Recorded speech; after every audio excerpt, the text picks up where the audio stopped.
We will begin in 1 minute.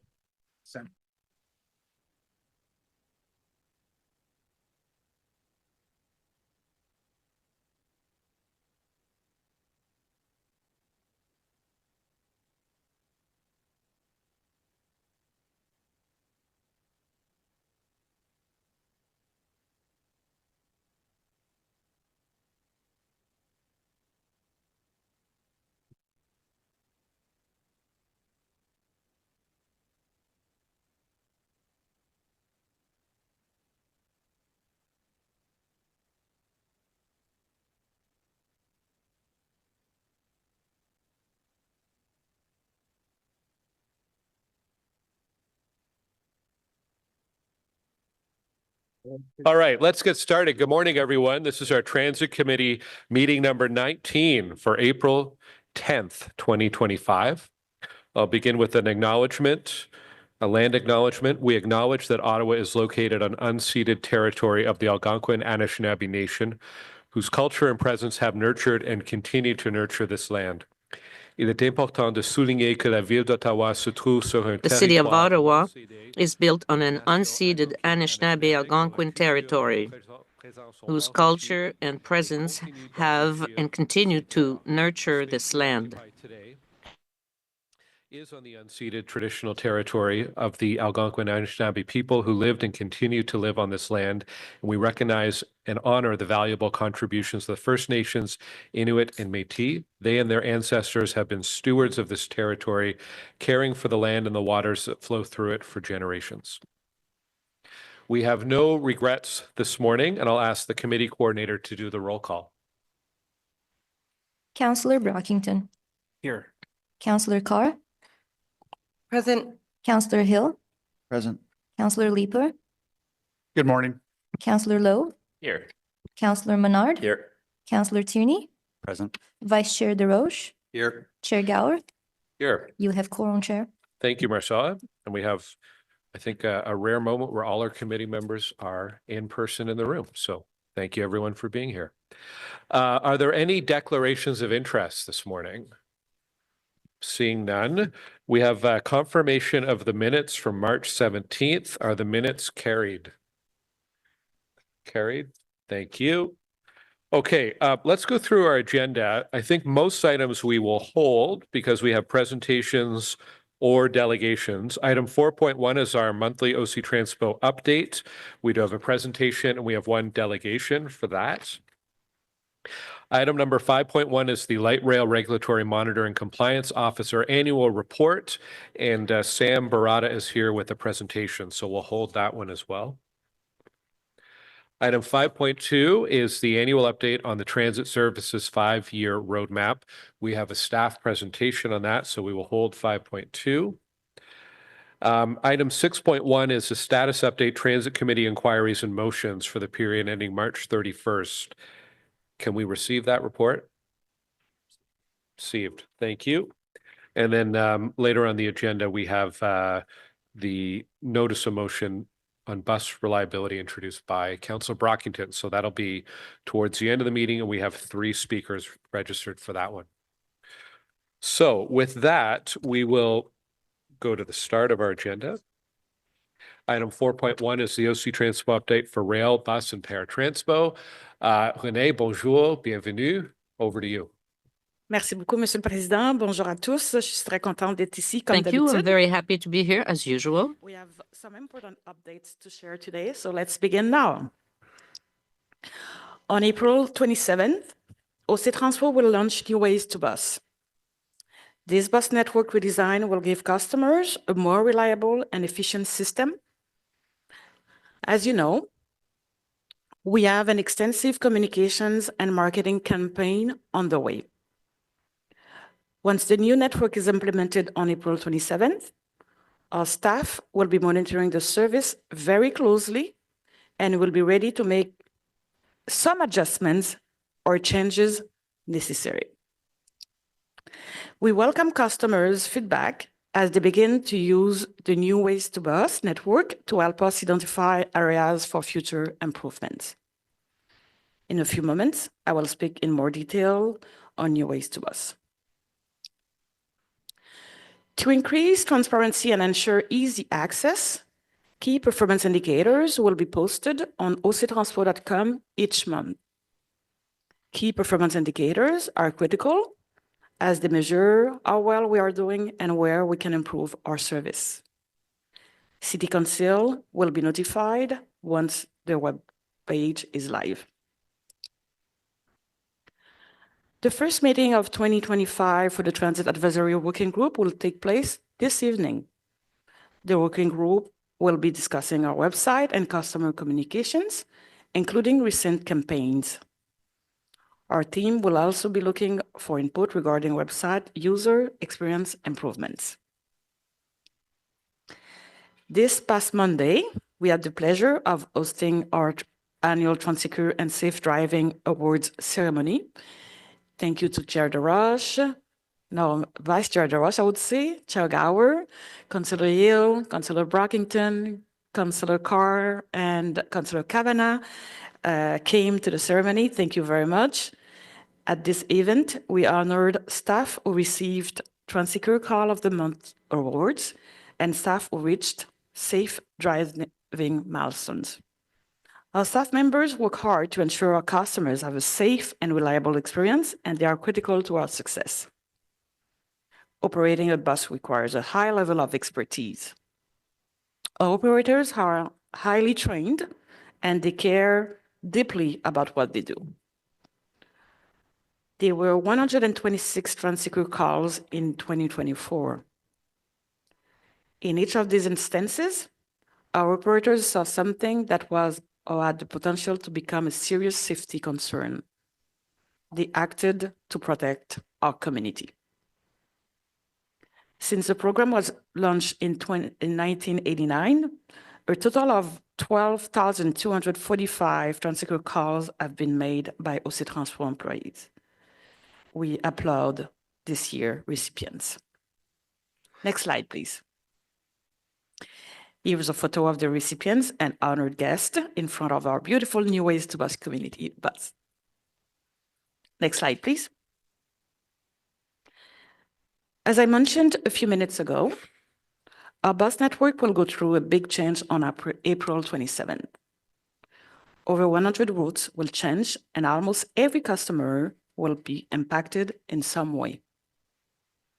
The travel planner is now updated with final route schedules for customers, and the transit app will be updated prior to April 27th. The covers that are currently on bus flags will be removed up to 2 weeks before April 27th. Notices have been installed at all bus stop locations that will be decommissioned and at new bus stop locations. Information has also been shared with frontline staff to increase their awareness and knowledge of the system changes to help assist customers. Next slide, please. Our advertising campaign will continue throughout April and into May.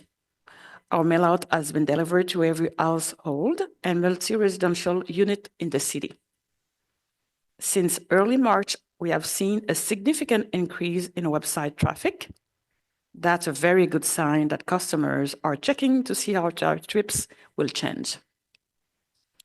To help students and parents, special school trips have been published in the travel planner on octranspo.com, and resources are being shared directly with schools. Transpo staff will also be at key stations to support customers during the first week of the service change. Next slide, please. I want to finish by announcing that as a thank you to our customers and residents for their support, there will be a free fare weekend coming soon. The free weekend of transit is being held to celebrate the successful opening of Overtrain Lines 2 and 4, the New Ways to Bus network, and to encourage the residents and visitors to come out and try transit. With the new lines and bus service, this weekend will give everyone a great opportunity to explore our transit network and our city. all service, not only lines 2 and 4, all service on OC Transpo, including buses, trains, and paratransport, will be free of charge. I will provide more details to Council, including the date, pretty soon. Thank you. Maintenant, je passe la parole à la chef I'll de la now sécurité, give the Madame floor Sophie to the head of security. Merci beaucoup, René. Merci et bonjour, Monsieur le Président et les membres du comité. I'm Thank pleased you. to be here with you this I'm morning very to pleased. present the safety data from our Safety Regulatory Training and Development Service Area. I'll begin by presenting our regular safety KPIs from the months of January and February of this year. Next slide, please. Les deux diapos qui suivent montrent les données pour les mois de janvier et février. Here I you can have bring the your data attention for to the January and top bar, February. we're showing our Okay. tracking of our employee occurrences in that bar chart. As you can see, we reported about a 19.3% increase as compared to that same time period last year. So that's 167 occurrences this year compared to 140 in that same time period last year. While it's not uncommon to see an increase at the beginning of the year, it's definitely an upward trend that we're monitoring very closely. The top 3 employee occurrences we observed during that time period were slips and trips, motor vehicle incidents, and stressful and traumatic events. The bottom bar graph, as you can see on the slide, shows our speeding infractions.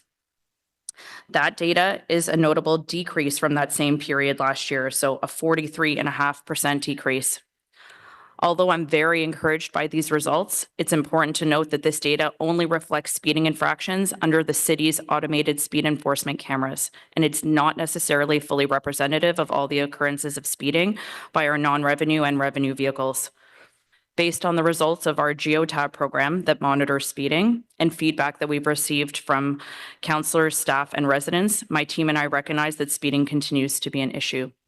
We're actively engaged in exploring new ways to mitigate and reduce speeding. It's been a big focus of mine so far this year. Some of these measures include, but are not limited to, reviewing and enhancing our GeoTab speed monitoring program. In collaboration with our Special Constable Unit, we're reintroducing regular radar speed monitoring and enforcement. We're expanding our Safety Blitz program and enhancing our communications campaigns. And we're exploring new ways to leverage the data not only from the city's automated speed enforcement, but also our GeoTab data, to get a more holistic view of speeding enforcement generally. So I'll be coming back with that in a coming Transit Committee meeting. Next slide, please. Ce prochain graphique montre les taux de Here blessures you de have the clients. customer injury rate. The customer injury rate was 0.96 per 1 million customer trips. That represents an improvement over this time last year and is on track to be well below our SMS, our safety management system target, by 7%. In this data, we've seen the customer injuries most commonly related to braking, bus in motion, and slip trips, which is exactly consistent with the pattern we've seen over the last year or so. The graph at the bottom shows the preventable collisions that occurred in the first 2 months of this year. And as you can see, we've observed a significant increase in our preventable collision frequency this year compared to last. So far in 2025, transit vehicles were involved in 131 preventable collisions, of which 86 were logged in February alone. Although the review of the data did show that the significant weather events in the month of February accounted for many of those occurrences, weather was not the only factor in this case. As you can see, this is well above our safety management system target, and so we definitely recognize this is a concern we have to shift our focus to. I didn't want to simply just present the data to you today, but also the mitigation measures and the programs and strategies that we've started in 2024 and continue to work on to this date. So my team is managing a safety observations program and a safety data review working group. These two programs are working hand in hand together to observe, track trends, and opportunities for improvement in safe observations in the field and make adjustments real time and communicating those to staff and the outcomes accordingly to ensure that we're improving the impacts of these unsafe behaviors. The Safety Data Review Working Group meets quarterly to review and discuss safety data, including collisions, with the intent of identifying trends and corrective actions. This group includes not only stakeholders from OC Transpo, but also our partners in traffic services, Safer Roads Ottawa, and Fleet Safety, It is a very collaborative approach. My team also conducts a detailed safety investigation for all preventable collisions and works collaboratively with our fleet safety team in municipal fleet. The findings and corrective actions are shared with all the stakeholders and are monitored by my team to completion. One of the big initiatives that we started last year was our training team conducts not only winter refreshers as we've done in the past, but developed a controlled intersection awareness training program that's focused on driving behaviors exhibited around in and around controlled intersections to try to take a proactive and safe driving approach in these situations. We're also conducting a robust left-hand turn study, as we've seen a big trend in our preventable collision data of accidents occurring while we're turning left. We'll continue to work on these initiatives and report it back to the Transit Committee as part of my safety KPIs. That concludes my portion of the presentation. Merci beaucoup, et je maintenant va passer la parole à mon collègue François. Merci, Sabrina. Good morning, Chair, members of the committee. I'll start today with conventional bus and O-train ridership results. So for the month of February 2025, ridership was 5.9 million customer trips, which represents a small decrease of 2% or 2.2% when compared to the same month in 2024. For the 12-month period ending in February, though, total ridership was 68.4 million customer trips. Again, 0.2% lower than for the preceding 12 months, but 5% more than for the same period a year earlier. Next slide, please. So before we move on to the rest of our regular KPIs, we wanted to briefly review the three indicators that we use to measure and report the reliability of our bus and O-train service. When we monitor the overall reliability of our service, we're aiming to answer two questions. Were bus or train trips delivered as planned? And two, did these trips adhere to the schedule? Service delivery is the measure of what percentage of trips was delivered, and our target, as we all know, is 99.5%. When we're measuring the on-time performance of our service, we have two measures, regularity and punctuality.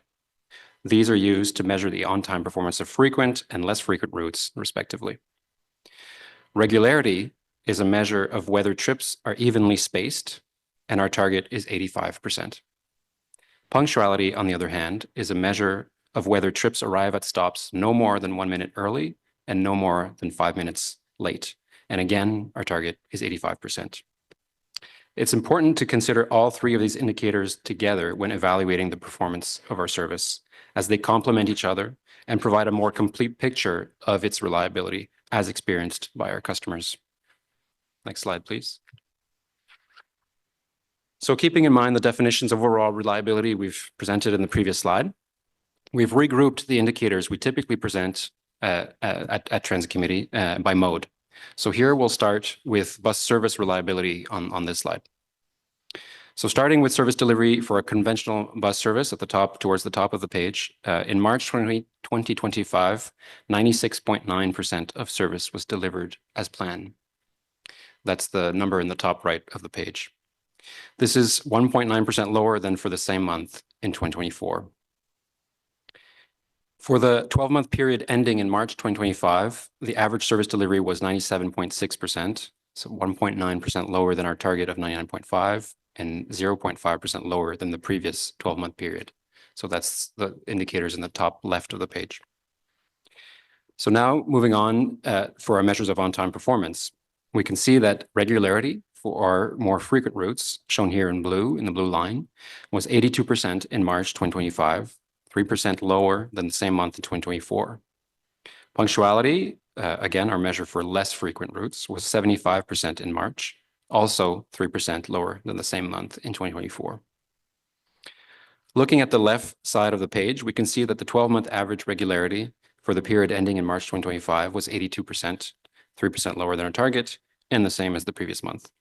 So the 12-month average punctuality for the same period in the bottom left was 74%, 11% lower than our target, and holding steady as well. So in the bottom right corner of the slide now, we have additional indicators for our less frequent bus service, showing the percentage of trips that arrived more than 1 minute early, that's 10% of all trips, and the percentage of trips that arrived more than 5 minutes late, and that was 16%. for the most recent 12-month period. Next slide, please. Here, as always, we provide additional details regarding bus service delivery. In March, as I mentioned, 96.9% of our bus service was delivered as planned. That's shown in the large green column on the left side of the page. The chart in the middle of the page here provides a breakdown of the general reasons that service was not delivered. Starting from the bottom, 1% of all bus service was not delivered due to a lack of vehicle availability. Next, on-street service adjustments, shown in orange, accounted for just under 1%, so 0.9% of all service not delivered. This includes adjustments due to general traffic delays, construction detours, that sort of thing. Moving on, 0.7% of all service was not delivered due to operator availability. That's shown in green. And finally, 0.5% of all service was not delivered due to mechanical breakdowns, shown in yellow in English, blue in French. On the right of the page, we see the 3 routes which had the most undelivered trips in the month of March. These were in order: Route 88, Route 6, and Route 11. Those routes that are found on that chart are routes that run on the streets that have some of the most auto traffic congestion across the city. We'll point out that our colleagues in transportation planning are working on a study of active transportation and possible transit priority measures on Bank Street, which would help with Route 6, are progressing plans for a transitway on Baseline Road, and are looking in the transportation master plan at where bus-only lanes can best help to improve bus service reliability and reduce transit travel times. Next slide, please. On passe maintenant à la fiabilité de nos services d'eau-train. We're now going to reliability of the O-Train service. The service delivery for line 1, 2, and 4. By starting on the service for line 1 for the 12 months ending in March 2025, the service delivery was 88.6%, 0.9% less than expected. In March 2025, specifically, the service delivery was 99.5%. That is a slight increase compared to the same month in 2024, but mostly we reached our target of 99.5% for March. You can see, and it should be noted, that the service delivery this winter was really affected by the snowstorms, especially in February. And for March, the service delivery for lines 2 and 4, it was 97.9%, so 1.6% less than our target.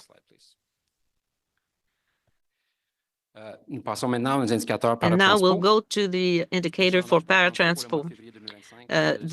For 2025, we were at 65,600 trips, so 5% less than the previous year.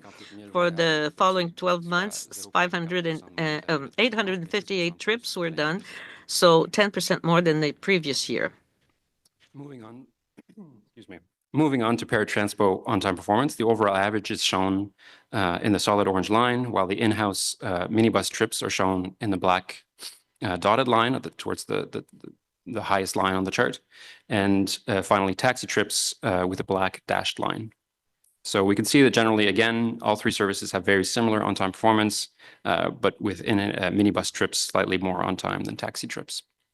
In March, 95% of customers were picked up within their 30-minute window, the same as in 2020, 2%, higher than for the same month in 2024.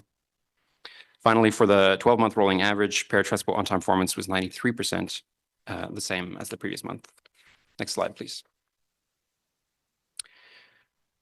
Finally, we're providing here an update on the absenteeism of our bus operators, electric rail operators, and mechanics. So the chart here shows the overall average absenteeism by month over the past 13 months from February 2024 to February 2025. The bus operator absenteeism is shown in the leftmost column in blue. Electric rail operator absenteeism is shown in the middle column in orange. And lastly, mechanic absenteeism is shown in the rightmost column in gray. For bus operators, absenteeism in March 2025 was 16%, an increase compared to the same month in 2024, where absenteeism was 13.8%. Over the most recent 12-month period, though, absenteeism was 13%. That's seen in the top left corner of the slide here, which is an improvement of just over 1% compared to the previous year. So we're seeing improvements for bus operator absenteeism. For electric rail operators, absenteeism in March was 13.4%, lower than the same month in 2024, where absenteeism was 17.8%. Over the most recent 12-month period, ERO absenteeism was also 13%, just slightly worse than in the previous year, but more or less almost the same. Finally, for bus mechanics, absenteeism in March was 16.3% for the most, and sorry, that's February, not March, was 16.3%, higher than the same month in 2024, where absenteeism was 13%. Over the most recent 12-month period, mechanic absenteeism was also 13% and was showing a slight improvement over the previous year. That concludes my section of the presentation. I'll now hand it over to my colleague, Rami. Thank you. Merci François. Bonjour à tous. Aujourd'hui, je vous présente une mise à jour sur l'état de notre flotte ainsi que sur le plan d'action pour l'entretien des autobus. Today, I will present to you an update of the action plan. Our conventional bus fleet now consists of 735 buses and 79 parabuses for Transpo. The oldest of our buses are just over 20 years old. And this year, so far, we have had to retire 18 of them. Last time we presented this chart, 55% of the fleet was above the 15 years expected useful life. By this time next year, every single articulated bus in the fleet will be past their 15-year life cycle and officially due for retirement. And the 78 double-decker buses will be the only high-capacity buses below retirement age. The fleet aging challenges we have been providing updates to the committee on in recent months stems from the original 12 months delay in the zero-emission bus program approval and funding, and the 6 months delay in implementing and manufacturing. This has extended our planned replacement of end-of-life buses by 18 months and continues to be extended by additional delivery delays that my colleague Dan Villeneuve will speak to later. By extending the lives of our buses past their expected end-of-life, we drastically increase the workload to maintain the set standard for buses to be in service each day. Not only do we find an increase in the quantity of defects during our maintenance inspections, but the defects that are found also increase in severity, which drives both the time and parts needed to put buses into service. Even with addressing defects during the inspections, we also see increases in the number and severity of on-street defects that pull buses out of service throughout the day. These can be smaller or easier to address items like a defective windshield wiper or bus doors not opening properly, but can also require lengthy repairs like chassis work or replacing engine components. Ultimately, the labor this requires to manage the increased workload exceeds the resources and staffing available to complete and manage all the repairs required. As a result, we have had to retire buses that we originally hoped to keep until the end of this year and reprioritize our maintenance regimes to put safer buses into service every day. Next slide, please. As my colleague Troy explained at the previous Transit Committee, this past winter has had a profound impact on meeting our bus availability. This is largely due to the sheer number of on-street defects that pulled buses out of service, as well as corrosion damage to the structure and wiring systems of much of our aging fleet. As a result, we have had to retire 18 buses that we hope to have in service to the end of the year. Additionally, the garages had to pivot their focus to faster or easier repairs and inspections in order to meet the daily bus service the best we could. The short-term strategy allowed us to maximize the number of buses in service during the winter months. However, it meant that a backlog of the major repair work has rapidly accumulated. Coming out of the winter, we have had to adjust our spring maintenance schedules to now focus on that backlog and be best prepared with overall fleet capacity for new ways to bus. Next slide, please. That said, a lot of work is still required to boost the number of available buses for new ways to bus. Despite onboarding a number of e-buses this past winter, the premature decommissioning has lowered our net active buses from 738 to 735. Of those 735, 39 require major work and will not be in service for some time, potentially never again. On average, we schedule 24 buses at a time to go through their regular maintenance inspections and 11 to go through their deep cleans. 20 on average are being serviced for less major corrective work, and on average of approximately 120 defects per day. That's 120 buses we have to take out of service to inspect and potentially repair each day. During the winter seasons, For reference, that number was about 150 per day. I'm sharing this information with you for perspective as to the current reality. In the last few months, we have averaged, approximately 521 buses available for service, while our service requirements for April is a minimum of 540, not including training, special events, and spare buses.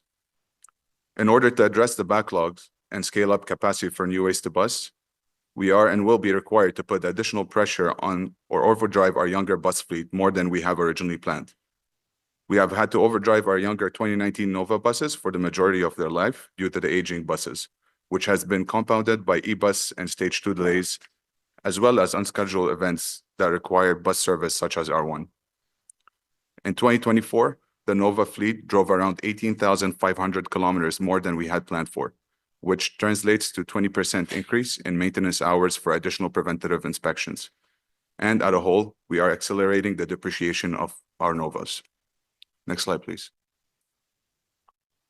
This slide is a visual representation of the overdriving on our younger Nova buses. Since fully onboarding these buses in 2021, they have regularly driven in excess of their 65,000 kilometer target. In the last 12 months, we have put on 30% more kilometers on these Novas than planned. Next slide, please. I've briefly touched on some of these actions already, but here's what we are doing to mitigate the impacts of the aging bus fleet and improve the consistency of our bus availability. As I mentioned earlier, we have shifted the operational focus of our spring maintenance schedules and have diverted resources to prioritizing the backlog of the major repair work currently making buses unavailable for service. As well, we are supporting reliability campaigns with our teams in engineering services to study certain buses or bus types experiencing repeat problems and engineer long-term solutions to address the most frequent issues.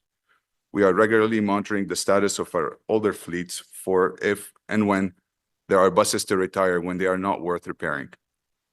We continue to search locally and internationally for used buses that could be refurbished at a low cost, but have not yet been successful.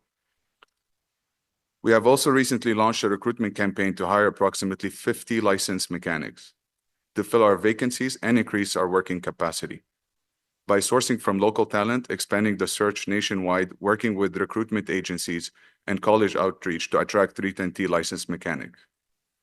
We continue to invest in our apprenticeship program and are now studying the international market feasibility for recruitment. We're also working with the union leadership on retention strategies for our current mechanics. Everything we are doing today is focused on just keeping up with the day-to-day service requirements and maximizing service reliability, while we continue to look forward to the continued deliveries of the e-buses and moving forward with the procurement of up to 15 new diesel buses to add to our fleet.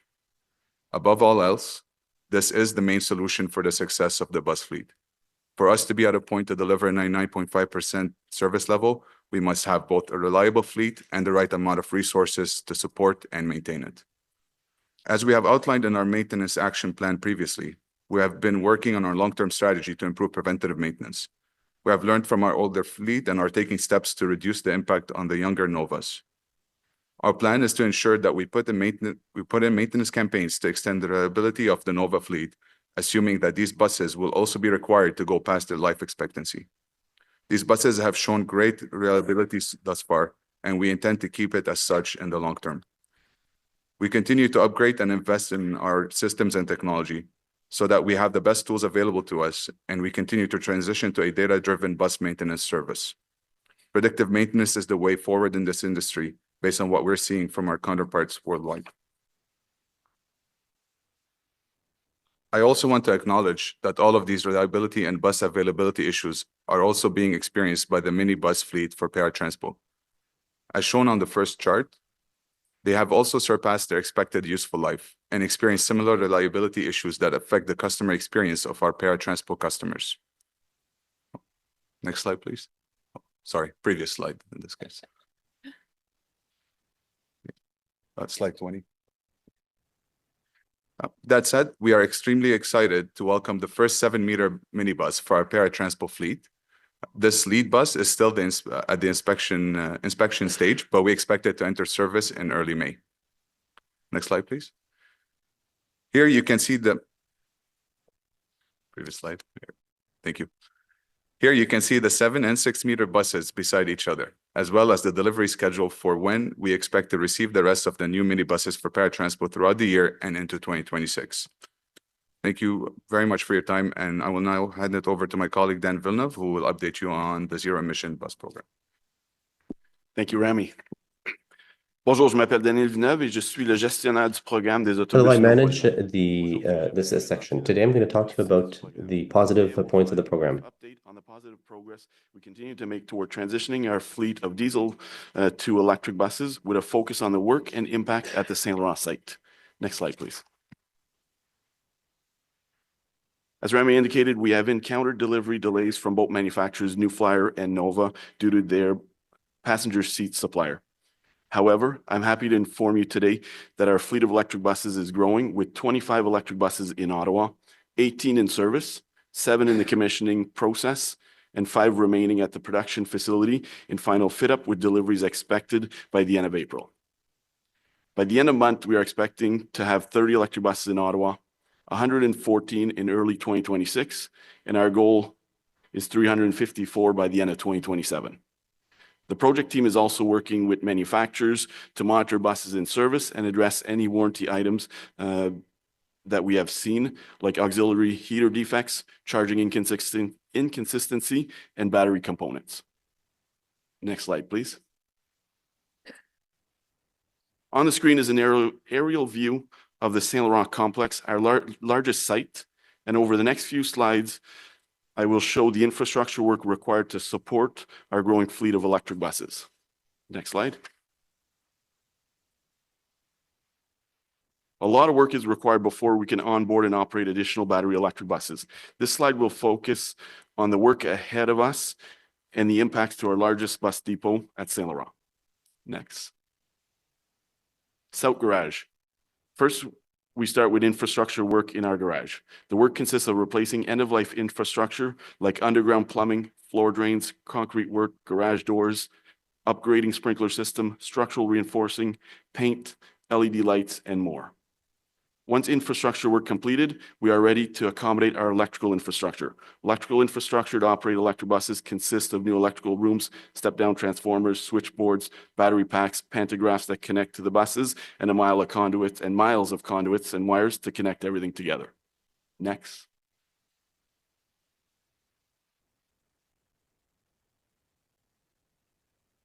Next, please. Building an on-site substation, which is made up of transformer, switchgear, generators, will be required at the back of the property, and excavating our site to install underground electrical network made up of concrete duct banks, conduits, wires to connect and energize everything. Next. The North Garage. We will be doing similar infrastructure and electrical work as the South Garage. Next. A new building over our exterior bus parking. Next. Underground natural gas supply will be installed for the new garage and backup generators. Next, please. And underground services, water, storm, sanitary for the new garage. Next slide, please. And we also need to bring electrical infrastructure, or Hydro Ottawa will be bringing a new service to the property along Belfast. Next, please. So all of these works will have impacts to our site at Saint Laurent. In our new garage, we will be converting the existing bus parking to an enclosed parking garage. This building will be used to park 80 40-foot electric buses. We are currently in the design phase with construction expected to start in early 2026 and scheduled for completion in 2027. Next slide. Impacts to Saint Laurent complex will be significant. The new garage site under construction alone will require roughly 90 buses to be relocated to other facilities, Pinecrest, Merivale, or industrial.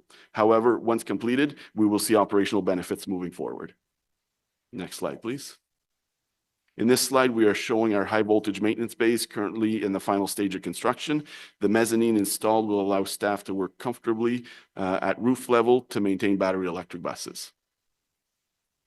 Thank you for your time, and I'm happy to pass it over to Amanda Thompson.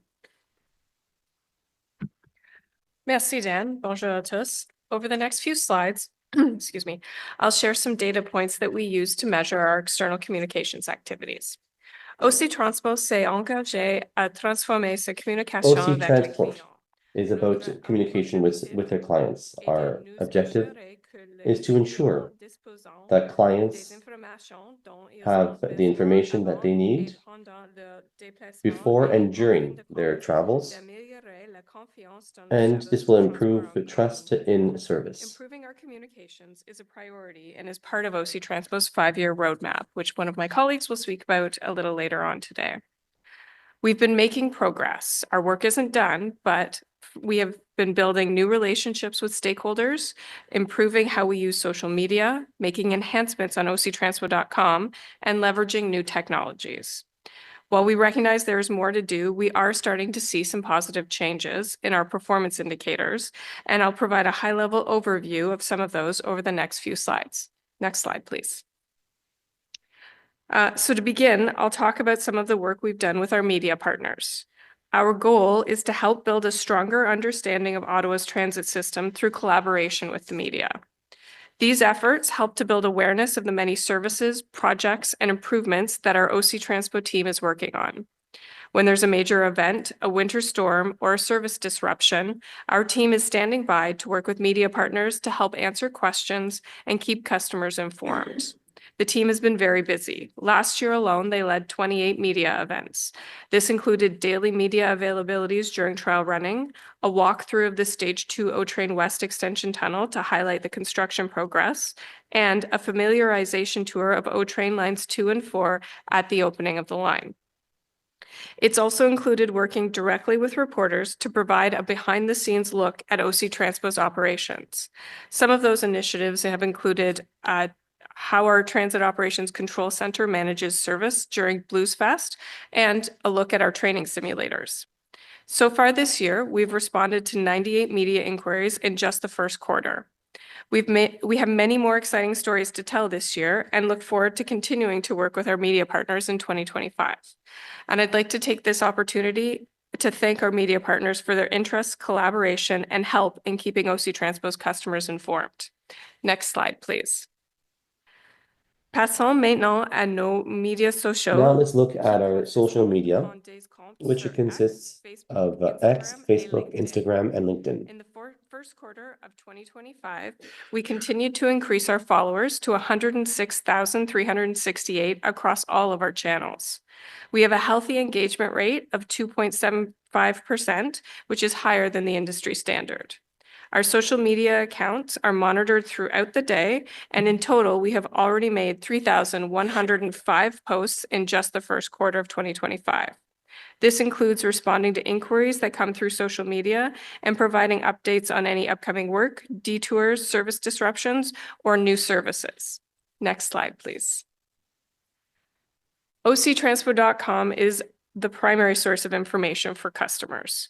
The graph on the left of the screen shows the number of unique visitors to our website.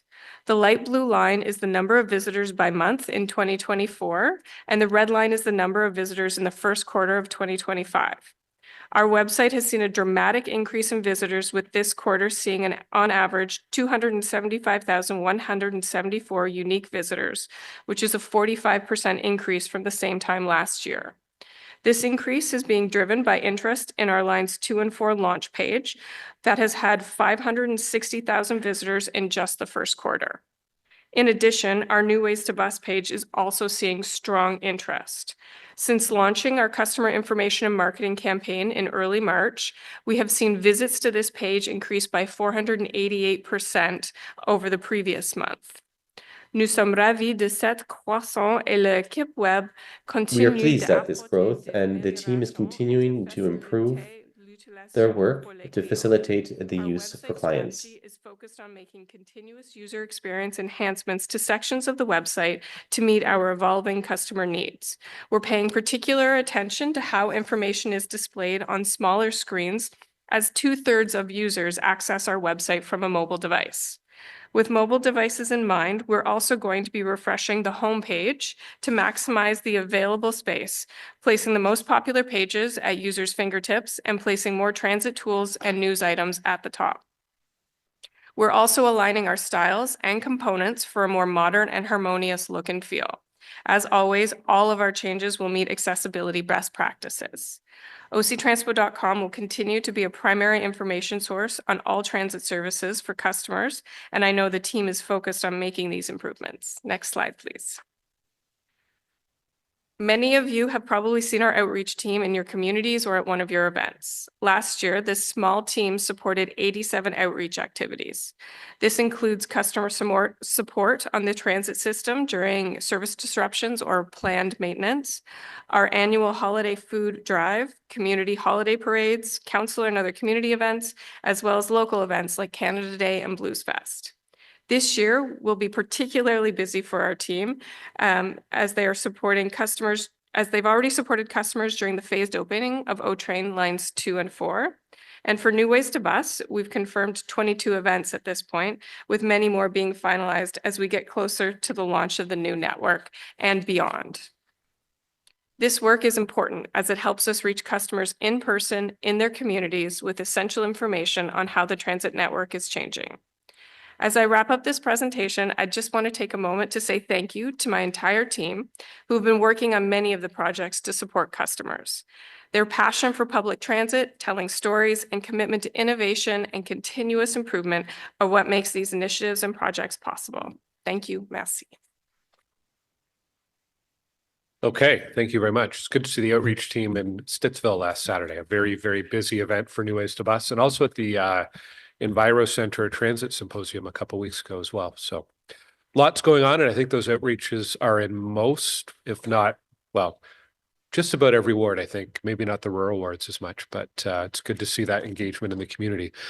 We do have one delegation before we get to questions for staff, and we have Kyle Humphrey joining us this morning. Good morning, Kyle. Good morning. How's everybody today? Good. How are you? I'm excited. There's so many new ways to bus, and Sens are in the playoffs, and but I'm here to talk to you guys about an old way to bus, a way to bus that's been around for a little while. Paratranspo has been around for some years, and it seems as though the updates aren't coming to the people. I received this in the mail the other day, and so far as I'm aware, Paratranspo's issue with sending people mail is that they weren't allowed. And I'm just wondering why I'm allowed to get the New Ways to Bus, but Paratranspo users aren't allowed to get their information. That's my first question. Second, I understand that some customers have been bringing up same day booking. I sit as admin on a Facebook page talking about accessibility in the city. And many of the issues that come up are Paratranspo related. Same day booking / fit-ins, as the office calls them. They are offered as available, but they are not offered on the page officially. And I would like to see this be public. I'd like to see people have the opportunity to be able to pick up shifts, go out with friends, and that sort of thing. That leads me into my 24-hour booking issue. The fact that the booking office is open from 7 a.m. to 5 p.m. means that if someone calls me at 6 p.m. and says, "Hey, can we go out tomorrow?" Unfortunately, I have to rely on a fit-in, and that fit-in again isn't public. The fit-ins aren't something that people know about, and weren't included in the pamphlet with my face on it. So. Another issue, 90-minute window for picking up and dropping off between pickups. I'm just wondering why it still sits at 90 minutes, why it's been sitting at 90 minutes for years. That means that while everybody says, let's go for our lunch hour, it means a minimum of 2 hours for someone that uses Paratranspo, because they have to wait for their 90-minute pickup. And then it's possibly up to half an hour, maybe an hour to be picked up and dropped off. There's no service past midnight. There's no service between midnight and 6 a.m. And that means that Paratranspo users don't get to go out. They don't get to go out and enjoy the nightlife, that the nightmare is taken care of. They don't get to enjoy the shows that people, they see me going to because I get to get into a friend's car. They don't get to go out and have all this fun. I recently had a show, and all of my shows end at 11:45 so that paratransport users can get to them. But at the end of the day, that's not what Ottawa's about. It wasn't what it was about when I was in college, and it's not what the city runs the weekends on. Along with the new ways to bus, I noticed that there were a lot of KPI talk. There was a lot of KPI talk, and there was a website or a web page that was spoken about. I'm wondering, will paratransport be treated with the same KPI information posted publicly, and will people be able to access these things? And then finally, the media attention for paratransport. I understand that a big chunk of your service does go to conventional service, but paratransport users continue to ask questions that people should have answers to immediately. And that's due to a lack of social media information, a lack of media information. And it shouldn't rely on a small group of users to continue to have to share that information. And whether I'm directing them to the website or I'm sharing unofficial information that is used within paratransport, is two different things. I understand that the office is doing everything that they can with the parameters that they're given, but at the end of the day, many of these issues are down to Transit Commission and Transit Committee and City Council to change. So thank you. Okay, thanks very much, Kyle. You do have at least one question, and I think some of the issues you've raised around same-day booking and other service extensions or improvements, we will be covering a bit later today on our 5-year roadmap, and committee members may have some questions there as well. But Councillor Menard has a question. Thank you very much, Chair. Thanks for being here, Kyle. You make a big difference by coming and raising these issues consistently. So really appreciate your advocacy, and the service is getting improved and better because of people like you coming out to speak on these issues. So don't stop. Thank you. I did want to just ask a question because I'm sure some of the different areas you raised will be raised by other councillors, but this term, committee and council made a decision to retrofit private taxis for more accessibility within private taxis. There was a conversation at the time that this could be something that's actually better handled and incentivized through paratransport, that they take it up, paratransport take that on, run an accessible taxi service. I'm wondering your view on that issue. We've just spent a lot to retrofit some taxis, but paratransport, I think, is thinking about taking it in-house maybe in the future. At least that was a conversation at the time. I'm wondering your thoughts on that. I think that would be a great idea. I think that it would have more accountability for those of you who got the information. I recently had an issue with regards to the tie downs in one of the taxis that I took a trip on. The tie downs were so oversalted that the front tie downs were not functional, and they weren't even on. I had to hold on, and for someone who's not quite as agile as I am, they would have been seriously injured. And the only way I was able to accept that, the only reason I accepted that was because I was already late for somewhere I needed to be across town, and the only reason that anyone would really put up with that is because they're late, and that's the service that they're given. I would like to see this in-house. I would like to see the swift action that was taken with this continue. There were great strides with that issue, and I know that if we bring this in-house, that those things won't happen in the future, and we'll possibly have a better service. So thank you. Okay, thanks very much. Thank you, Chair. Okay, I'm seeing no more questions. Thank you, Kyle, for joining us today. Thank you. And we're going to move on to questions for staff from councillors. First hand up very quickly is Councillor Tierney. Great, thanks. It's like playing Jeopardy, who can hit the button first. First of all, thank you very much for this conversation today. I think this is, we're really being honest now, which is good. I think that's great. We're being more transparent with the dashboard. So I'll just start real quickly with the electric bus program. I'm looking at the previous procurement schedule that was offered before, and it showed we should have 26 buses by now. We're claiming we have 18. I did ask you, Rami, the question yesterday, and you confirmed to me that there's 18 in service on the road. I've been checking because I believe the 2100 series buses are all the electric buses, with the exception of the different type of bus, which is a much greater number down the list. Would that be correct? Thanks for the question. Yes, the electric buses are all the 2100 series. Okay, good. So I've been watching because we have the raw data, and I just want to see when they're going in and out. And I've noticed some inconsistencies, but we'll talk about that later on. Just looking, knowing that even if we went with 18 as the number, it was supposed to be 26 at this point. So we're already 7 shy. And before Q1 2026, we're supposed to have an additional 80 buses. So would that be now moved to 87 buses? I'm just basing it on the information that was provided before, excluding what was there today. Yeah, no, thanks for the question. So the goal was to have 26 new electric buses to add to the 4 pilot buses that we had previously. Yep. The goal is to have them by the end of 2024.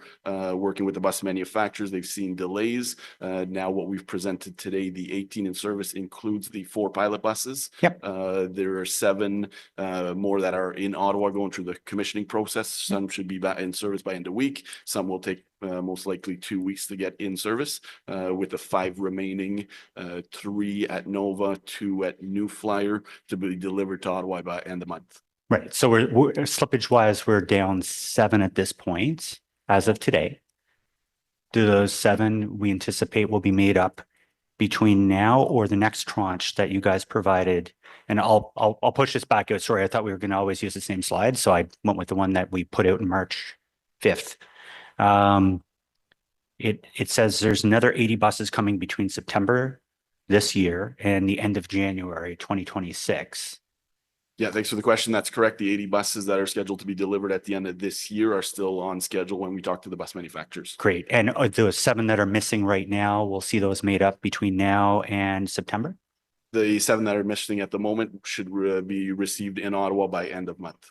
Okay, this is good. And I do appreciate the dashboard. I think it's valuable because we see the info. We want the buses here. We need them badly.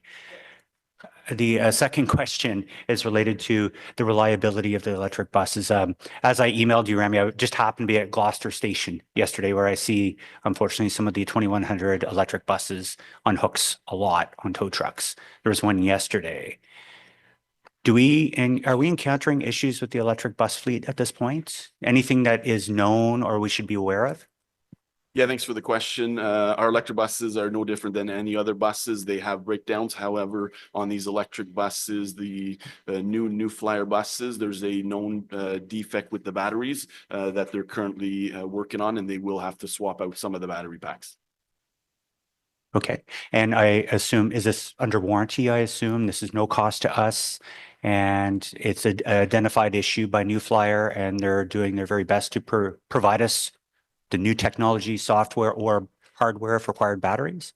Yeah, thanks for the question. Absolutely, these are known defects. TTC are seeing the same defects with their buses. It's a cell voltage node defect in the battery packs. So they are swapping. It doesn't affect all of our 22 new buses, some of them. So they will be replacing the battery packs. They're also going to be replacing battery packs for other transit agencies. So it's a known issue, and absolutely it's all under warranty. Okay, good. And I think that leads to the next series of questions is, we made a lot of decisions based on what we thought many, many years ago, where we had bags of money from the federal government coming to supply for these buses. I assume all the money is still the same. We still have it to pay for it. So it's, we have a lot of that assistance that's still there. But we base those decisions on the cost of fuel, a whole bunch of things, and we want to be a leading edge, make sure we're there. And it really hasn't panned out because now I think the delivery schedule is what's hindering us. And it's not just us, it's also Toronto. Toronto is way behind, miles behind as well. I appreciate we're looking at 50 new buses right now, diesel buses. I think, you know, the plan B that we've been worried about for years, we're finally addressing. The used bus component, though, you're saying you can't find any. I've found some. We did this last term, I think. We were Googling and we found some buses. Are we looking for like a big number of buses? Because I found like 7 buses that are like, I'm not talking rickety things. These are like ones through agencies. So I just want to know, are we looking for one-off buses? Because we're really using the life of our new buses, as we indicated, much greater, and it has a ripple effect. So how quickly are we getting other diesel buses into the fleet?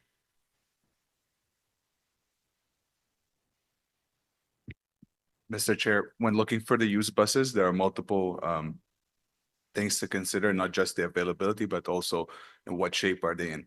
For the most part, in Canada, we're looking at buses that are retired around the same, you know, are probably as old as our buses today. So we're really looking at ones that are structurally sound, but also would not cost us an arm and leg to just convert to an OC Transpo ready bus for service. Not every bus can share the same components and parts that we have. Sure. So there's also the cost of carrying additional type of materials and components that will become quite difficult to maintain, especially when they're older. They're hard to find in the market. Yeah. So bringing, for example, 7 or 8 buses, that will be a bigger headache than the ones we have. It's easier for us to just refurbish some of the older. I just want to make sure we're not holding it for a big number of buses, because I'm looking at a 2011 Nova. I got news for you. All our tranches of buses are 21, 20, and 19 years old. They don't make parts for them anymore. This one is well within the range. So like, this is what I'm saying is, are we looking for individual buses? Anything we can get our mitts on right now? That's right. So and we can definitely share some reports. We do go through every time we visit another agency and look at their buses, we do have a full report of whether this is the right approach or not. I think I know which buses you're talking about. Some of them I can't disclose publicly yet, just because we don't have the authority to talk about them. Sure. But we are investigating any possible lead we have. The one thing I can comment is that, for example, I did mention that we use buses for not just service, but training and special events. So perhaps if we do find some buses that are good enough for training, we don't have to spend on retrofitting them for, with IT components, with different seating and whatnot. At least we can use them for training on day-to-day basis. And so we can spare more buses for service. Fair enough. And we would have to retrofit whatever bus anyway, really, at the end of the days. But I do understand your point. So I'll leave it at that. I just feel, plan B we talked about for a long time. We've really been, now we're robbing Peter to pay Paul with our new buses, using more mileage. And I'm really hoping we can have some good news on that front, because for years, we've been talking about the ZEB issue or the electric bus issue, and we all wish it was there, but the technology isn't there at our front door right now with the change in a lot of what we see, our greatest investment in GHG killing. We got to focus on light rail. We know that. We want the buses to come in, but right now we have no, it's getting more expensive to keep operating the way we do. But I do appreciate the work that you're doing on that, and I'll continually watch those reports online, and fingers crossed we see a lot more electric buses coming in. Thank you, Mr. Chair. Councillor Menard. Thank you very much, Chair.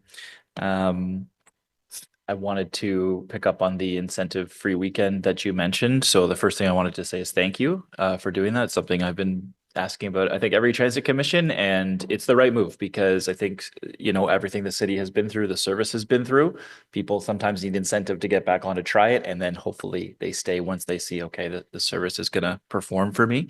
Though I might wish it was a full week, the weekend is a great start. So just some questions on it. Are we looking at it's all lines and buses, line 1, line 2, line 4, and the bus service? Yes, Mr. Chair. Okay. And what month is it likely to take place? And are we looking at May or? Thank you, Mr. Chair. I'm looking for a few things to finalize everything. So I should be able to come at, I think, next week for sure to announce a date. Definitely. Okay. Yeah. Okay, that's great. As we heard, the Sens are in the playoffs. Great if we had if it's on a weekend where there's a home game or something like that. I take it we're going to be advertising this fairly heavily as well, because we really want people to join in? Yes, Mr. Chair. Okay, and then we're going to be tracking ridership, I suppose, on those days in comparison to other weekends. Are we able to do that when it's kind of open free service that way, or? For the train, I know it's possible, but is it possible for the buses as well? For the train, it's easy. Yes, for sure. Okay, that's great news. I'll just make a plug. I know it can't be a full week right now, but if it could be a Friday, Saturday, Sunday, that would be excellent. 'Cause you get one weekday in. We usually have fewer ridership and people on the roads on the Fridays. I've been noticing with work from home and other things. So that would be great to see a weekend include the Friday. Thank you very much for doing that. I'm looking forward to more of the details. Picking up on Councillor Tierney's questions, I saw in the presentation we had 540 buses required for April service. And we're saying we're only going to have 521, and then there's going to be some hopefully stopgap measures where we can fill that in. I take it, New Ways to Bus starts at end of April 27th. So I take it that's not New Ways to Bus service. That's our old service, the 540 that are required, correct?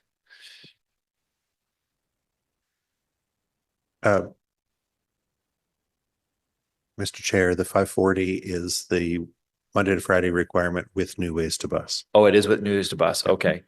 Okay. And is that less or more than right now? That's fewer buses than right now. Then the number will go down again for the summer without the school trips, and then it will rise back up to approximately that level for the fall. Okay.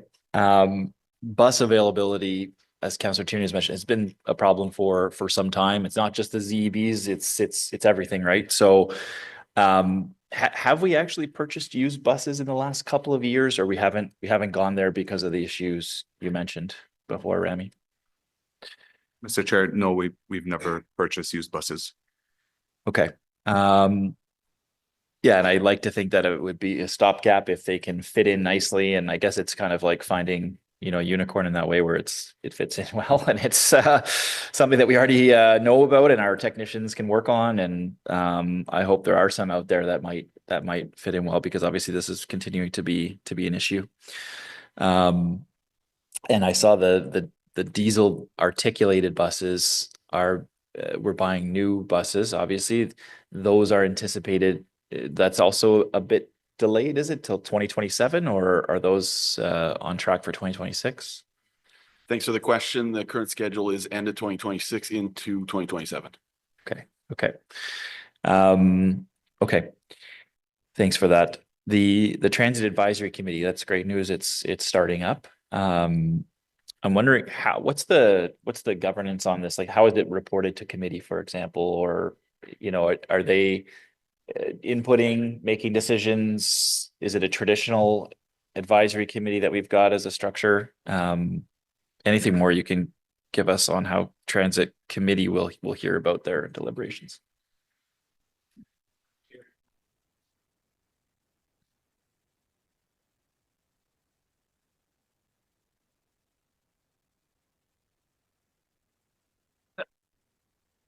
Chair, through you to the councillor. So the group has been constituted as a working group as opposed to an advisory committee. So it is more of an informal discussion. It's an opportunity for us to gain feedback and to bring discussions to them. So a lot of the focus over the last year was providing information to the members so that they can have sort of more nuanced discussions about transit operations. But we've made a commitment that if any decisions or significant feedback is brought forward by the transit operation or advisory working group, that it would be brought forward by the GM for the committee's awareness. Okay, just via memo or something like that in advance of meetings where there might be decision points. I know working groups in the past, for example, solid waste, excellent. They've worked very well. They've inputted into decisions prior to those decisions being taken. Staff have been able to adjust their approach based on the feedback of basically experts working for free for the city. So in this case, I'm hoping it's the same type of constitution that way, because it's valuable to have union representatives, valuable to have riders, obviously, and people that know the system and can give you feedback prior to, say, prime time when a report's released. Is that the intent? Chair, through you to the councillor, I think it would be fair to say that we are looking at the examples of other working groups in the city. And as this is a new group, we're working with the members to determine the best way to have discussions with them and to see what kind of feedback we can receive. I think, you know, it is fair to say that they bring very useful perspectives. And I think we have brought a few updates through Madame Amilcar's updates to the committee that have discussed some of the conversations that we've had with them. I think, you know, as the group evolves, so we were just talking about internally with my colleagues, the fact that two of the members have asked to be released from their obligations for the working group, which gives us an opportunity to have another look at who is coming and what sort of advice we're able to receive from them. So I think it would be fairest to say that it's in a state of evolution, but I take your comments and you know, I'm not as familiar with the workings of the solid waste working group, but I know my colleagues over there, and I'm happy to reach out and see what learnings and good practices we can incorporate. Okay, thank you very much for that. Chair, just one more line of questioning. Councillor Brocky does motions at the end of our meeting, not part of this item, but there's a couple pieces in the presentation that I think relate to it a little bit. Service delivery and service reliability. Sometimes these seem to be interchangeable uses when the terms, but service reliability, just to clarify, it's made up of three measures: service delivery, regularity, I guess on-time performance for frequent buses, and then punctuality, on-time performance for infrequent buses. Just in the context of Councillor Brockington's motion, like how are you going to measure what is being requested there? Is it through these three measures, or is there something else that we would look at in terms of bus reliability? Councillor, if I can, the version of the motion that's in the agenda has been revised, and it was revised in part to address your question, to be more specific about the measurement being sought. So we'll have more of that conversation later on. All right, that's fair, Chair. Thank you. Thanks for raising it. And on the Transit Advisory Committee, I've attended at least one, maybe two. I'll characterize a lot of the discussion for the members of the committee. It's a lot of questions about how OC Transpo runs. The conversation I was at, they had a lot of questions about how budgets are set and how financing and investments in transit work. And informally, I think some of their questions and suggestions have been adopted by staff in the way they update our committee. There was some feedback on KPI reporting. So moving the KPI or adding KPI to an online format, I think addresses some of the concerns there. So their feedback is being incorporated in a lot of different ways so far, and more to come. So thanks for raising that. Councillor Brockington. Thanks, Chair. Good morning to you and staff. Thank you for the presentation. Up until about 10 minutes ago, I was not aware that OC Transpo was advertising the upcoming public sessions on new ways to bus, which I'm very pleased to see that. If you go on the OC Transpo website, you then have to go to the New Ways to Bus link. And at the very end, it says, if you want to know, you click on this button, and then there displays all of the meetings that are happening across the city. Is there any way to give that more prominence? That's the top priority right now. That's the number one engagement that we're doing. And given that, you know, the scope of changes that are coming, I really want to make the public more aware of those meetings. So if that request can just be left with you, that would be great. Just with ridership levels and the data you provided, last month I heard a comment in the presentation that the ridership volumes on lines 2 and now 4 are the same now than prior to the line closing down. And I just wanted staff to have an opportunity to comment on that a little more today to make sure I heard that correctly. I guess that's the first question. And if so, you know, what type of analysis has OC Transpo done to explain why ridership really has not picked up on a line that we've added stations, greater connectivity, linked to the airport? So if I could get some information on that, that would be appreciated. Thank you, Mr. Chair. The ridership is generally on line 2 around the same as it was before the pandemic and before the construction project. So our initial observation is just that the new ridership from the new stations and the extension is approximately balancing out the ridership loss because of the working from home and associated changes in travel pattern. But those were in the early months. Since those numbers have been taken, we're up to 7-day-a-week service. Coming up in the next few weeks, we'll have the planned bus connections to the new line. And I think that will be the time when it's a fairer comparison of the complete project that Council embarked upon with the previous state. So I think we'll start to see that, but the real comparison will be when we get to September, October, when the new bus routes are in place, the service continues to be stable, and the universities are back in business at their peak volumes. Chair, if I may, I think it's fair as well to compare the B2 with this current service with lines 2 and 4, and we have doubled the ridership from B2 to the lines 2 and 4.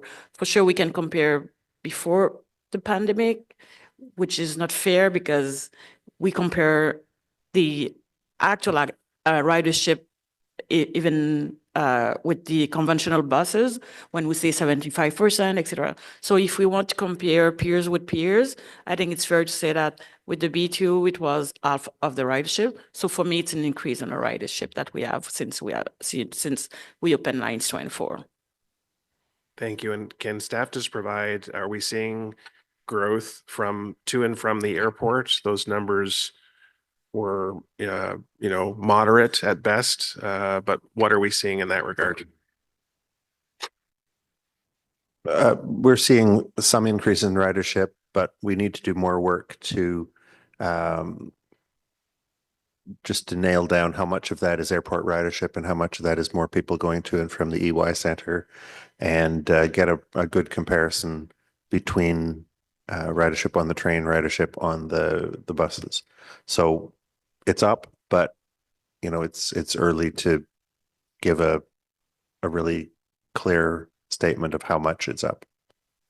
And is all signage within the airport at the discretion of the airport? Is there any requirement for the airport to even have signage in the airport directing people upstairs to the station? Obviously, at the entrance to our station, it's clearly identified as such, but there's been some criticism that it's difficult when you're in the airport to be directed to the station. Is there any improvement that we can make in that regard? Mr. Chair, yes, and yes. There are provisions in the agreement that the city has with the airport for the construction of the O-Train line that set out each party's requirements for many, many things, including signage in the stations.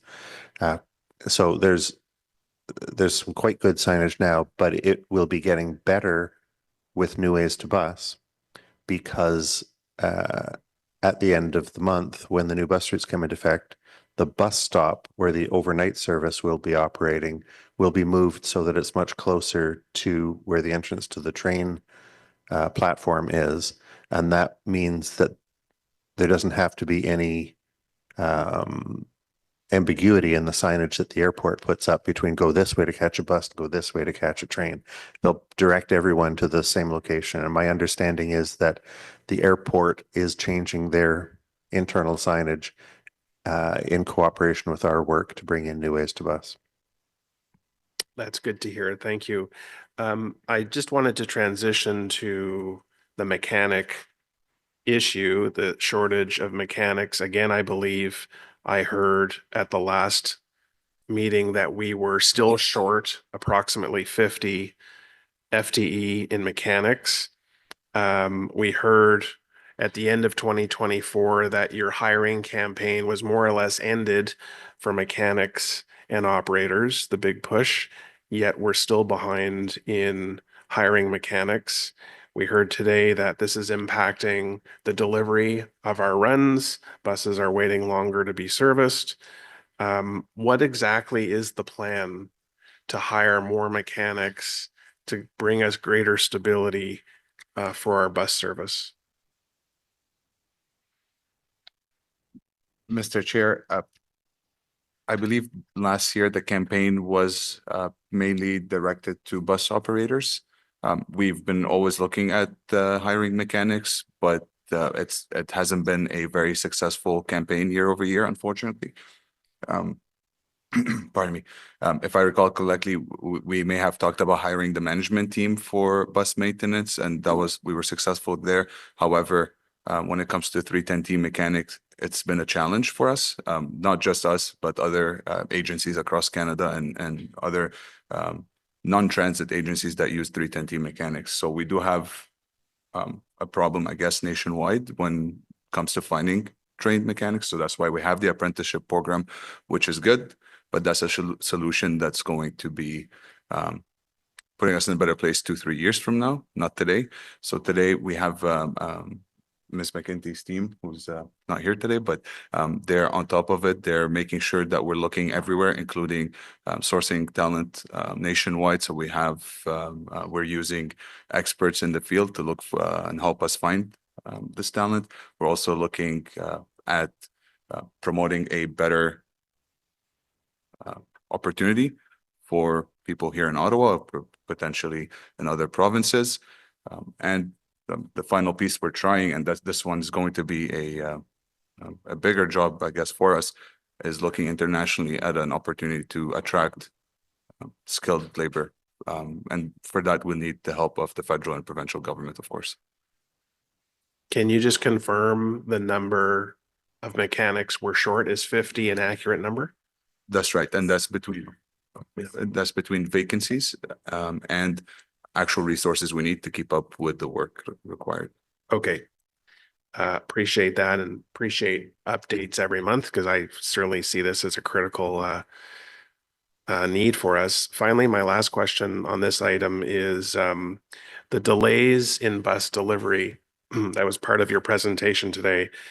You referenced seat issues, whatever the reasons are, but are we provided any type of discount on what we're paying for these buses because they are unable to meet timelines? Thank you for the question, through you, Chair. We're not paying any discounts. However, within the contract, there is a delay clause and liquidated damages, so we will be following the contract. Vice Chair DesRoches. Thank you, Chair. Thank you for the presentation. I agree with Councillor Tierney's remarks earlier that we're being very transparent in terms of some of the challenges we are facing and going into a great level of detail in terms of the strategies and plan to address it, particularly with respect to the fleet availability. We have a motion coming up later, which is a fair question. What's the plan? So I think that will continue to be a theme at this table. Is we do face some challenges and we have some opportunities, but what is the plan? And please continue to get back to us with the work that you're doing to address these challenges. I'm sure we're all searching to see how we can boost the fleet, and it's not easy. I look at our current operations and I ask the question, where is our core mandate to deliver services? And I see the student transportation issues start to come up more frequently. And I ask the question, is this our core mandate, that we're in the student transportation business when we are going through such a transformation? And we saw a media report just the other day, and I've heard from some residents who are being bused from outside the Greenbelt to Riverside, inside the Greenbelt to outside the Greenbelt to Riverside South. And the expectation there is that they have an express service with a 600 series. And I'm sympathetic to their concerns, but we don't have express buses for, our day-to-day passengers who use the service. So I'm wondering when we reached this point that there is this unwritten strategy of dependence on OC Transpo for student transportation. My twins attend the French system. I've never heard a complaint from the French students in terms of their access to yellow school buses to get to school. So I'm wondering if we can have some more in-depth conversations with OSTA and start to send the signal that really, while they have challenges, they need to fulfill their mandate to bus students when we're facing, again, the fleet challenges that we have. And I really worry about the younger buses coming in. They're being stressed, right? Because we have to roll them out. So could we just comment on the dialogue that we're having with the OSTA and their role in meeting their responsibility for student transportation? Thank you, Chair. Last week and this week, Bart, Pat and I, we met OSTA, and I think yesterday we met the Francophone one, I don't remember the acronym. And so we are working with them. We're trying to see how we can help each other for sure, because, you know, transporting the students, it's under their responsibility and it's under my responsibility as well, for sure, because we're public transit. So we are working together. It's not easy. And we know that every time that we have some centimeters of snow, the yellow buses don't show up. So most of the people will rely on those transport. So we need to better plan those things. And we shared some ideas that I don't want to bring today because it's very, very at the beginning, but we are working together. I can say that. Yeah, I appreciate it's complex. It just mystifies me that you'd have some of the distances that the students are covering. And I guess I long for the old days where, you know, the schools were in the communities and, you know, there was some commute to the schools, but they weren't, you know, going from Riverside South to Barrhaven or going from inside the Greenbelt to outside the Greenbelt. There's some inherent challenges that that I think the school boards are facing there. And again, I don't hear from the French board. It's OSTA complaints that I continue to receive. Admittedly, they're the largest, but I'll be following this dialogue closely. And I think, you know, they need some heads up that we're facing some real challenges and they will have to do, I think, better on their recruitment of drivers and the availabilities of yellow buses. And I think the parents, most of them would be happy with that. Thank you. Councillor Lowe. Thanks, Chair. I'm just sort of going to go in order of the presentation because that's the order I wrote my notes in. The speeding information is interesting. Like there has been a decrease in ASE tickets. I'm guessing those are ASE tickets, right? Yeah, that was a nod. Okay. Yeah. Okay. So there's been a decrease in ASE tickets, but there also has been a decrease in automated speeding tickets for the general population as well in February because of the weather. So it trends with the public. Right. Right. I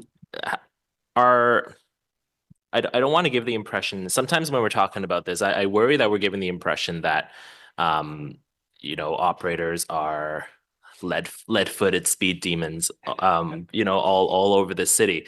And you know what? Some operators do speed, but sometimes, from my own experience, I know that there are pressures from scheduling, and you know that you know, I know we tell operators, you know, sometimes I know we tell operators that safety is paramount. You can overlook the schedule if you want, but there are many operators who want to still deliver that service for their passengers, you know, me included back then. So have we looked at like certain, if there's any blips in the data in terms of where these speeding infractions come from, where the monitoring sort of shows if there's certain routes that require help, whether it's routes or parts of the city that require help with improving the schedule as to take off some of that mental pressure from our operators? Thank you for the question. Through you, Chair, to the councillor. So first and foremost, we absolutely do not train our operators to rush or to speed. There is no direction in training. They're trained to drive safely, as you said. So the data that we're working with right now, you're absolutely right. The one that I've been presenting is just the automated speed enforcement, the city's initiative, which is well signed. We're currently looking at enhancing our geotab program, and I think that's where the rich data will really come from. Right now, when we get complaints from certain areas, we use the geofencing as opposed to the geotab, which is less specific, but still able to provide us with some data. So I do my team does work very closely to identify like areas that are frequent for speeding. And that's why I wanted to make sure that I made the point clearly that we're not saying just because the automated speed enforcement tickets have gone down, that speeding is not something we're watching very closely. And my team works absolutely very closely with Pat's team when different areas are identified to make sure that there's enough time built in. Okay, thanks. So then, looking at is the collision rate, this is just a clarification question. The collision rate, is that a combination of revenue and buses and non-revenue vehicles, or is that just buses?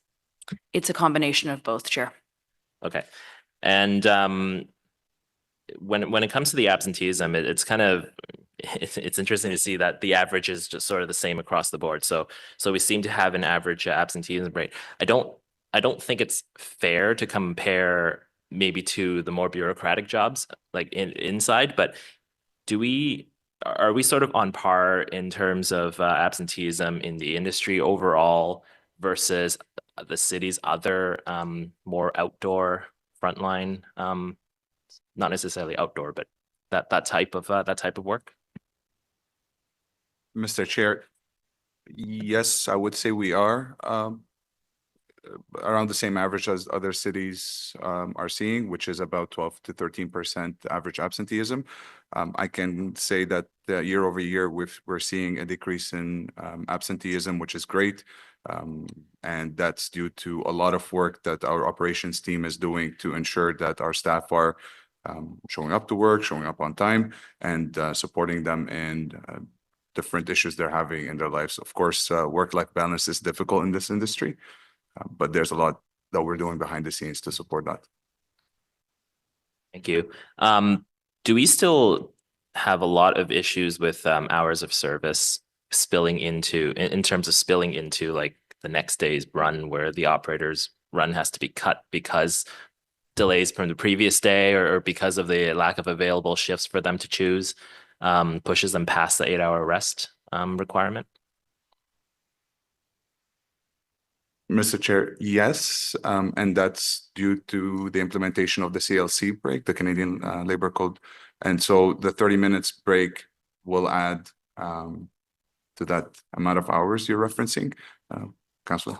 And so we do see that, but we do manage it quite well through booking regularly and through adjustments to the schedule with our planning team. Okay.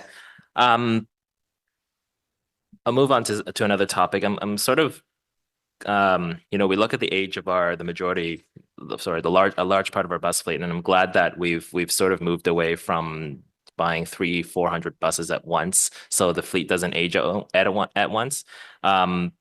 So I'm happy to see that we're sort of buying smaller orders of buses.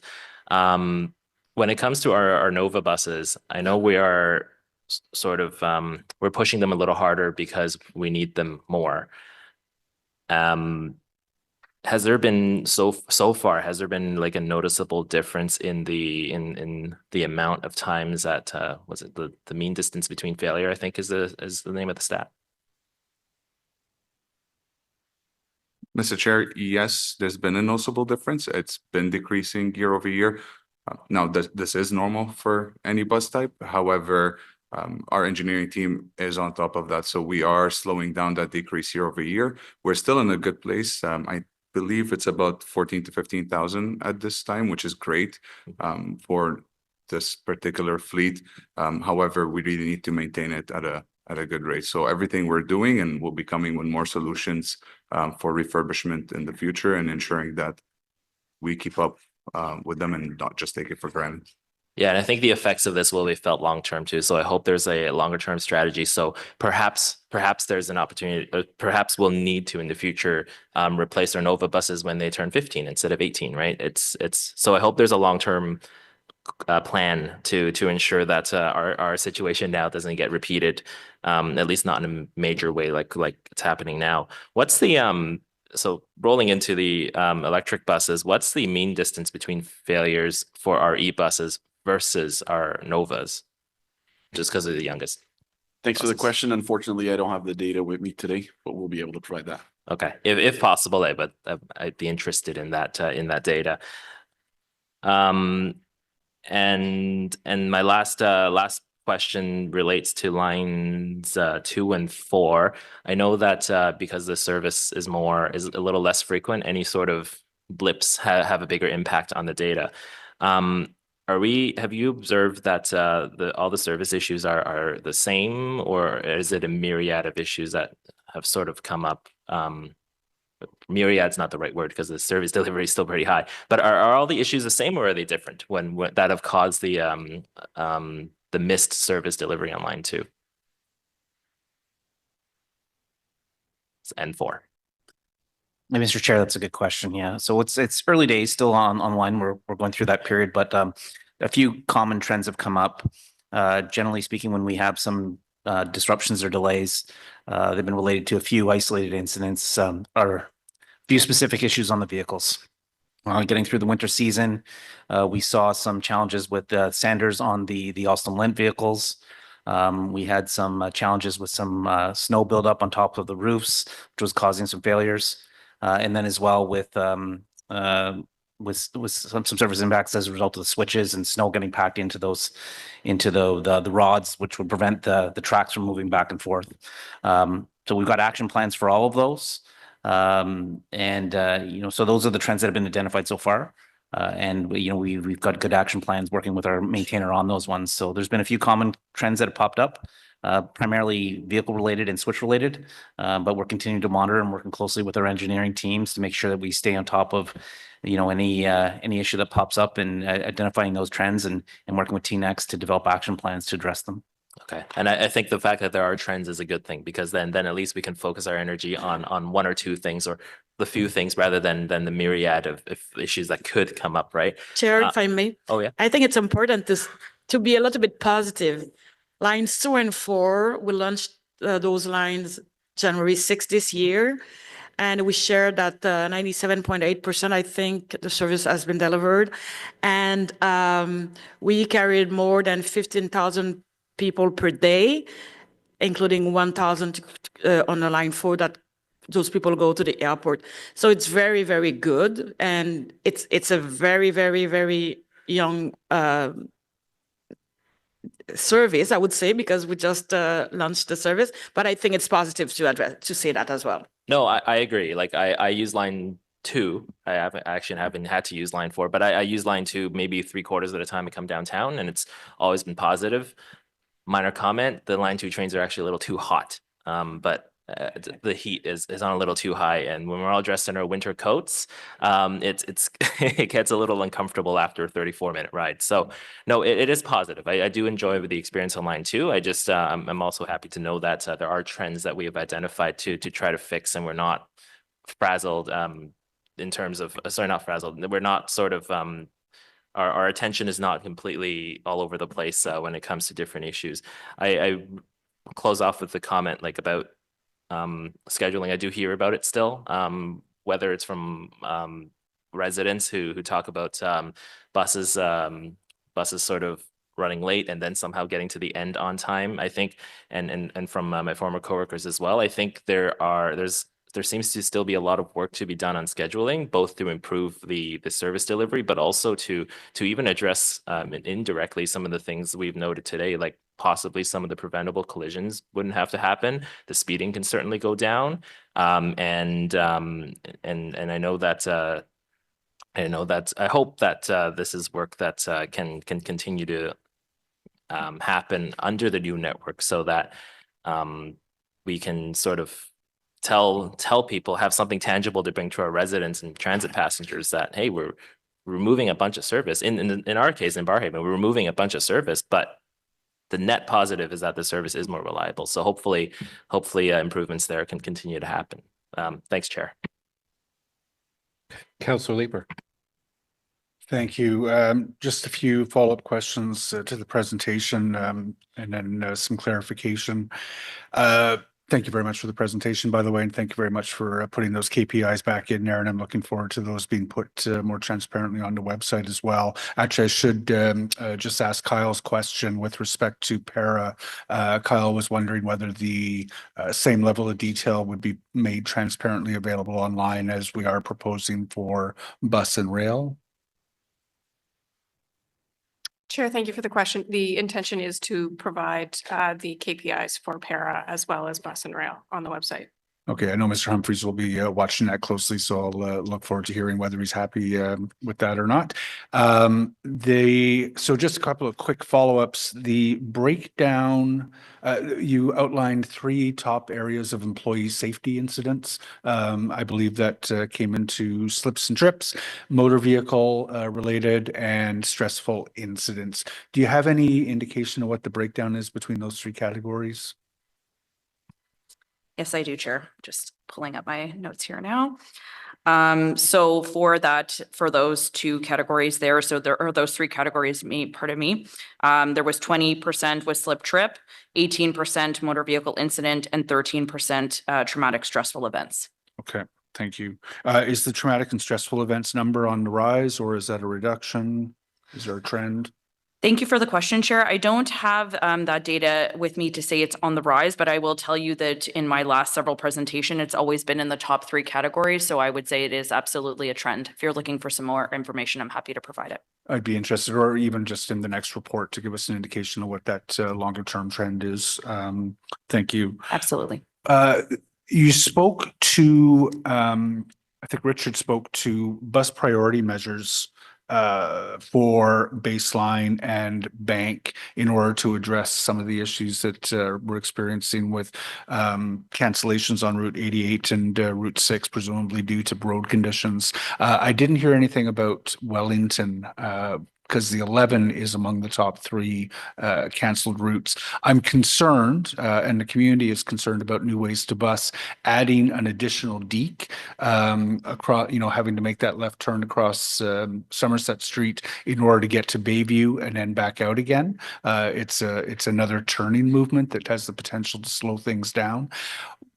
Is staff looking with the city at how to move the 11 through that corridor more quickly? Mr. Chair, we've been doing a very deep look at the operation and the challenges that buses on Route 11 confront as they make their way from downtown to Bayshore and back.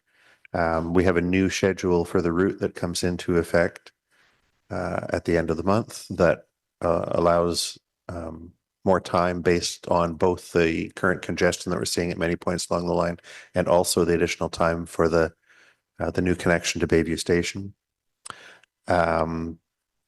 We are partway through developing a briefing that we would like to bring to the councillors who represent the wards along the route with some possible consideration that we'd like to get feedback on making changes to bus stop locations, possible small transit priority measures. We're also, of course, looking forward, as everyone in the city is, to the completion of the O-Train extension to the west and removing all the many construction detours that are along Richmond Road as a result of that. So all of these things are things that we're working on or looking forward to. And of course, the opening of lines 1 and 3 to the west will also take a lot of pressure off Route 11 when the new stations at Sherbourne and New Orchard open and provide that link to the existing stations. Okay. I'll look forward to getting that briefing. It's really challenging getting through, that Wellington West corridor, getting across even the Parkdale intersection is sometimes a matter of waiting for a few light cycles. And I think we owe it to passengers to be relatively aggressive about measures to keep the buses moving through that corridor. Although I know we have a very limited geography in which to work on. We can't put priority bus lanes, for example, through the corridor. So thank you for that. I can say, if it helps, we have some specific ideas on that area and that intersection. Okay, thank you. I'll look forward to that. The adjustment to the spring maintenance structures to focus on backlog. What is the work that that won't get done or will have less of a priority? Mr. Chair, it's the difference between what we were doing in the winter versus what we're doing in the spring is that we're actually targeting the work that needs to be done to secure this bus and increase its reliability. So for example, in the winter, we might look at a bus that needs 12 hours of work, put it aside, and try to get through the smaller defects on other buses so we can get them out in service. In time, the smaller defects will add up and we'll end up in a situation where, yes, we need to change all the brakes on this bus. So now we have to make another decision whether to do another 12-hour job or tackle another quick turnaround with a couple of hours, change the wiper, get it back on the road.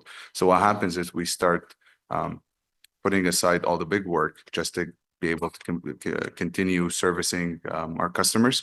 And this backlog creeps up. And then comes April, we're short in terms of buses available to us to be able to service on a daily basis. So what we do now is that we target the backlog. And so it's more of a long-term, short-term pain, long-term gain strategy, where now we're building our capacity. So instead of having 520 buses available to us, we can have 535, and every day we're going up with a steady number of buses available to us versus an unreliable amount. So I can have 520 in the morning, put on 540 for the service. By the time they're back in, now I'm short another 40. Now I'm back at 500. Instead, now we're steadily putting in 535. I'm averaging the number. It's slowly creeping up, but we're at a point now where we have a more steady approach to this. To the problem we had a few months ago. Again, Mr. Chair, during the winter, we have to balance between the customer experience and the backlog. And unfortunately, with the cold that we saw this winter and the storm, it's the last thing we want our customers waiting for long periods of time at the stations. So I'm just going to top or bottom line that as short-term pain, long-term gain. So sometimes some of those short jobs, I just want to make sure I understood that properly. Sometimes some of those short jobs are going to take a back seat to the work that's being done by the mechanics on the bigger, more labor-intensive jobs. Mr. Chair, maybe I can provide an example. So if we have, let's say, a light engine, we can either reset it and it will be okay. Sometimes it's okay to do so. It's not safety related, but sometimes because of the aging buses, we know that that could be something bigger. So with the engineering department, with the maintenance team, we will decide to have a full investigation, and that will become a very, very big job. So instead of having this bus available for maybe 1,000 kilometers, so we'll keep inside and work on it, and then maybe we'll have, I don't know, 5,000 kilometers. We will never have 50,000 kilometers for sure, because those buses are ready to be scrapped, as we know. So this is what we're trying to do. When Rami says, how do you say it? Long pain? Short-term pain. Short-term pain for long-term gain. Okay, thank you for that. The mechanics, so hiring an additional 50 mechanics, some of those are vacancies currently, but some of them are going to be incremental.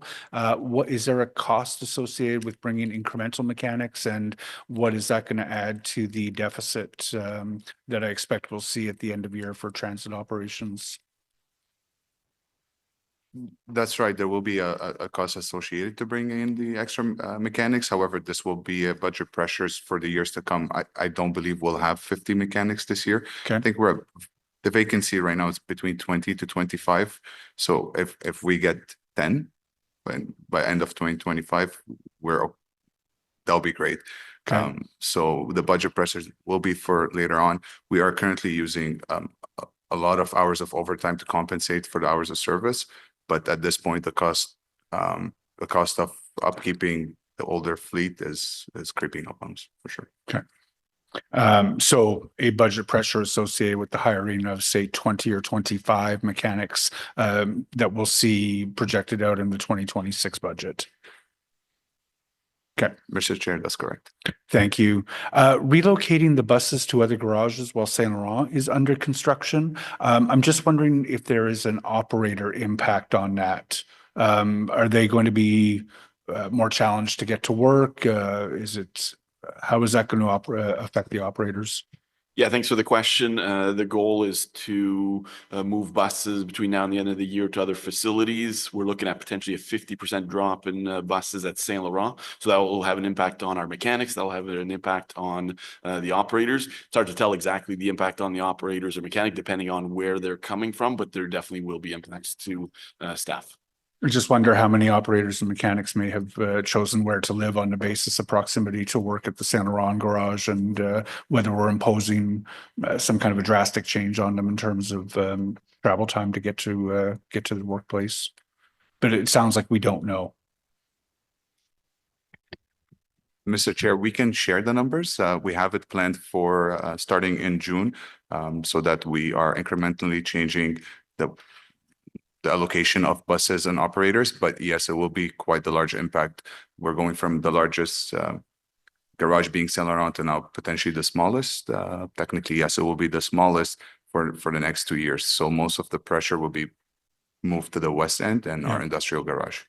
Is there the potential we might need more?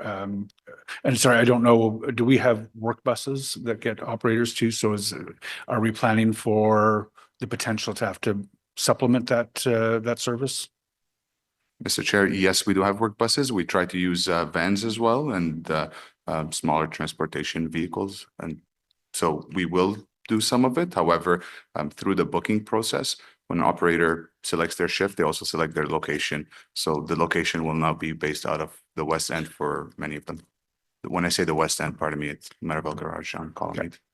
And Chair, I think it's fair as well to say, because you bring the question here, the mechanics, they are not happy with that for sure, because most of them have chosen to work at Saint Laurent Garage for reasons, and maybe they have been there for 20 years, and now they have to go either to Indy or Mirabel or Pinecrest Garage, and they're not happy for sure because last night I visited the night shift and they said that to me. And 2 days ago I was with the day shift and they said the same thing. I know they were speaking together for sure, which is great, but they are not happy. And that's why I was there to just to support them, to say thank you to them, to explain as well that we have to do that, right? It's a decision that we have taken to move with the diesel from diesel to e-buses, and we need to make a change our garage to be able to do so. So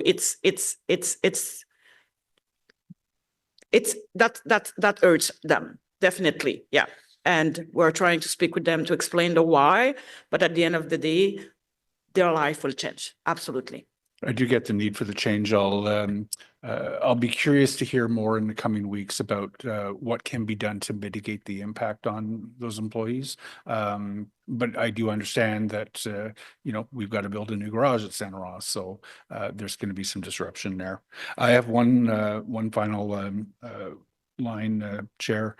So I just want to make sure I understand, because I'm very, very concerned, particularly today in light of the excellent chart that you gave us with respect to our fleet condition and where that's going. The availability of buses is it's keeping me up at night. Especially as we get into the fall season. So I just want to make sure I understand where we are today. We're about 20 buses short on average to deliver the service. But the new ways to bus plus summer schedule with reduced schedule will reduce that gap. Can you give me an idea of what the reduction in gap is?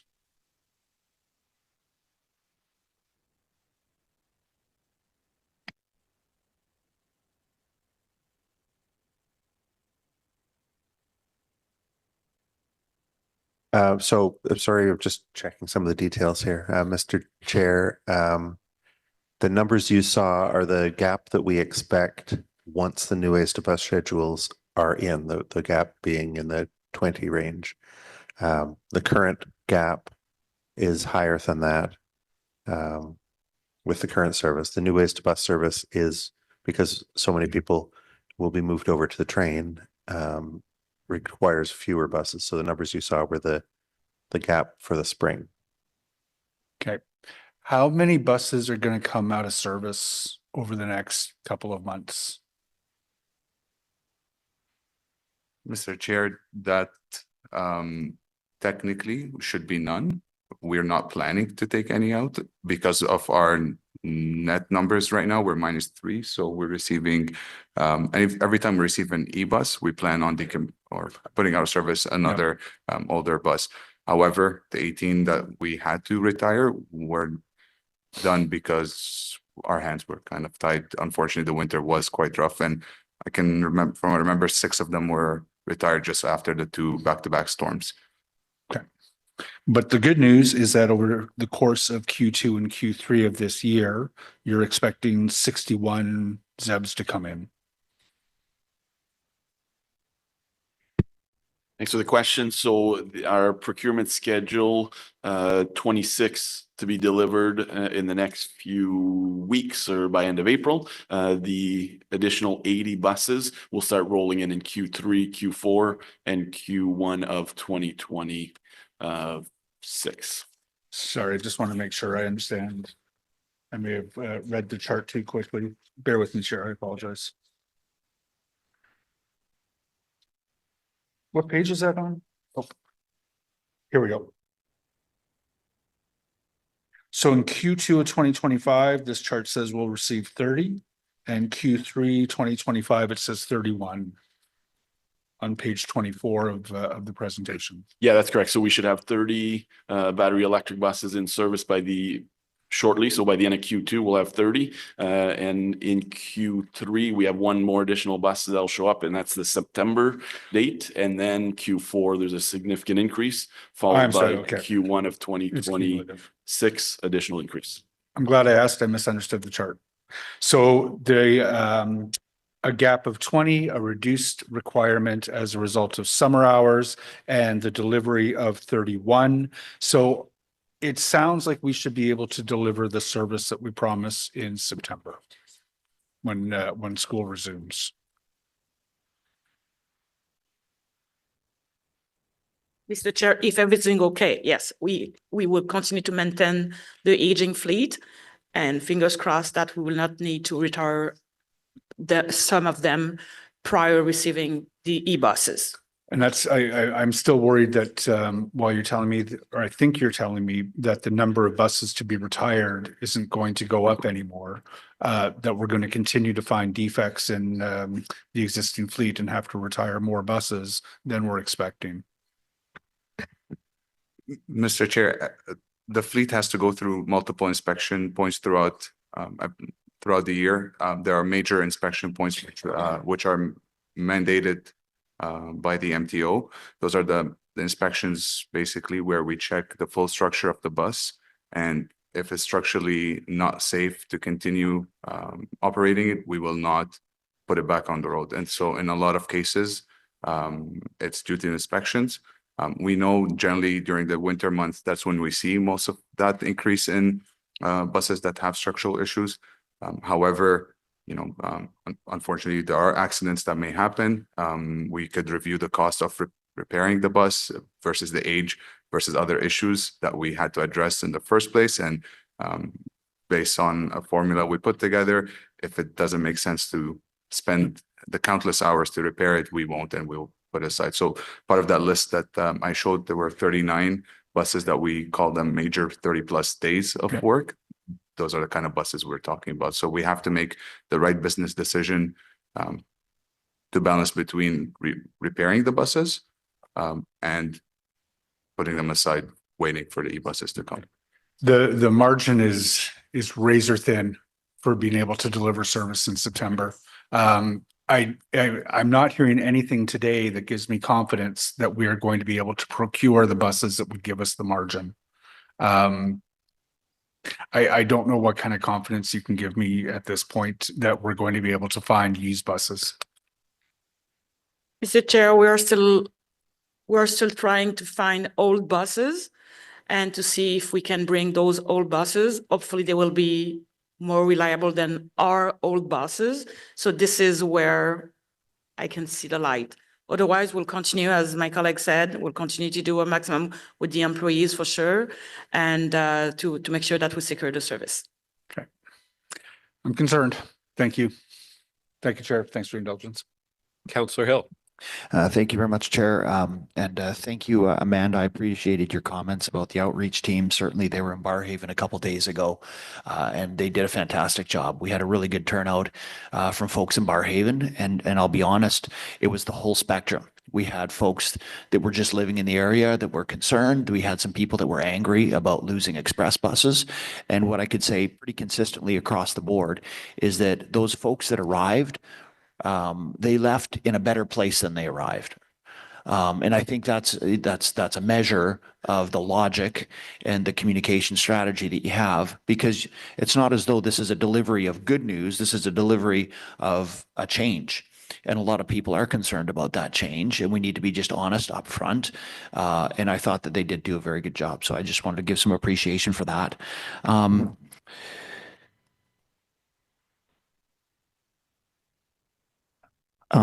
follow up a little bit on the response that you gave Councillor Brockington about the shortage of the maintainers, because that is a concern to me. I'm assuming that we have like an authorized strength in terms of operators, in terms of maintainers, a number of people that you can hire up to, or something that resembles that. And clearly, from a maintainer's perspective, that's the most limiting factor. Can you speak a little bit to your other components, like your existing bus drivers, your Confederation Line electric bus or electric train drivers, and the progress on the diesel operators as well? How are those progressing in comparison?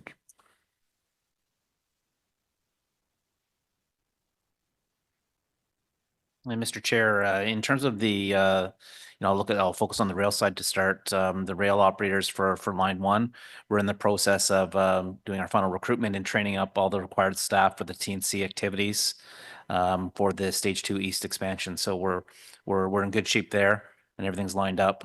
We're still on with respect to lines 2 and 4. We're still finalizing, going through the training for the DROs on that line there. That work is continuing, and just similarly like we experienced on line 1, the first year there's a higher level of attrition and turnover, and we're experiencing that right now as people move on to other positions within the organization. There is that sort of fluidity in that first year of operation, but we've got sufficient numbers right now for the line to run the 7-day service, and we've been seeing that in our reliability scores and what we've achieved. But we are continuing with the training to get to that point where we have a really solid number of people, including spares, so that we can deal with any sort of fluctuations in our staffing. With respect to the controllers too, on both lines, we're well suited with our number of staff for the controllers, but there is ongoing training development activities going with the staff that we have there, and that will be something that will continue and won't end in the short term. To speak specifically to the maintenance staff, I know we talked a bit about recruitment.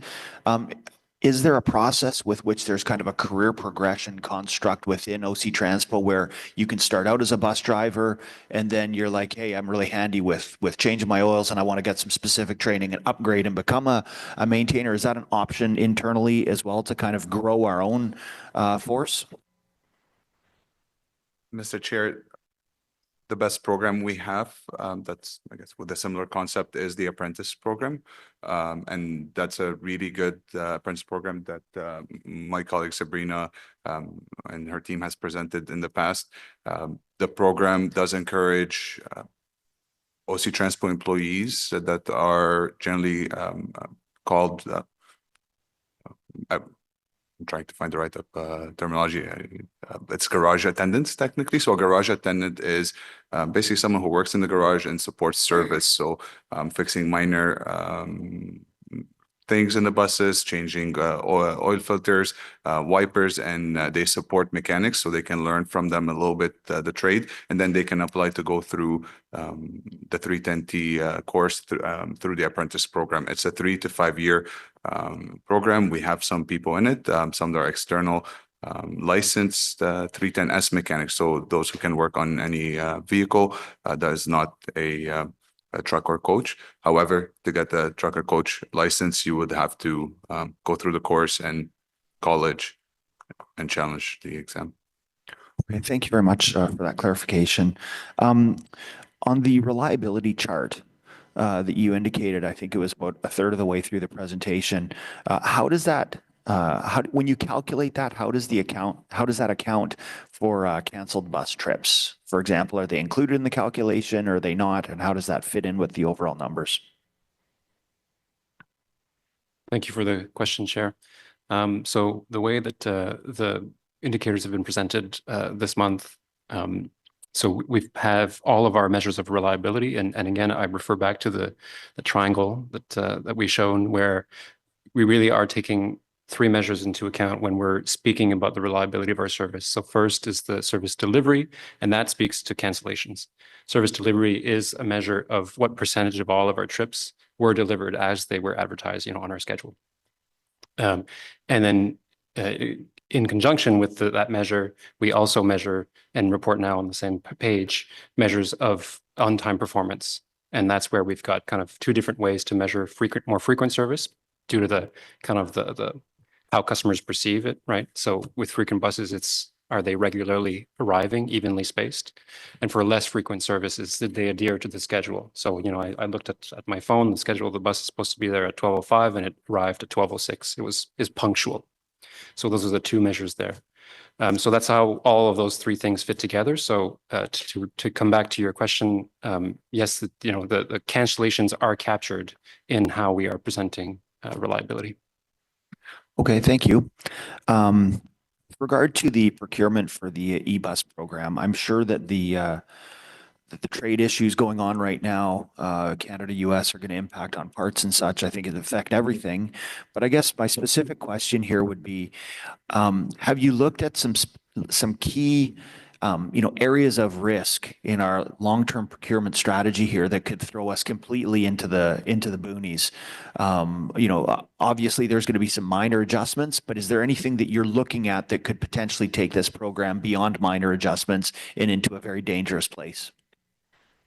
Chair, if I may, Councillor, I will refer to my colleague Cyril, because we had this discussion last week, and he will provide a fulsome answer at FinCorp, because it's not only for the OC Transpo, it's for citywide. So he will provide this answer. That's perfect. Thank you very much. With regard to the construction of the new barn at St. Laurent, I guess one of the concerns, I know I raised this before, but it's about safety, it's about building code. It's, we got a ton of electricity that's going to go through that thing now. And I could only imagine that this is some kind of exemption to fire codes, or there's some kind of new view to look at this, because this is not like a 100 amp service in a house. This is like you've got your own systems on site. So just from a fire safety perspective, structural fire safety code perspective, can you, I guess, reassure me and identify to me how that has been reconciled so that we're able to safely operate within there, and not just to operate safely, but should there be an incident, should there be a fire, should there be something, that there are the adequate mitigations in place in order to ensure safety and minimized risk. Yeah, thanks for the question, through you, Chair. So obviously, everything that we're building is built to building code, fire safety, especially with these battery electric buses. Our safety is our #1 priority. So there's a few things that we've done, no particular order. So one, obviously, we have a fire safety working group. So we have infrastructure services, we have building code, fire services, and OC Transpo. We meet every 2 weeks to talk about any challenges or concerns that we have. And all of those items are brought forward into our design. To speak a bit about the design, we are increasing our sprinkler system. So the garage as it existed today, the sprinkler system in there met code for our diesel buses. It's the same code for our battery electric buses. However, what we've done, we've made a decision to proactively increase the flow of water. We've also looked at how many buses are parked in a specific area. So we're separating our parking lanes and have firewall or fire separations between a maximum of 32 buses. So 3 lanes is the most that we have. The majority are around 24 buses. So should there be an event, hopefully there never is, we're limiting that impact. Buses themselves have thermal safety management systems on them. So If the batteries were to escalate in temperature, we have warnings that are triggered on the bus, so our operator in service would see that. And it also sends an alert to our control room, so we could respond accordingly. We've set up a quarantine zone at Saint Laurent, which is away from our buildings. So should there be a bus that we believe has a concern, we could park it outside away and then monitor that bus properly. And when it comes to the maintenance side, we are dedicating specific maintenance bays for high voltage work, which is outside of the general repair. So you're doing your tires, your brakes, and so on. So that high voltage maintenance bay, currently there was one that was set up for our 4 buses that we had. It's a separated, dedicated bay that has all the right proper safety equipment, defibrillators, and so on for maintaining that buses or our electric buses if you're working on high voltage. And as part of the program, we are renovating an area that should be completed shortly. That is at the back of our garage. That's the last picture that was on the presentation, as a mezzanine that we're building, so maintenance workers, trainers could more efficiently, and I wouldn't say safer because our area is safe, but easier to maintain your buses at height. Dan, I appreciate that. And I can tell you've taken this extremely seriously, and that's important for sure. You said that the code for the water sprinkler system in the new structure is the same as the old system? Correct. So the building code as it's written today, our existing garages that we have are built to code for our diesel buses. It's the same standard for electric buses. Okay, I appreciate that, and I'll probably take that up then with building code, because to me that is a bit concerning, because I know, when you look at the potential fire impacts for a lithium-ion battery system, especially with the potential for chain reaction, if you have buses close to park it in proximity, I would think that there would probably be a need for a more aggressive code structure, but that's not a question for you, but I appreciate it very much.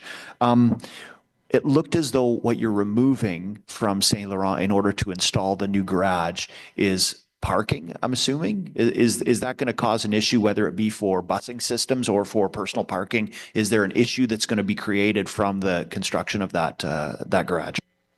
Thank you for the question, through you, Chair. So the area that the new garage will be built on is where we currently park our diesel buses outside throughout the year. So during the construction, obviously there will be an impact to the buses that could operate out of there, so that they'll be moved to other facilities.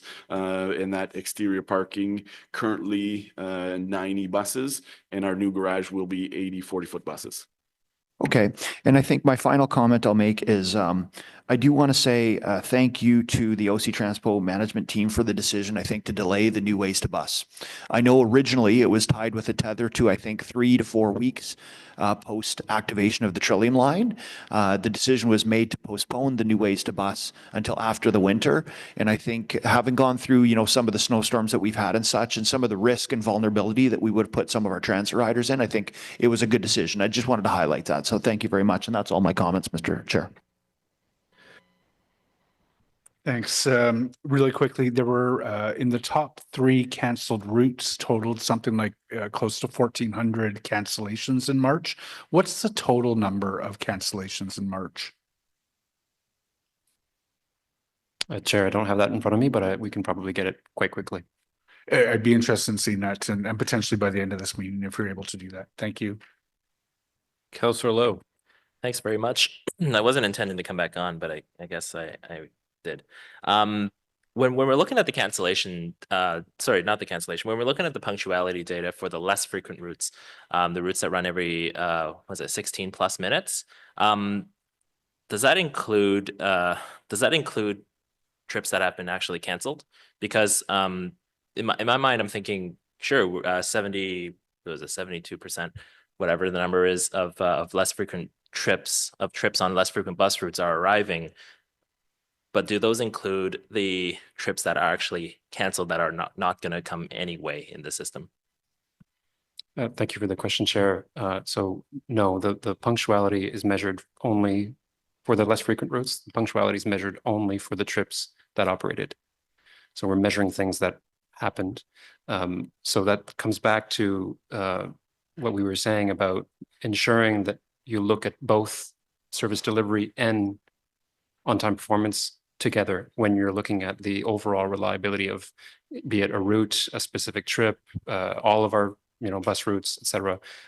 Always, and when we're doing that internally and investigating why a certain route is not reliable, again, we're always looking at all of those things together, right? It's a toolbox, right? Come back to the question, no, the trips that are not delivered are not captured in the punctuality measure. Okay. Like there are a lot of transit passengers out there who are very savvy and checking to make sure that their trips are not canceled. But there's also a set of transit riders who are not, who can't, or because they are coming off a transfer and they're there anyway. I would posit maybe more of an idea than a request to you. Right now, I'm imagining the punctuality data as like essentially a yes or no data point, right? Yes, it was punctual. No, it was not punctual. I think it might be worth including something like the trip was canceled and therefore it's a value of 0 and therefore it might drag down that average. More of an idea than a request, like try it out maybe once sometime in the next little bit. And then further going on the data, I'm curious about, so I've had a lot of comments from residents over the last month and a half or so about, specifically cancellations on the Route 74 in the morning. And if this is not a question about the 74, but the context is with the 74.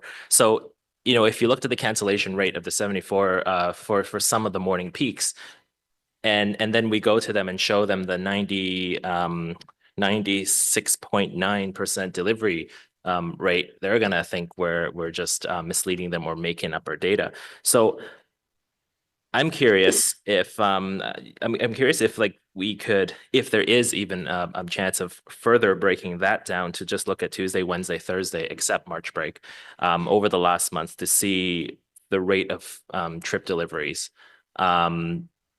Because Tuesday, Wednesday, Thursday, because Mondays and Fridays typically are sort of outliers in terms of weekdays. But is that something we could also look at, maybe even if it's just sent to us as an email or a memo later on? Chair, maybe before answering this question, I would like to take a moment to say that, and this is a good point that we bring, because on transit, for the bus side, when we deliver 96, 97, even 98% of the service delivery is bad. And I said that when I started here in October 2021, in February 2022, I remember that Councillor Kitts had a question because we questioned exactly the 96% at that time. And I said that, and I say it again today, it's very bad. That's why when we compare with best transit around the world, we need to deliver what we plan by 99.5%. That will not happen overnight, unfortunately, for a variety of reasons. And I think we have shared many times a lot of data here, so now you're more familiar with those. So when your resident says 96%, are you sure of your number? It's bad, it's not good. At school it was very good, but not for transit, not for buses, definitely not. So I think you should refer to this person to say, we're looking for 99.5, but we have a lot of things to do to be able to do so. But we know that 96, 97, even 98, it's not good. Last year we finished with 98, which was great when we compared to the previous years, but it was not where we want to do, where we want to go, and where we want to be, I would say, and we're working on that. That's why we're sharing a lot of info with you, etc. So we're educating the councillors to make sure that we are at the same page so we can understand the same thing. So 96% is not good. The goal is 99.5. That will not happen overnight. We have a solid plan to be able to achieve that. And then we will work on the quality of the service. This is where the punctuality will enter in effect. Frankly, today, I think the customer preferred the bus to be late instead of there is no bus, right? So even if I have 100% of punctuality today, if I don't deliver what I planned, people will be mad and the bus will be late regardless, because we'll have a lot of people that will take this same particular bus. So it's important to have sufficient buses. We have to deliver those buses. And then we have to work on the punctuality and the cleanliness, those kind of things will come back later, but deliver the service, be punctual. No, that's all great, and I do appreciate like all the information that you've been bringing to committee since this term started. I think, you know, I think I looked back at some of my old notes from previous meetings. I've asked for further breakdowns in data for like probably 4 or 5 times, and this is going to be number 6. I've never gotten 96.9% in school, by the way. Yeah, no, I think it would be a nice thing to look at for us, at least like and even if it's just for transparency's sake, to look at the 3 Tuesdays and Tuesday, Wednesday, Thursdays that were in March, except March break, to just sort of see what that weekday delivery is like, because like you know, like Renee said, 96.9 does mask a lot of things, but we might know this, but the average passenger sees 96.9 and think, oh, good. 96.9 is very good. And then they're out there every day and the 718 bus doesn't show up. The bus that they normally take doesn't show up, right? My wife has had to take an earlier 74 now because of that. So I don't know if that's like a direction, or if I could just request it just like this, like if we can get like a Tuesday, Wednesday, Thursday thing based on trips delivered, just for March, like the data that you have there. I'm not asking for anything new. Chair, yes, we can provide that. It's not something I have here, but we can certainly look at just those 3 days and what the service delivery rate would be. Okay, thank you. And probably just an email or a memo or something. It doesn't have to be anything huge. Thanks. Councillor Brockington. Thanks, Chair. Just a quick point. What the discussion this morning and past discussions have unveiled is that there is the opportunity for confusion when we talk about reliability statistics. Reliability is the header. And as we've heard, it's broken down into various subcomponents. And the delivery of service, as Madame Avocaz has just reinforced, is different than on-time performance. They're 2 separate metrics. They're not to be mixed because they're 2 separate metrics. They're bananas and oranges under the header of reliability. They're both fruit, but we're talking about reliability stats. And the challenge to date is we've established targets for both, but no timelines or roadmap about when and how we're going to achieve those. So for the online performance, there's a motion that's coming. We'll talk about that today. We all agree that we want to get to the targeted levels for both delivery and on-time performance, but we don't have a clear understanding of the path that will get us there. And that's very important for this commission to oversee. Thanks, Chair. Okay, I'm seeing no more questions. So thank you, staff, for the update and for answering our questions. We're going to move to the next report, which is the Light Rail Regulatory Monitor and Compliance Officer Annual Report. We're going to take 5 minutes because we have a wholesale change in personnel presenting. So 5 minutes, very quick. We will restart at 11:57.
All right, we're going to get started as soon as we can.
Okay, so we are going to continue with item 5.1. This is our annual report from our light rail regulatory monitor and compliance officers. So we're welcoming Sam Barata here on his yearly visit and update. Sam has a detailed presentation going over the findings of his work over the past year. And we have a number of other OC Transpo staff and city staff. Wendy Stephenson is here, Renee Amilcar and Sabrina Pazian. And from the Infrastructure and Water Services Department, we have Tammy Rose, Sue Johns, and Scott LaBerge. And our Chief Procurement Officer, Joanne Graham, is online as well. So if any questions come up after the presentation, lots of subject matter experts available to answer. We have no delegation, so we'll go to the presentation and then follow that by questions for staff or for Mr. Barata. Mr. Barata, welcome. Thanks for being here, and the floor is yours.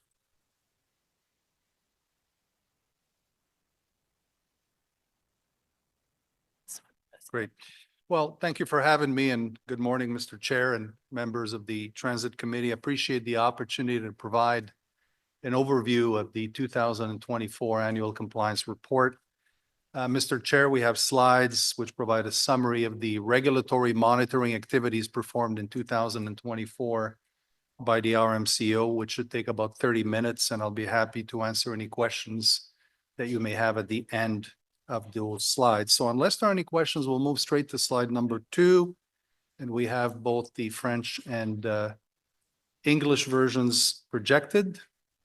Alors, nous allons passer à la diapositive numéro 2. So let's go to the second slide that that shows us the content that we're going to review today. The slides summarize the annual report that was published last week. And considering the technical content of this report, I'm going to simplify the content of these slides as asked to me by the committee 2 years ago. So what you'll see here are figures that have been simplified based on the report, just like we saw in the past, because it's a technical report. So I'm going to review this material. I will do this quickly for some slides at least, given that we have a limited time, but it'll be my pleasure to answer any of your questions at the end of the presentation. So the slides begin with the context, the regulatory concept of the Confederation line. It goes over the mandate of the agent, and then talks about the activities that have been completed in 2024 and the observations for the 2 sectors that were monitored. And we're going to conclude with the corrective measures that follow the observations. And we are on the right slide here, number 3. This gives you an overview of my experience. Okay. I guess We're working on it. Okay, great. So I've been RMCO with the city since 2018. And as you know, the first task was to prepare the work plan, which was approved by City Council in September of 2018. This was followed by revenue service in September of 2019. And as you know, the RMCO started the monitoring work after revenue service. In terms of my experience, I've been working in the railway sector and transportation for more than 40 years, of which 35 years were at CN Rail, from which I retired as Vice President of Safety and Sustainability. And my experience took me across a number of operational and staff positions in several locations across Canada, including responsibility for commuter operations, as well as responsibility for safety, operations, regulations, auditing, and extensive dealings with the regulator.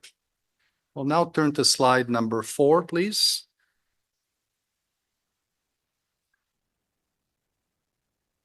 We still...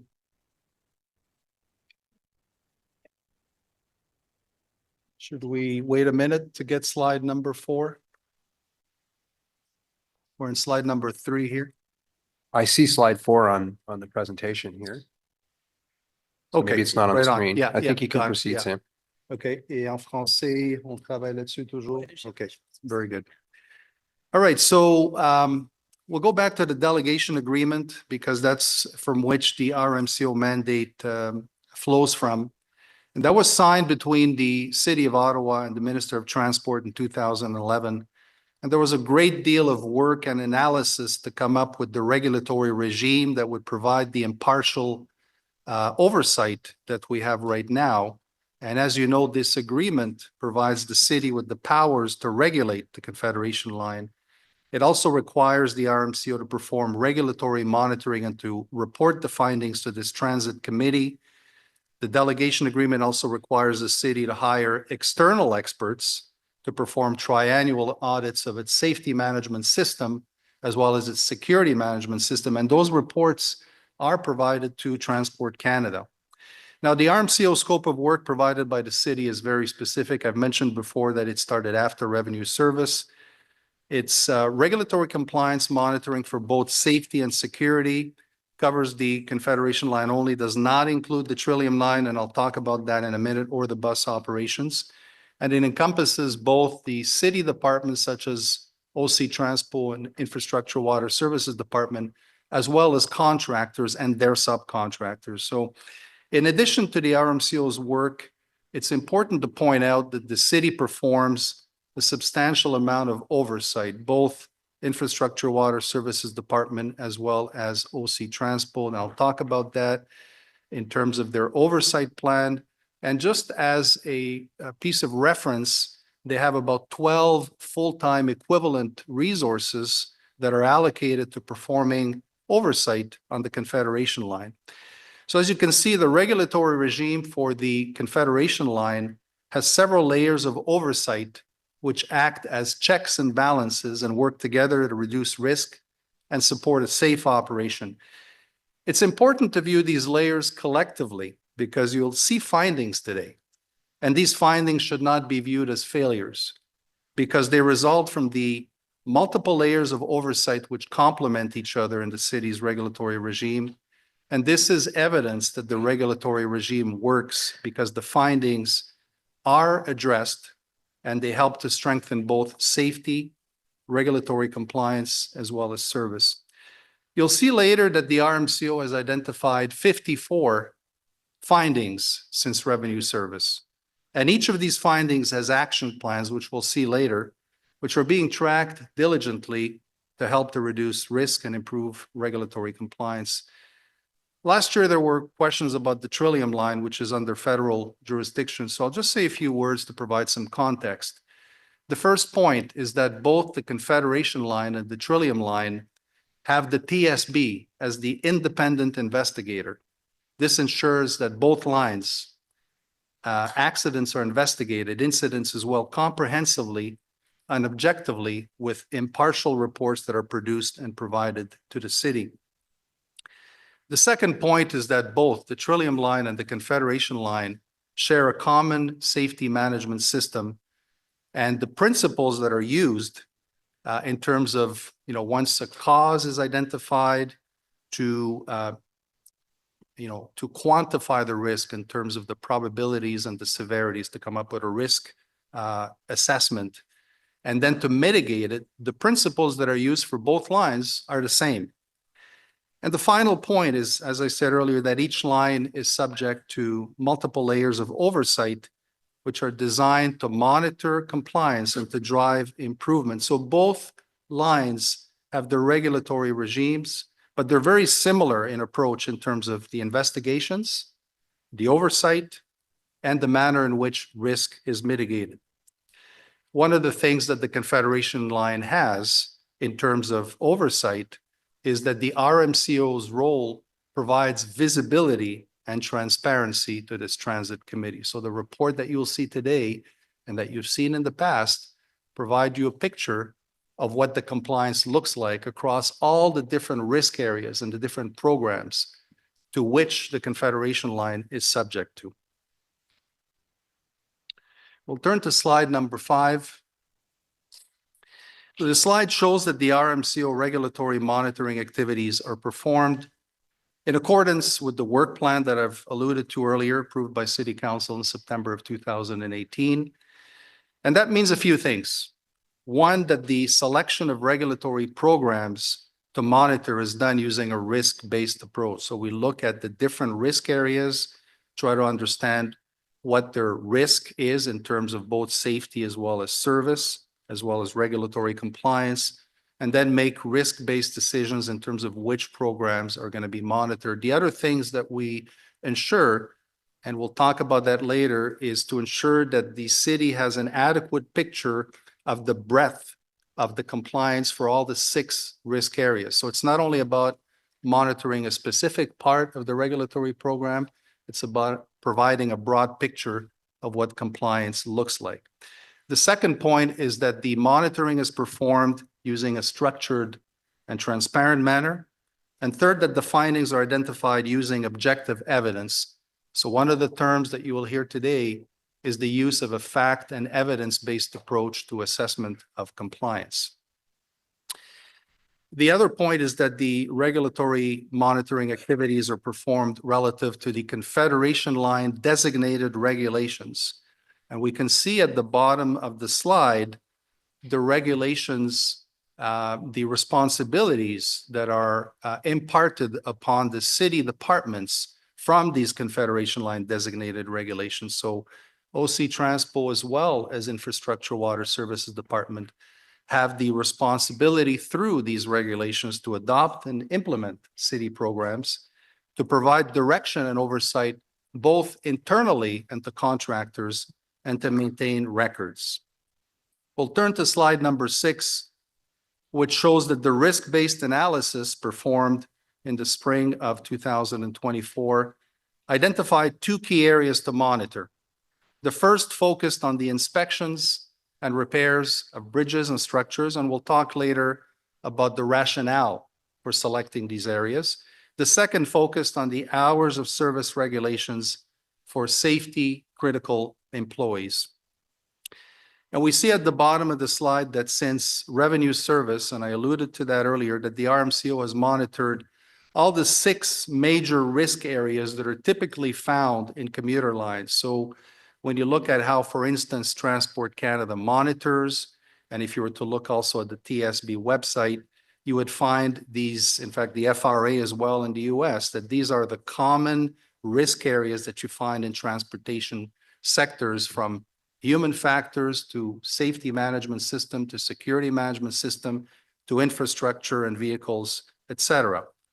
So as I said, the fact that the city has this report in terms of compliance provides the visibility, and the findings are addressed to make improvements to both the regulatory compliance findings, and this naturally supports both safety and service.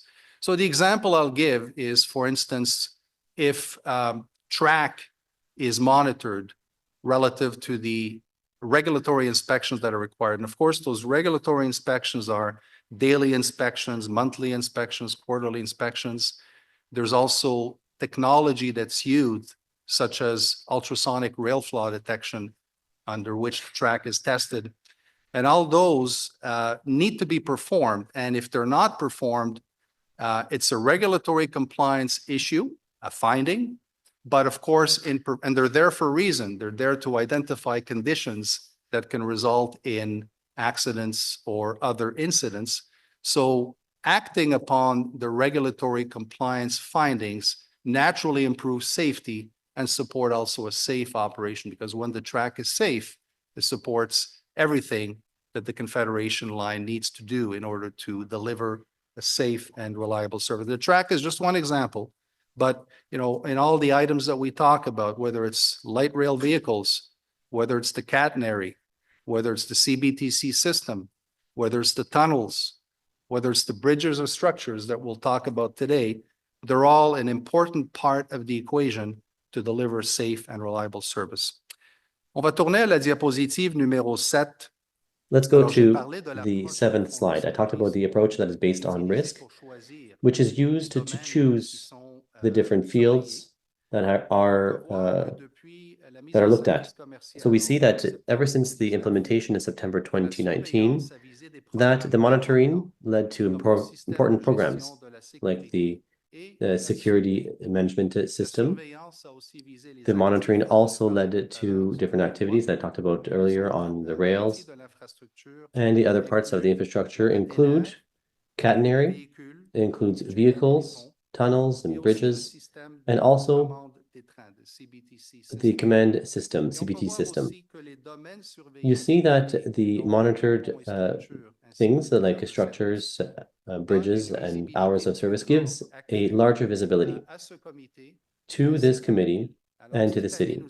So this year, we will continue on this analysis process of the risks, which will enable the city to get more understanding on the regulatory process and to be well positioned to take action, which will improve the regulatory respect and security and service. Let's go to slide 8. So this shows just a high-level overview of the RMCO activities. We've talked about the monitoring. We've talked about the risk-based analysis. The work, of course, involves working with the stakeholders, engaging the stakeholders, just as a Transport Canada would in terms of engaging the operator. In this case, it's OC Transpo and Infrastructure Water Services, the owner of the structures and bridges, as well as the contractors. And one of the important areas that is, tracked actively by all those stakeholders, as well as the RMCO, is that the findings are addressed and a report is provided to this committee and to the city through these annual compliance reports about the actions that are being taken to address the findings. That is really important because it's better to know something in terms of findings rather than not to know. So as I mentioned earlier, the fact that the RMCO's monitoring is identifying findings is good news for the city because it positions the city to know the issues and to be able to act upon them in a pinpointed manner. But of course, you need to know how effective those actions are and whether those items that are being found are being addressed conclusively. And I have some slides that talk about that. Those 54 findings that I talked about earlier since revenue service availability, that we have 45 that are closed conclusively. And that is evidence that the regulatory regime is working. And as I said, each one of these items, such as the track inspections, regulatory inspections that I talked about in the past, are going to help reduce the risk profile of the city and support a safe and reliable operation. So keeping in mind that there were 2 areas monitored in 2024, we'll turn to the next slides, which provide an overview of the first area monitored, which focused on the inspections and repair of bridges and structures. So we have slide number 9 already. And this explains the rationale for monitoring this area. And that is the fact that bridges and structures are key to a safe and reliable operation. bridges and structures are critical, of course. And when we look at the risk spectrum, we need to not only look at those events that can occur frequently with a low or moderate severity, but we need to encompass absolutely those risks that have a very low probability of happening, but for which the consequences can be very severe. And I think bridges could be put in that category that you don't expect things to happen very often, but potentially when things go wrong with a bridge and structure, the potential severity is very high. Hence, the risk equation is the probability and the severity and the risk level can be potentially high. And that's the rationale for selecting this area for monitoring in 2024. And this is an area that has not been monitored by the RMCO since revenue service.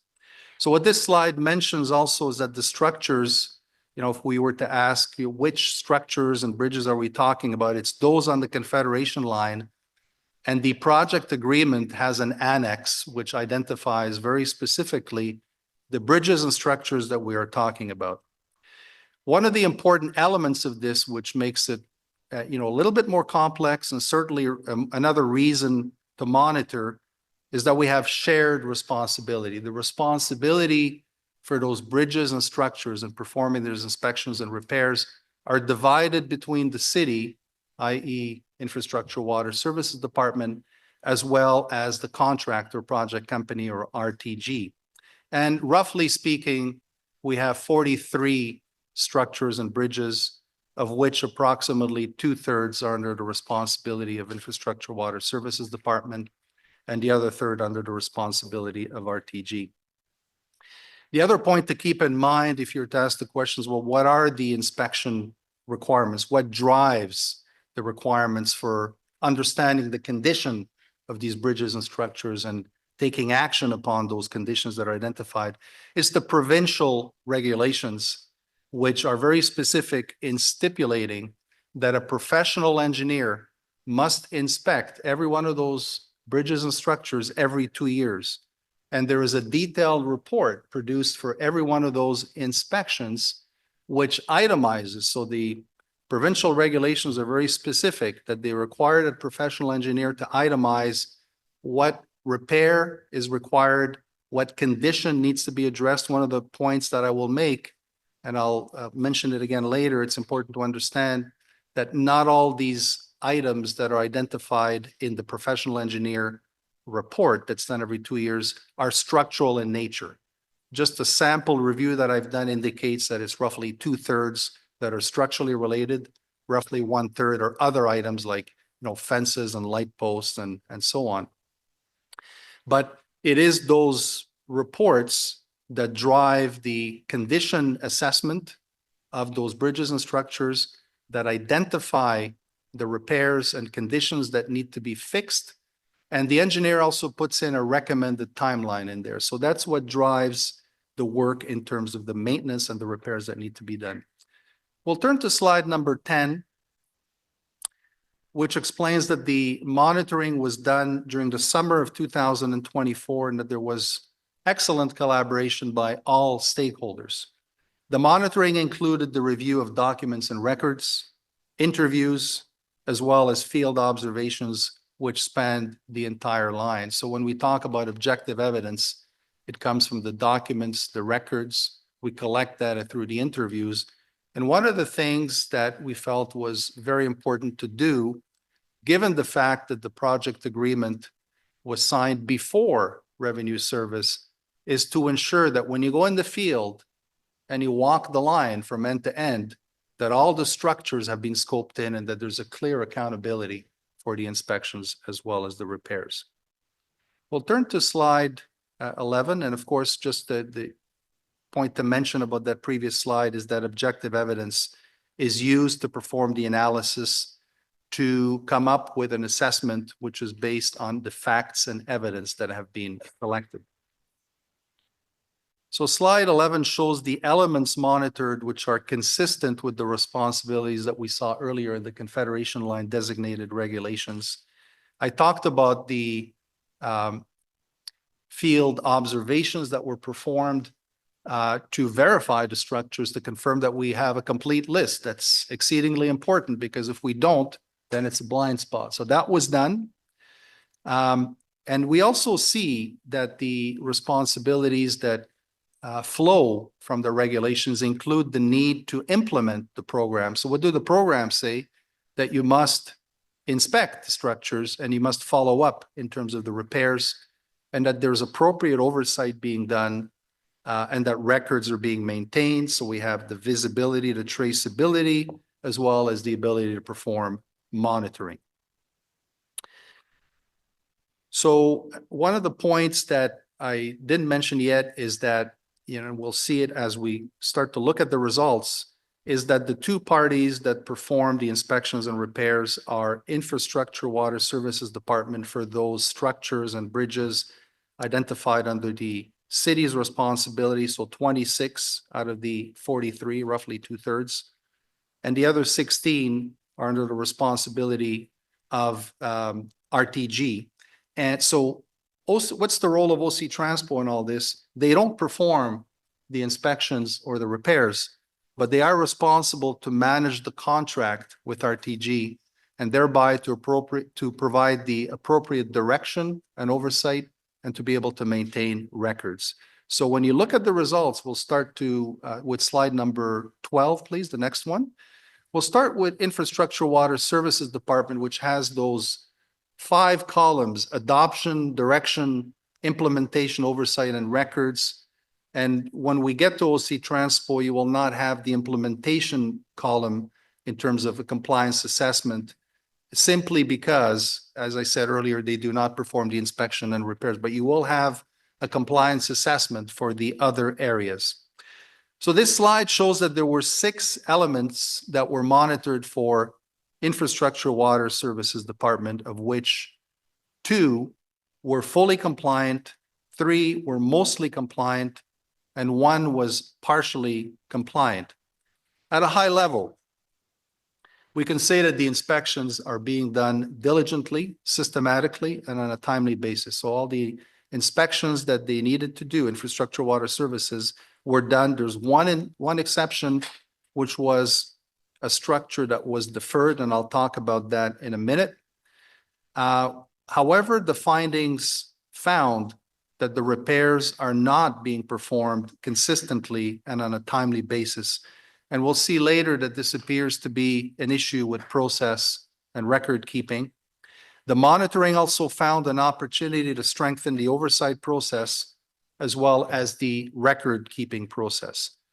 We'll turn to slide 13, which notes that the repairs identified in the OSIM inspection reports include the conditions that I talked about earlier. So they're not all repairs, and sort of roughly speaking, 2/3 are structurally related, 1/3 are not, and they deal with, we see a little footnote and things like sidewalks and light posts and fences and so on. But 2/3 are, roughly the proportion of those items that are identified that are structurally related.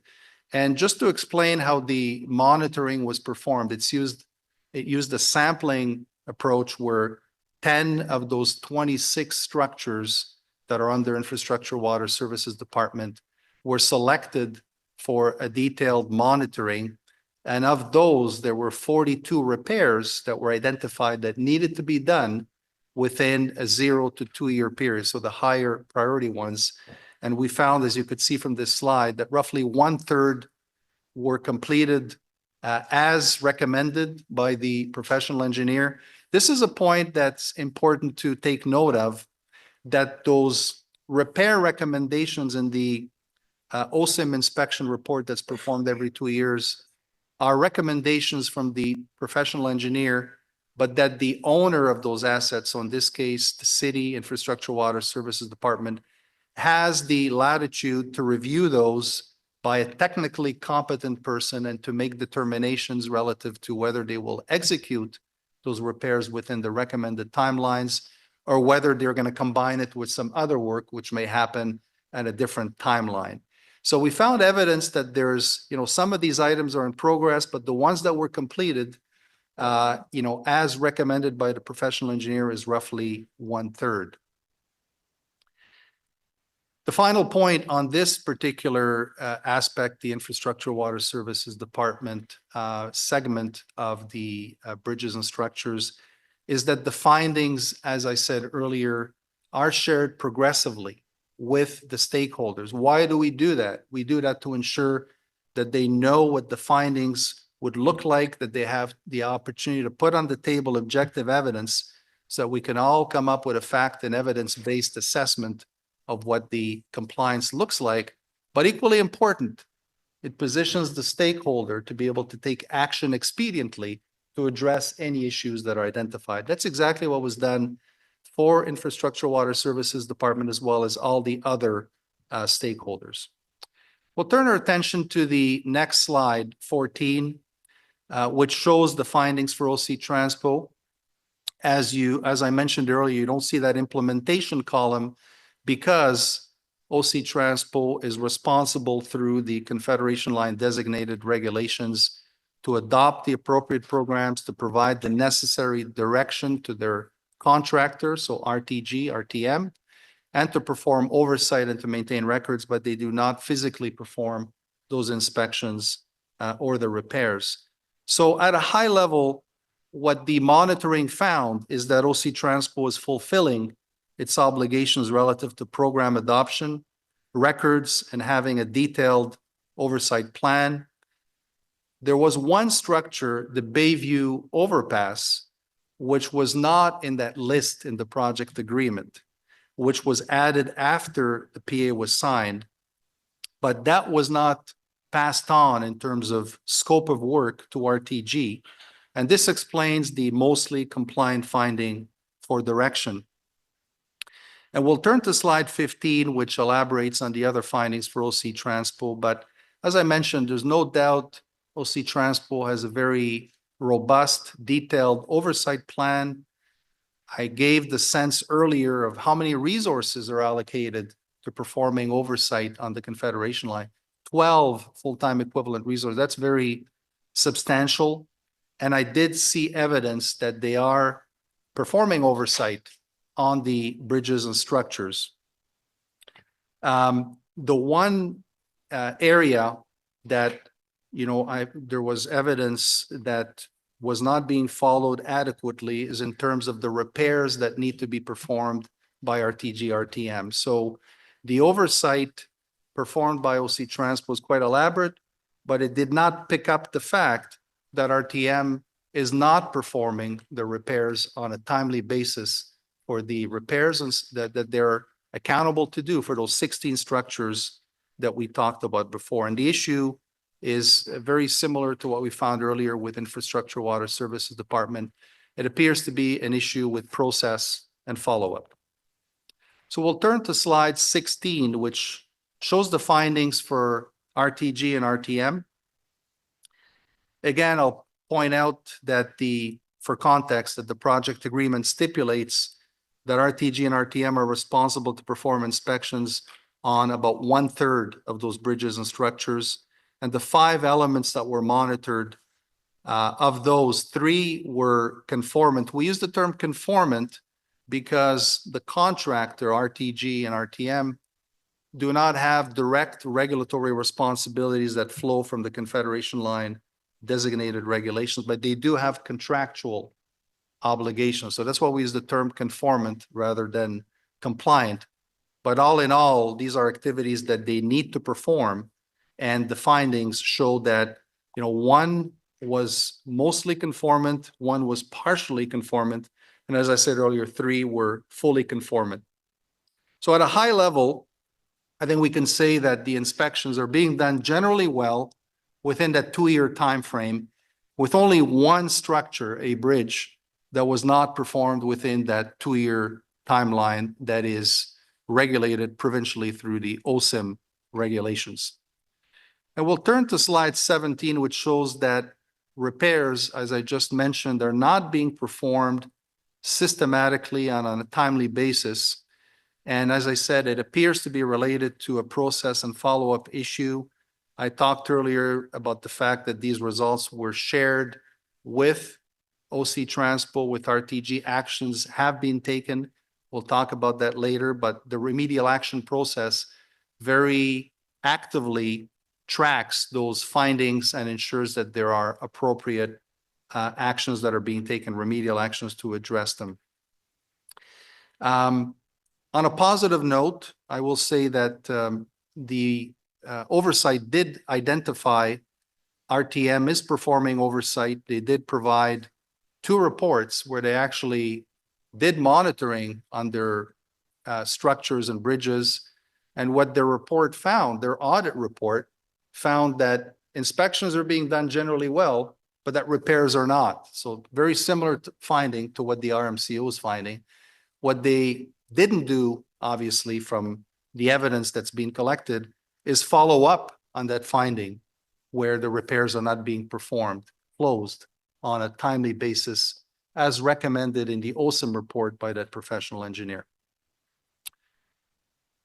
We'll go to the next slide and talk about the hours of service regulations. So slides 18 to 26 talk about these hours of service regulations, and I'll explain what they are. And this slide provides an overview of that, but they apply to these safety critical employees. So this slide explains that the rationale for monitoring this area is that the hours of service regulations are key to a safe and reliable operation by mitigating risks such as fatigue. And this slide explains that the monitoring focus was on safety critical employees. So if you're to ask, well, what are these employees? We'd be talking about the EROs that operate the trains on the Confederation line, the ERCs that man the control center, TOCC, that OC Transpo operates. But there's also an extension of these in the MSF. So you have a smaller control center that is manned by controllers that belong to RTM, and you have hostlers that move vehicles and groups of vehicles, which we call consists, in the maintenance facility, and those are Alstom employees. So we'll turn to slide number 19, and I'll take a minute here to talk about the communication-based train control system, because it is an important piece of the equation in understanding the risk that the Confederation line is subjected to. The first thing I'll say is that the city made a very judicious, valuable investment in investing in CBTC, because not every line, commuter line or railway has CBTC. And if you were to look up in the TSB website, something they call the TSB watch list, which are those items. We're not talking 20 items, we're talking about 5 or 6 items. Those items that they consider to have the most potential impact, safety impact on Canadians, you'd find in there things like following signal indications. So as we know, trains that don't have a CBTC system, if the operator doesn't stop when there's a red light, then there's a risk, obviously, because the track that he's going into could be occupied by another train. There's also speed limits, speed restrictions that need to be complied with by individuals. And there's also what we call track authority limits, where limits of track are given to trains through both the engineer and the conductor. In this case, you have only an ERO.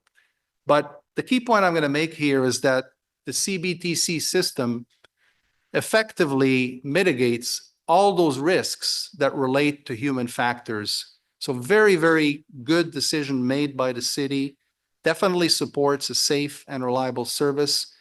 And I've worked in commuter lines which don't have that.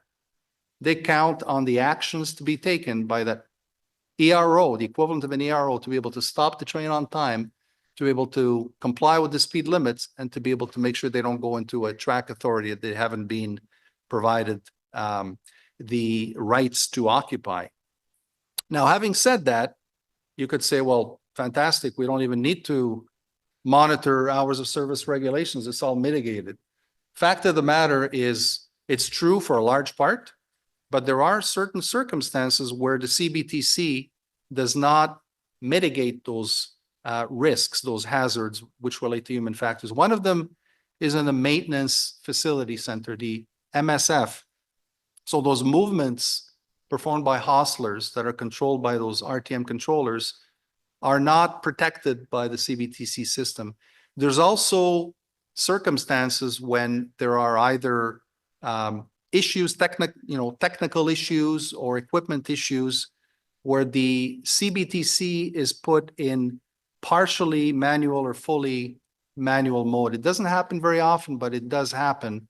And when that happens, it's important for the operators and the controllers to be properly arrested, to be able to make decisions that will not jeopardize safety and introduce risk. So hence, this explains the rationale for monitoring hours of service regulations, which remain important in certain conditions and certain locations such as the MSF and when CBTC is not in fully automated mode.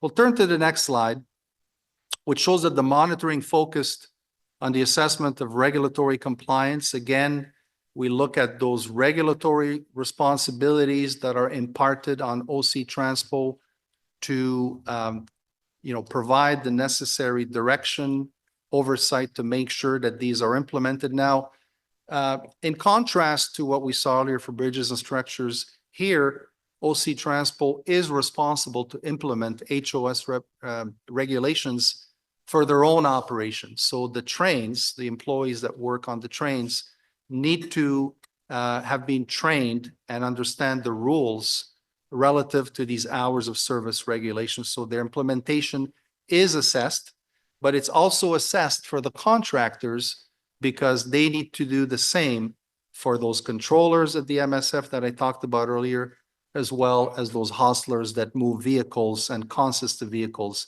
in the maintenance facility. We'll move on to the next slide, which shows the findings for OC Transpo, which, as you see, a lot of green, and that's compliance, and that's good news. It's strong results. I think we could categorize that. 6 were fully compliant. 1 was partially compliant. So what does that mean? It means a few things. I mean, one of them is that there are training programs to ensure that employees understand what these hours of service regulations require of them. There's also rules in place that give the responsibility to employees to speak up, to raise an issue if they feel that they're going to be working beyond what these hours of service regulations require. So, no doubt there are many, checks and balances. There's an information system for tracking hours of employees. So implementation in the Confederation line is very robust. What's important to point out here, if you were to ask, what do the federal HOS regulations allow in terms of maximum working hours? The answer to that is that you can be in control of equipment for up to 13 hours in a shift that can go up to 14 hours. And you can work up to a 70-hour week. But having said that, the monitoring identified the fact that the schedules for these EROs and these ERCs are actually closer to 40 hours per week and 8-hour shifts. And that's significantly lower than the federal HOS regulations. That's an important point to keep in mind as we see these findings, that the schedules that are used for employees to bid on and to hold a position and to work through are actually much closer to what we see in the Canada Labor Code in terms of the standard work hours of 40 hours per week and roughly 8-hour shifts. We'll turn to slide number 22, and we see a similar theme to what we saw earlier in terms of a robust oversight plan, dedicated resources, many checks and balances internally, not only involving, OC Transpo, but also the people that actually call the crews and coordinate the activities with the crews, that they actually do verify the hours being worked by employees. So, very strong in terms of the oversight for internal employees working for OC Transpo. The one area that is partially compliant, and the explanation for it revolves around the fact that we'll see later that RTM has not implemented the federal HOS regulations, and that was not picked up by OC Transpo's oversight plan and activities. We'll turn to slide 23. This slide is important because you'll see later, the next slide after this one, that RTM has not implemented these federal HOS regulations. So you may ask the question, well, did they receive clear direction to implement these federal HOS regulations? And this is what this slide explains.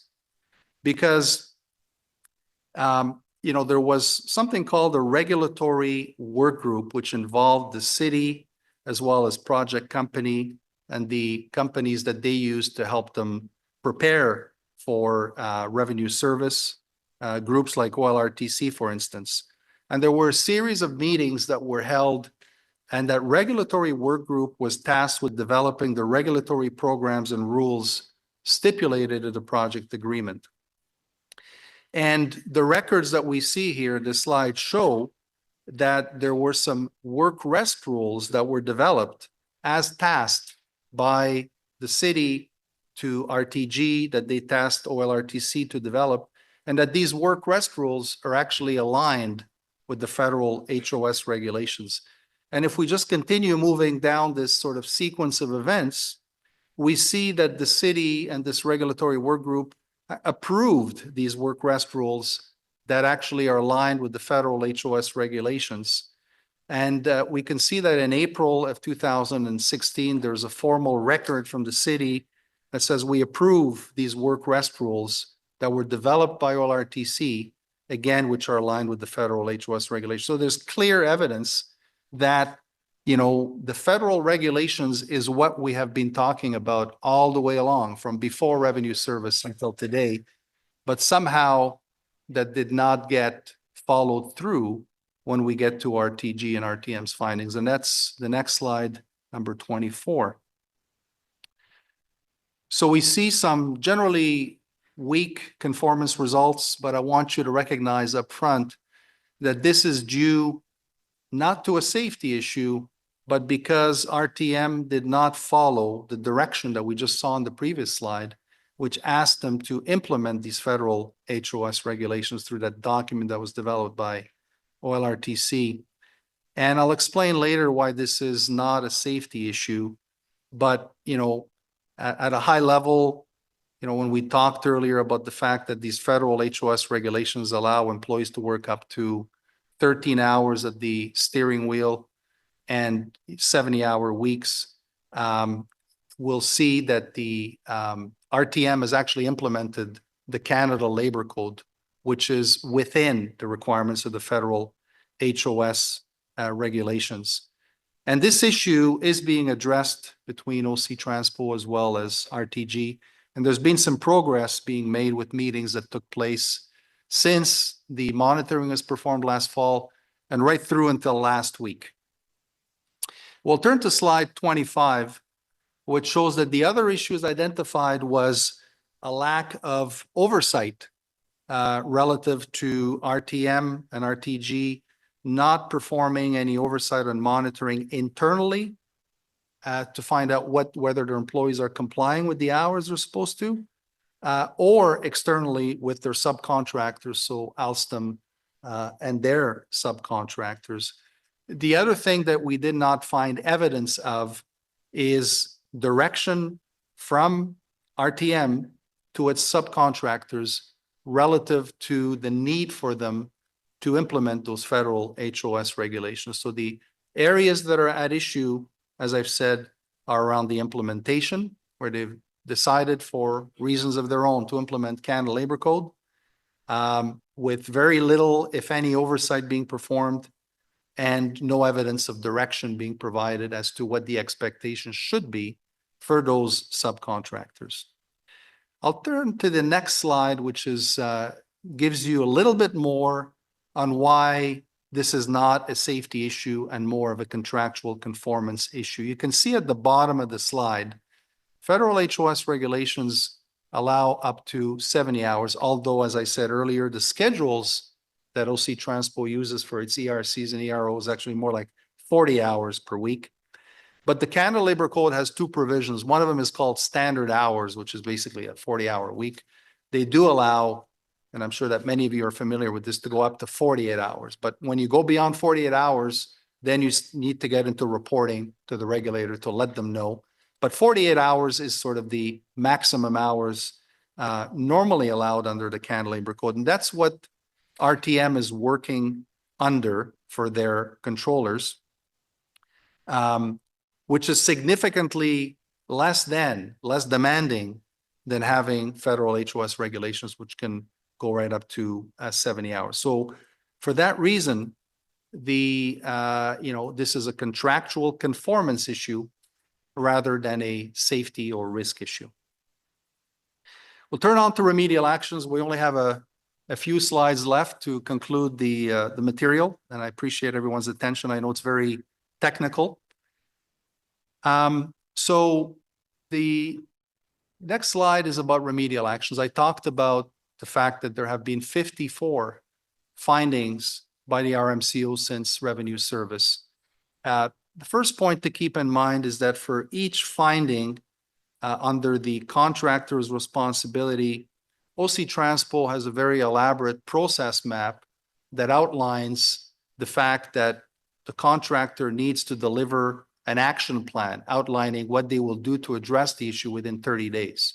And then beyond that, they are expected to implement those remedial actions, and the timeline can vary depending on the risk level, the complexity, and the resources required. But, of those 54 findings, 45 have been addressed conclusively. So there's 9 open findings. And if we remove the latest round of monitoring, the ones on bridges as well as the HOS regulations, there's actually 49 that remain. And the 4 from 45 to 49 that are outstanding beyond those from the latest round of monitoring, 3 relate to inspections. One of them is track, the other one is CBTC. And with respect to, there's an item on the security management system called the fence intrusion detection system. And that one is, it basically is a fence that detects intruders, something that needed to be implemented at the time of revenue service. There's been a slew of technical issues, but the latest information that we have, and been working again very closely with OC Transpo as well as RTM, is that this will be operational this quarter, so the second quarter of 2025. I mentioned earlier that the collaboration has been very good in terms of the monitoring, also in terms of the remedial actions. But you may ask the question, why is it taking so long for some of these items to be addressed?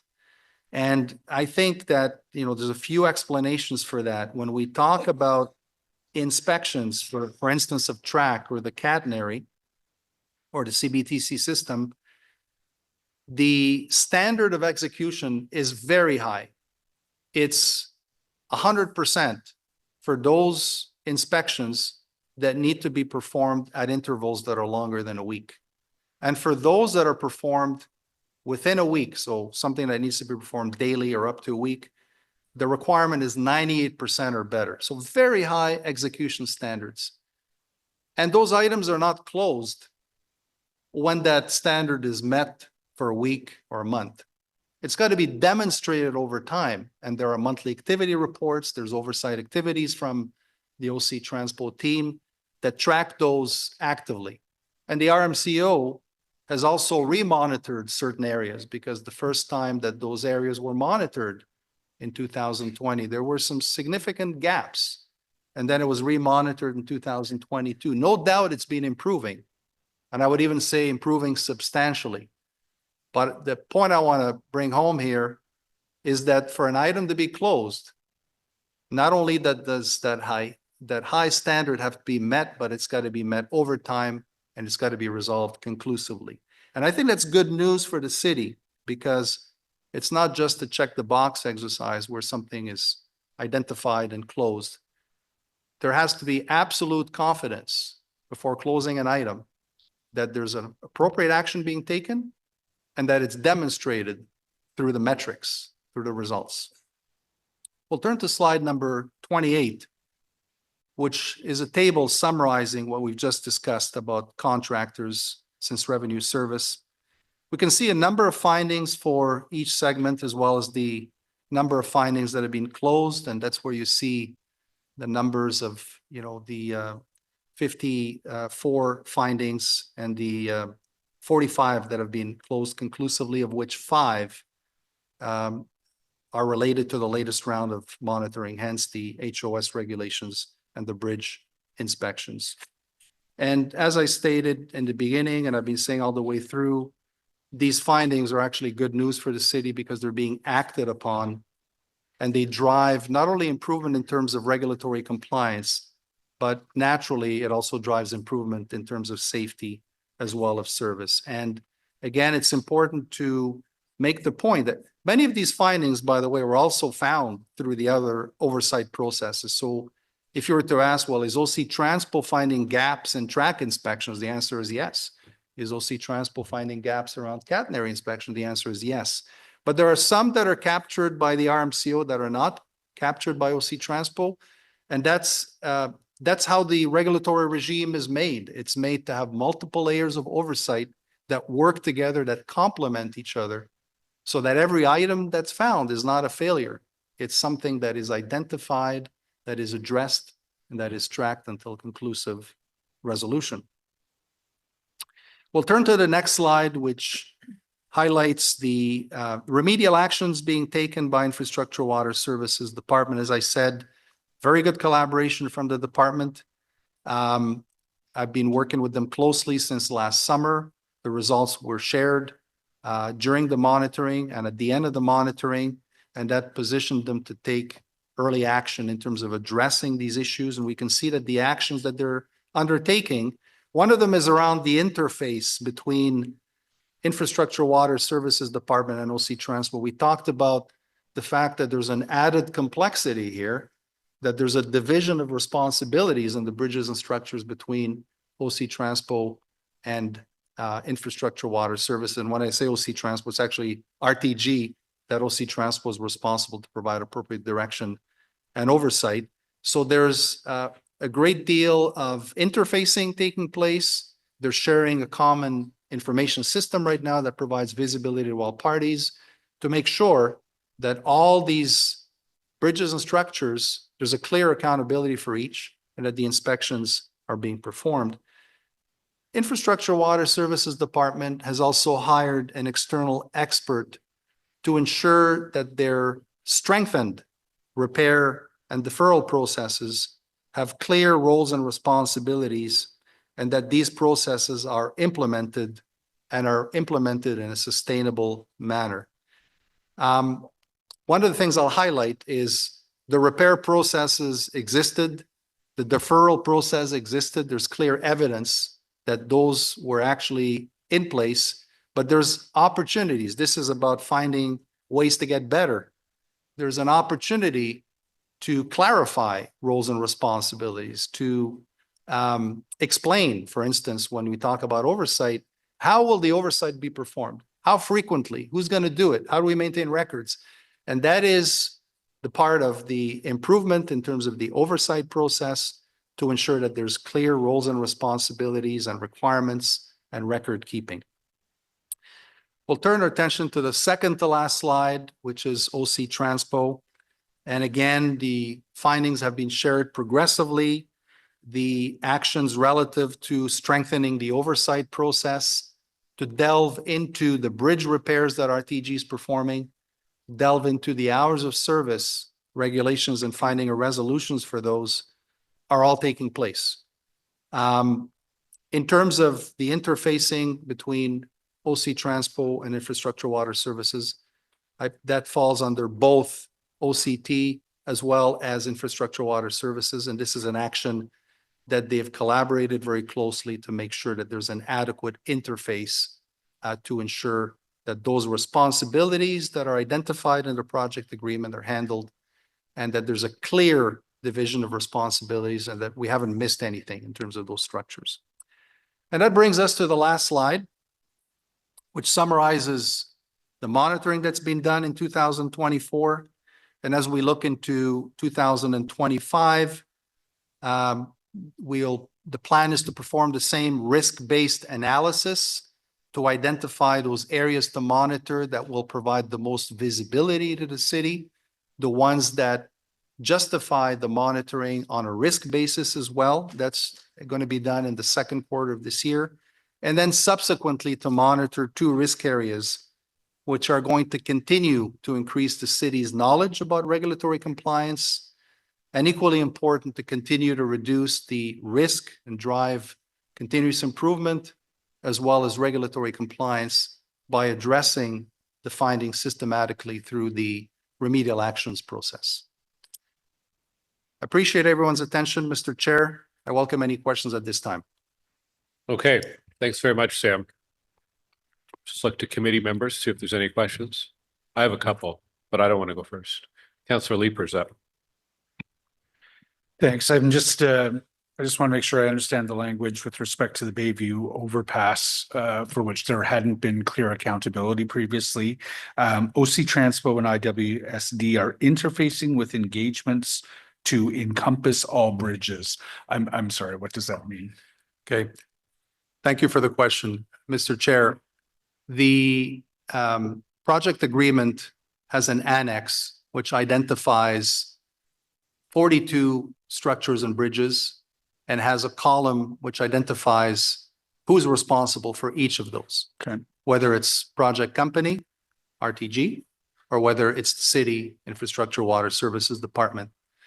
Now, that annex was drafted before revenue service, and there's been some changes in terms of some structures that are identified in there that are obsolete, that were just built temporarily as we looked towards revenue service. There's also a structure at Bayview that was actually built after that project agreement was signed, but for which there was no follow-up relative to who should be doing the inspections and repairs. Now, I'll mention 2 things on that. First one is that Infrastructure Water Services Department acted immediately when the monitoring uncovered that, and has performed an OSIM inspection in the summer of 2024. Second point I'll mention is that it's a new structure, obviously relatively new. So we're not talking about the same risk level as having a structure that is 30, 40, or 50 years old. Having said that, on a go-forward basis, we want to be clear on who's going to be accountable for that structure. The thinking behind the project agreement was that the new structures would be handled by RTG and RTM. Therefore, OC Transpo is engaging with RTG and RTM to add on that structure to their responsibilities on a go-forward basis. And that was my second question. We're engaging RTG, RTM to take over responsibility for future inspections and repairs of the Bayview structure. Are they, you may not know this, but are they accepting that responsibility? I'll turn it over to OC Transpo here. I know that they have been working very closely together, and turn it over to Troy. Yeah, thank you, Mr. Chair, for the question. RTG has been very receptive to, working out the solution to that problem, making sure that it gets the inspections and the attention it deserves, and it's part of the rail infrastructure. So there's definitely some positive dialogue that's going on. Is there a timeline for putting that to bed?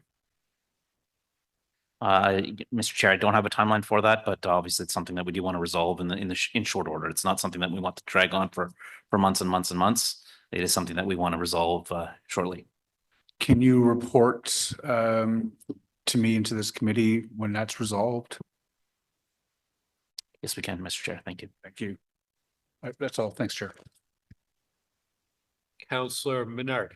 Thank you very much, Chair. Thanks for the presentation. There was a lot of detail in there and some, I guess, higher level concerns, not concerns, are helpful in presenting to committee, just to highlight some of the areas that might need some more attention. I recognize the one not compliant issue you've mentioned, and you went into detail in the presentation, which is very helpful. and the division of the IWSD, OC Transpo, RTM, RTG bridge and structures that they're responsible for was helpful seeing as well. The Saint Laurent tunnel and bridge structure, that has been a concern in the past, and part of it was a lack of monitoring, and then part of it was after it was monitored, we didn't make repairs right away. Where does that stand now? Has all the monitoring been complete? Is the bridge in structurally sound condition, and have all the repairs been made based on the monitoring that was completed? Right. So, Mr. Chair, with respect to the tunnel itself, that was monitored in 2023. And as the report mentions, it was not re-monitored in 2024. The findings back in 2023 indicated that some of the repairs had been deferred. Hence, some of the improvements that we'll see coming out of here should help on a go-forward basis relative to the formalization of the deferral process. So we did find evidence that those steps that are recommended by the Ministry of Transportation, provincial regulator, were followed, that the condition had been reviewed and assessed. There was an engineer that had accepted the fact internally from the city's perspective that it was deferred. That was the tunnel. And then, of course, there had been some follow-up done, which I have not followed up as part of this monitoring work, but I'll certainly turn it over to Infrastructure Water Services Department for any further information on that. Thank you, Mr. Chair. In 2024, I think as committee was aware, we undertook an enhanced OSIM inspection of the 5 structures that make up the Saint Laurent Tunnel. That inspection work was started in the summer and completed at the end of October.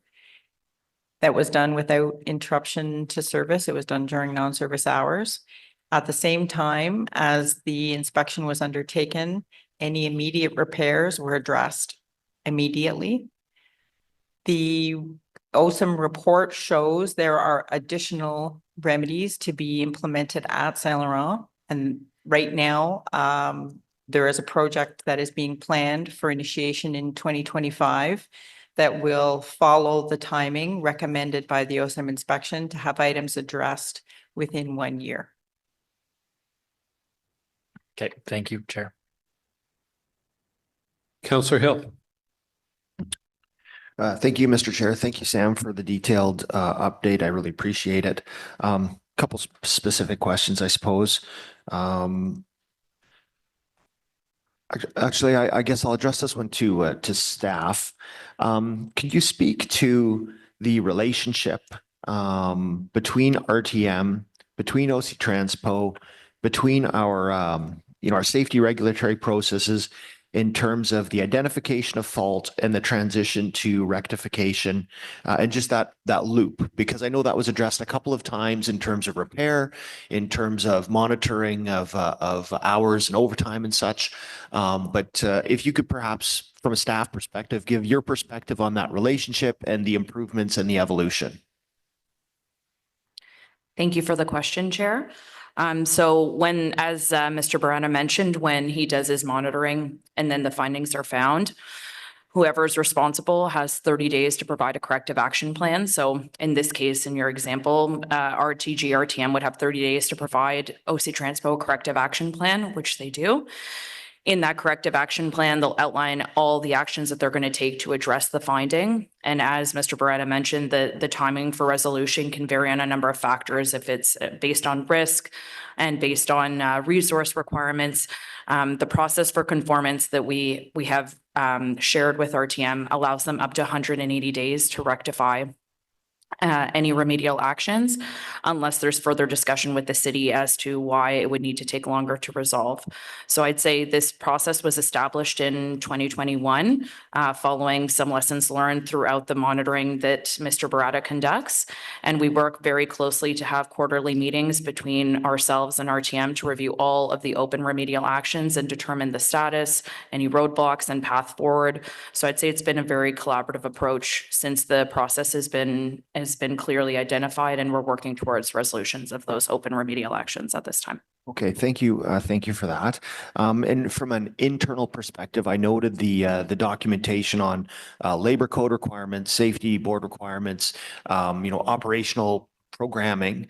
Have we internally set standards that are more stringent than perhaps safety requirements that could have detrimental or downside risks in terms of recruiting, retention? I'm thinking specifically about some of our operators and such, if they're, if they could be getting overtime to do an extra shift on the weekend or something like that, but it is within, obviously, the safety compliance. Do we have internal regulations that are causing caps on that would otherwise perhaps incent folks to do that work? Thank you for the question, Mr. Chair. The short answer is no. We have not adopted any other regulations aside from the federal hours of service regulations. So there is no de-incentivizing staff to take shifts as long as they work within what we call HOS, these hours of service, which are specific for the Confederation line and our bus operations. Okay, thank you. I have a question about the interface. And I know, Sam, you spoke to the conformity of technical standards on some of the structures, bridges, et cetera, that the city has a responsibility for. And then at the same time, those same responsibilities that fall to RTM, I suppose it would be.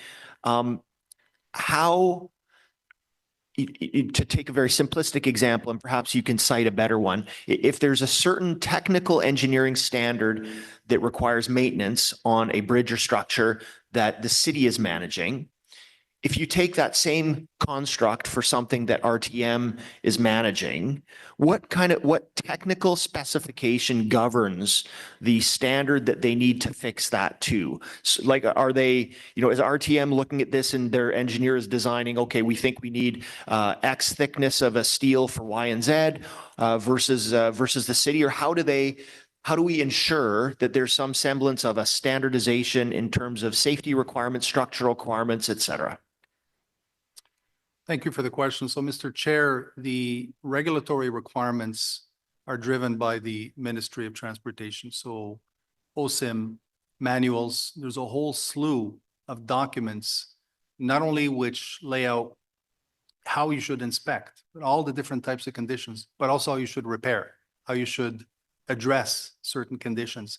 And those are applicable to both Infrastructure Water Services Department as well as RTG. So nobody's making up ways of repairing things. They're following provincial regulations on how to do that. Thank you for that. And you alluded to your 2025 program. You weren't specific in that. I'm assuming that's because you don't have it yet, but I just wanted to ask the question. Do you have a sense of, priority or your concerns or what you could be looking at for the program this year? Right. Thank you for the question. So, Mr. Chair, the risk-based analysis considers a number of factors. They're actually outlined in Section 3 of the Annual Compliance Report. We look at the 6 major risk areas, and within each risk area, there are many programs that fall under each of those risk areas. So, for instance, when we look at asset structures, you not only have track, you've got bridges, you've got tunnels, you've got the catenary. So, that needs to be looked at in terms of which programs. The first point is which programs have been monitored, which ones have not, because one of the primary objectives is to provide visibility. If you don't have any information on a particular program, I think it stands to reason that that needs to be monitored in priority to provide the type of visibility that we've given to the city today on bridges and structures that we didn't have before. The second point we look at is the operating experience. So what issues has the Confederation line faced in terms of incidents, in terms of accidents, in terms of operating events that need to be considered in making that determination? We also look at what are the findings from the RMCO's oversight, but also the other oversight that's being performed. So if we're seeing, for instance, that, LRVs, light rail vehicles, have improved to the extent that they are now executing, firing on all cylinders relative to those regulatory inspections they need to perform, obviously it's less of a priority. But if there's another asset, such as track, I'll just give an example here, where there are still issues in terms of the execution, and there's a follow-up monitoring that's been done. It's been done in the past. It'll be done again in the future. So I don't have the precise answer for you in terms of which areas are going to be monitored, but that risk-based process will be undertaken to make sure that we consider all those factors that will bring us to what area to monitor that is going to bring the most value to the city in terms of both regulatory compliance as well as safety. I thank you for that, Sam. And I spoke earlier today on the appreciation I have to the focus on reliability and the new ways to bus and how that's bringing it to it. That's my number 2 priority when it comes to transit. Number 1 is safety. And I very much appreciate the work that you do, Sam, in order to make sure that our transit riders can have trust in the system that they're riding on and that we can sell that to them as such. So thank you very much. I have a quick question, just on documentation and monitoring. At various points, you mentioned some software that I think the city uses, Maximo, and you also mentioned paperwork. I wonder if you could just comment on the city's maturity or capabilities in terms of tracking. How much of that is done paperwork? How much is done software? Do you have any observations or recommendations where city and its partners could improve? Absolutely. So thank you for the question, Mr. Chair. So if we talk specifically about the Infrastructure Water Services Department information system called Maximo, and I'll certainly turn it over to Infrastructure Water Services for any additional comment, but the monitoring has identified a fairly elaborate information system, which allows the city to track very accurately, very actively inspections.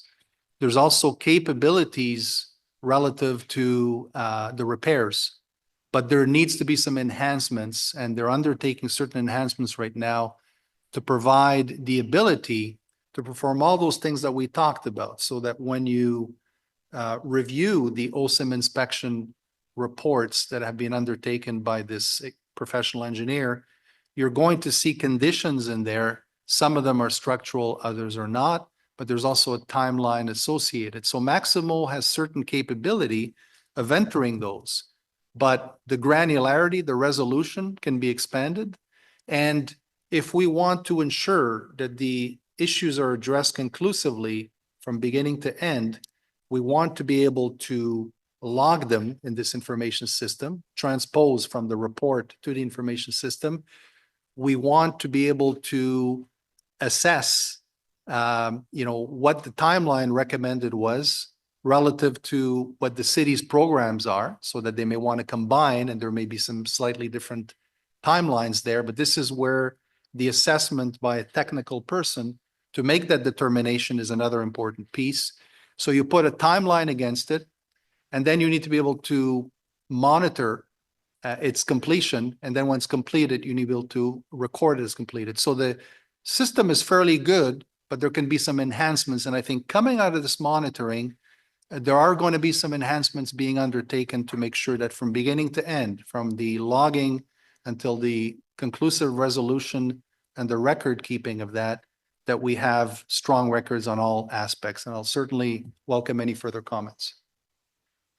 Yeah, thank you, Chair, for the question, and thanks, Sam, for that great description. And we have already implemented some changes in our maintenance management system, Maximo, to initiate work orders in time to generate work orders for the inspection, and also enhancements that will incorporate that full maintenance cycle from needs identification through that disposition and review, tracking of the need, closeout and reporting.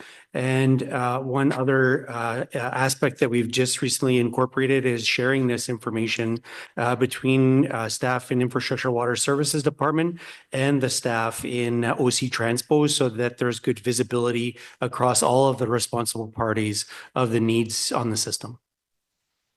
Okay, thank you. I'm seeing no more questions. Is committee, can we receive this report, the annual report? Receive. Thank you, Sam, and we'll see you next year.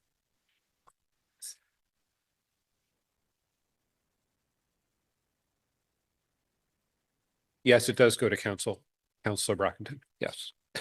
Item number 5.2, we will continue soldiering on here, is the annual update, Transit Services 5-year roadmap. So we'll go to that next, and then we'll be on to the bus reliability motion. So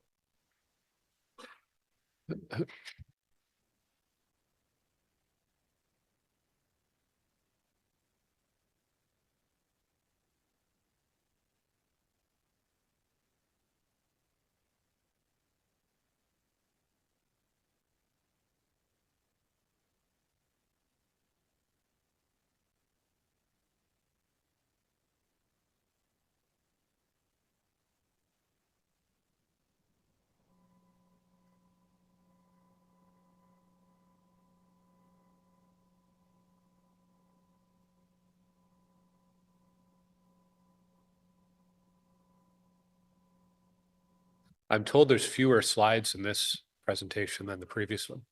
Is that true? Fewer slides, but perhaps more talking. Okay.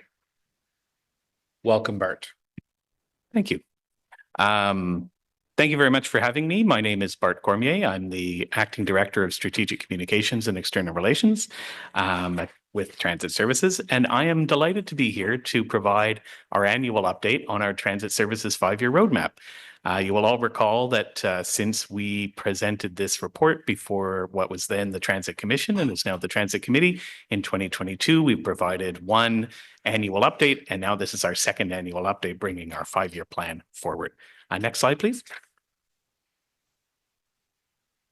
So it has been a little bit of time since we've talked through the structure of the 5-year roadmap, and I'd like to, with your permission, take a couple of seconds and just talk about the vision and the mission and our 5 pillars, because I think it's important to talk about what the values that underscore the 5-year roadmap are. Because for us, for the management team at OC Transpo at Transit Services, it was important that we bring forward early in the term of council a vision of who we were, that we could present something that was well conceived, but still flexible enough that it could be adapted to fit into the city's strategic plans and to council's strategic plans when those were brought forward. And we have seen since then that that job has been quite easy, because I think in a way, the work that we did early on in the term of council helped to inform some of the way that the city decided to bring its own strategic plans forward with those discussions with senior leadership team. So our vision is proud to be your choice to get there. And it is both an external facing and an internal facing vision. We want the people of Ottawa, the residents, the visitors, those who live and come and work and visit and play in our great city, to be proud to use public transit as their choice to get to where they want to go. We know that public transit will always be one of many options, and we hope to make it a vibrant and useful and accessible and affordable and safe mechanism for people to realize their dream of traveling from one part of our city to the other. At the same time, the vision also has an internal focus. We want our employees to be proud to use OC Transpo as their choice to get to where they want to be in their careers. So we want to be both something that we want to be a service that people choose to use, but we also want to be an organization that people choose as their vehicle for achieving their life's mission. Because as public servants, we are all devoted to community and we are all devoted to the service of the people of Ottawa. And so we want to be, for public servants, a good choice that they can be proud of to devote their life to serving. And how will we do that? So we look at our mission, which is divided into 3 portions. We connect and build Ottawa's communities. We are connectors and builders. We deliver safe, clean, dependable, and accessible public transit. So these are the watchwords that we will use to decide whether we are providing the level of service that we can be proud of and that the residents of Ottawa can be proud of. And we put our people and our customers first, that this focus on the people who operate our system and the people who use our system will always be paramount in our consideration of whether we're achieving that vision.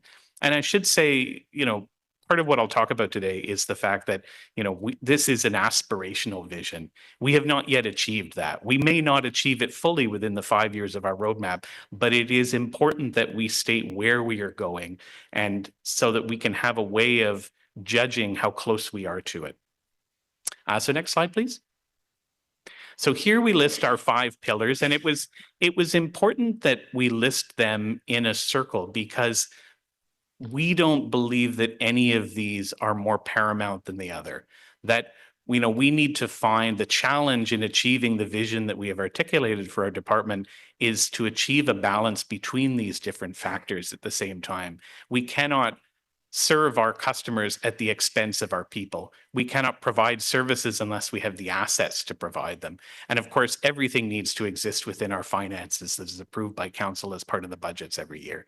So, we really do see this as we want to make improvements and achievements in all of these areas. And as we'll see, we have strategic initiatives that address the gaps between where we are and where we want to be in all of these areas. But we need to be mindful that we can't make any of these achievements at the expense of the other.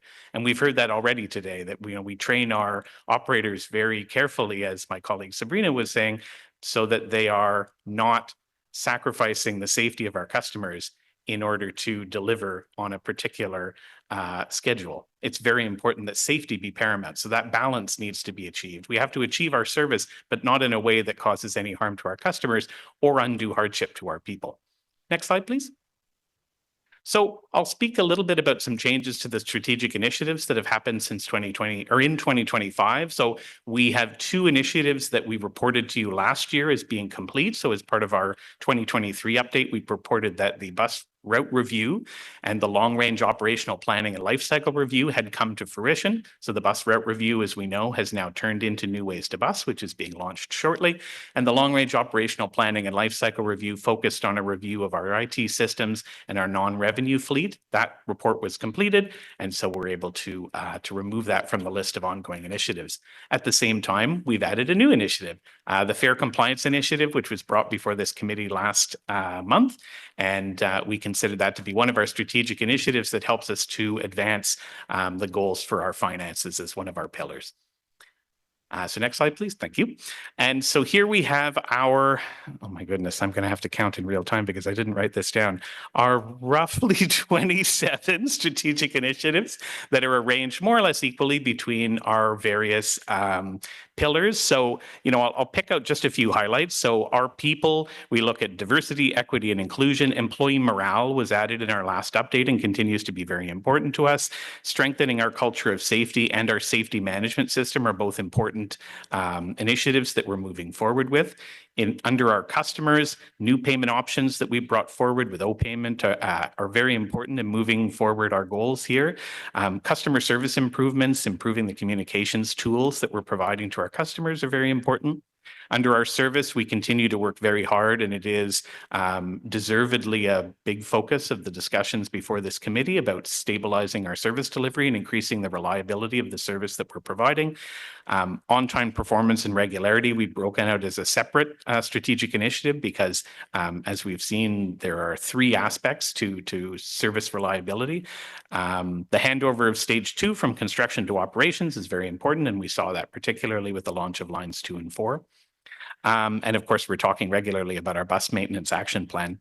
Under our assets, of course, our two major priorities there are the delivery of Stage 2 light rail, which Richard and his team bring forward updates on a regular basis.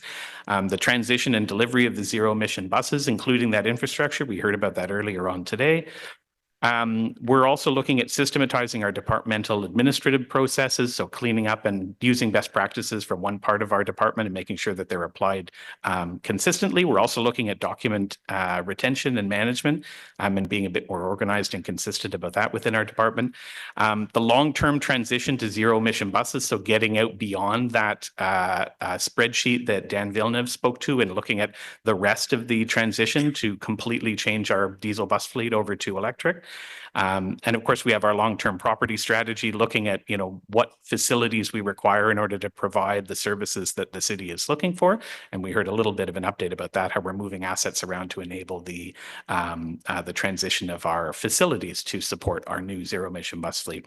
And under our finances, of course, we're all well aware of the upcoming long-range financial plan for transit and the important work that that will do to address the long-term affordability of our transit system. We are using measure to manage as our core philosophy. And I spoke a little bit about that last year, that Renee has, under her leadership, transitioned the department very much towards data-driven collection of data, tracking of KPIs, and making our decisions based on objective evidence. It's very important to us. And of course, our new fair compliance initiative has now been added that'll help us to ensure that our system is running with a sense of integrity and that everyone is paying their fair share to use the system. Next slide, please. So, of course, not everything is rosy, and it's important in our 5-year update to note, as we have earlier today, some of the challenges that we're facing. And I'll go over them at a fairly high level because, of course, we've already had some good discussions about that, and this group certainly doesn't need reminding of them. We have our aging bus fleet and the global demand for buses that is outpacing supply and manufacturing speeds.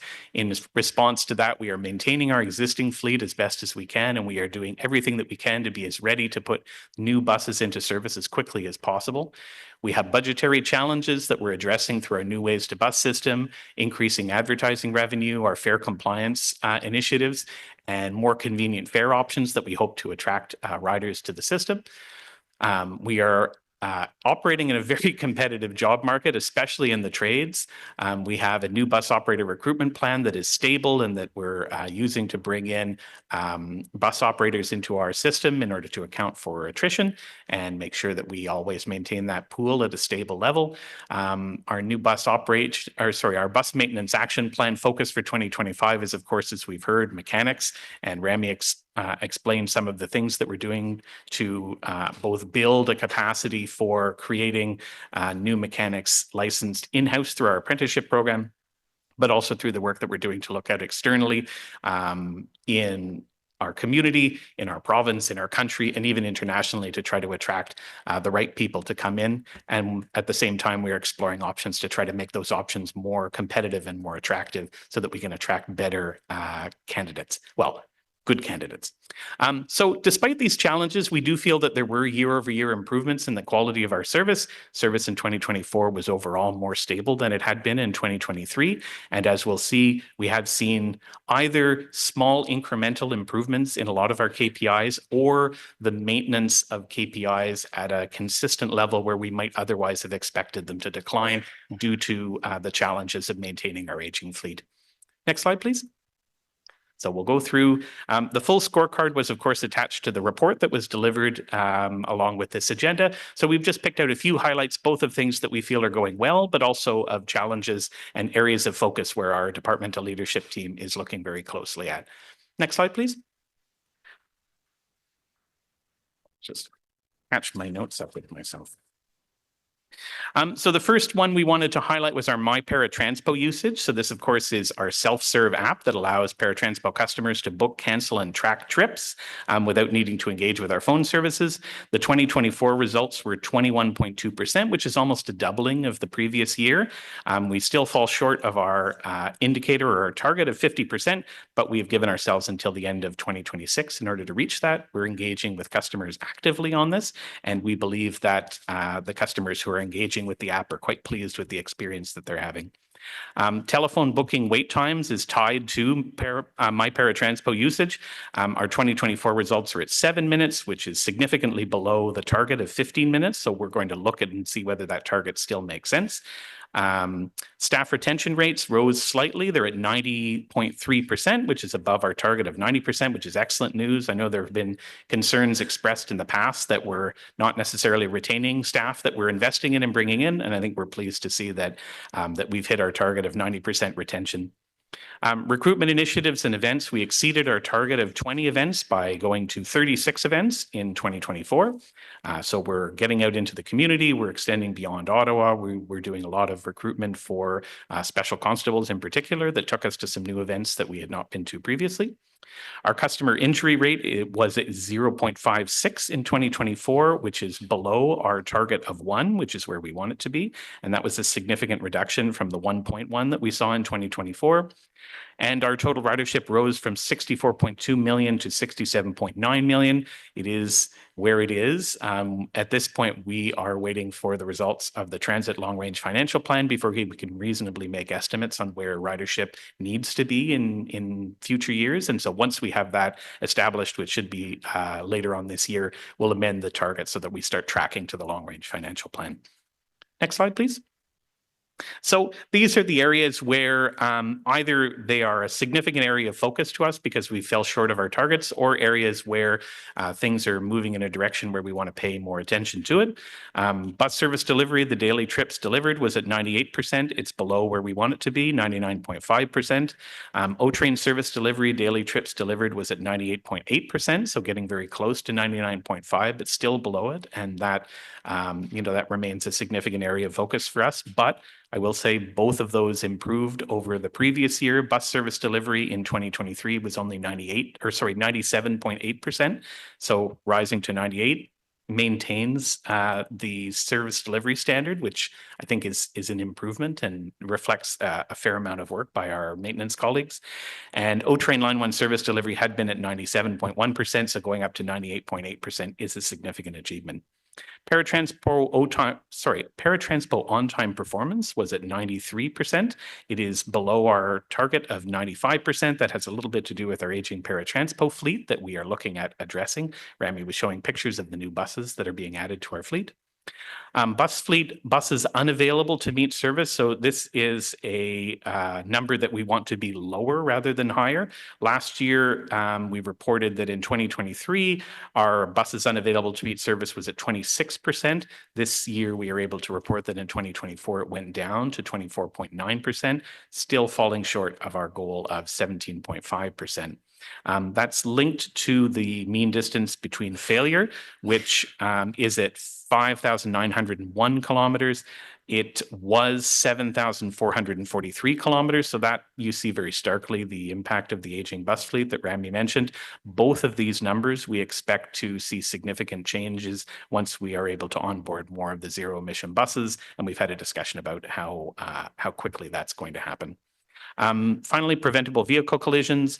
Our number is at 1.14 collisions per 100,000 kilometers. That is above our goal of 1 per 100,000 kilometers. And so we're working very closely to look at that. I know Sabrina's team is carefully engaged. We've started to increase significantly the conversations that we're having internally around safety at every opportunity, including a new safety a new safety newsletter that we issue every month to everyone in our department. And next slide, please. And so that brings me to the end of my presentation. I'm happy to take questions, although I will say in advance that I will likely refer many of the technical questions to my colleagues. Okay, thank you very much, Bart. Councillor Carr is first up. Thanks very much. Nice to see we followed the ladies first approach this round. Just a quick question. With respect to Paratranspo for the 5-year plan, we had a delegate this morning that was talking about certain items, changing the 90-minute window, extending service past midnight, same-day booking. Are any of these elements in the 5-year plan? I know there was an allusion to improvements to Paratranspo. I don't think we've broken any of those out specifically, Councillor, but I would say that all of them have been ones that we have discussed internally. Renee, do you? Yeah. Oh, Pat, do you want to jump in on that? Thanks, Bart. Mr. Chair, some of the items that Mr. Humphrey raised this morning are within the tasks listed in the 5-year roadmap. For instance, looking at same-day booking, looking at late evening, late night and overnight service. Some of the other items that he brought up, we are following discussions at the Paratranspo Talk meetings where we engage with customers who choose to attend, such as the comments he made about the 90-minute limit between booking one trip and booking a subsequent trip. Okay, thanks. And then just another quick question. On the slide where it talks about targets and it talked about Paratranspo. Paratranspo has a 95% target. I think we're at 93 point something. And in the column next to it, it said target dates will be established once 99.5 service is received. So I assume that's a reference to conventional service. And I was wondering why we wouldn't set Paratranspo targets for Paratranspo until conventional service delivery. Like, why is there a dependency on that? Is it because we're waiting for? I'll wait. I'll let you answer. Thank you, Chair. It's an error. That should not be there. Okay, thanks. That was it. That was easy. Thank you very much for the presentation. Appreciated seeing the dates and targets in there. It's very helpful. Councillor Brockington. Thanks, Chair. 2 quick questions. The customer injury rate is lower than the target. Can we get the target to be 0 other than any other number? Like, why would we feel good about establishing a number anything other than 0? Thank you for, Go thank you, ahead. Bart, and thank you for the question, Chair. Councillor, you're absolutely correct. So I think the term target is misleading. So in our safety management system, the SMS, it's a leading and lagging indicator. So that number is an indicator and not a target. Same thing with our TSB reportable. Certainly there's no target. The answer is 0 always for any injuries, any safety related items. The number that you're seeing as part of the roadmap and as part of our safety management system when I present the KPIs is merely an indicator.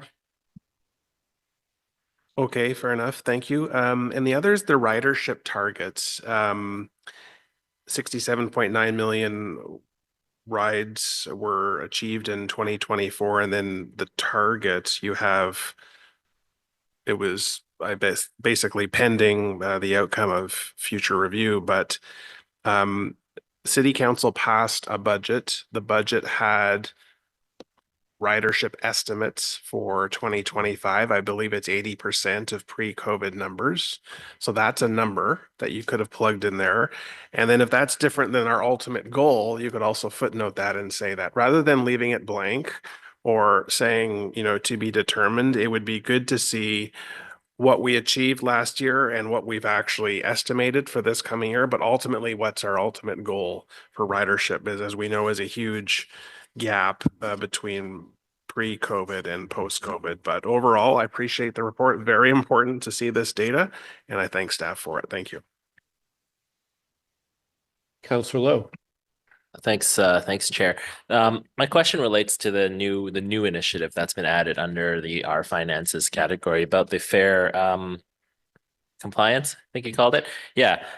So I take it we're going to carry forward some of the compliance monitoring and enforcement work that's been done last year, and there's been decent success, we'll say, to sort of warrant that. Are we is there ideas right now? Are there any ideas right now? Are there any plans right now to maybe bring it beyond like just the rapid transit system? Like, are there ways to sort of bring fair inspectors to make the fair inspection regime, I guess, more mobile, so that they're not just restricted to line 1, for example? I know they're not, but for example.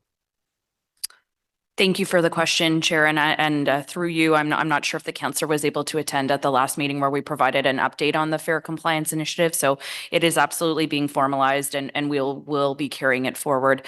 And just maybe for a point of clarity, that the fair inspectors are absolutely mobile. So they are riding on they're riding on buses, they're riding on O-Trains lines 1, 2, and 4, and they ride alongside the customers, as many of the councillors have seen them out in the field. So there is is always plans to enhance and strengthen the program, but they are absolutely mobile.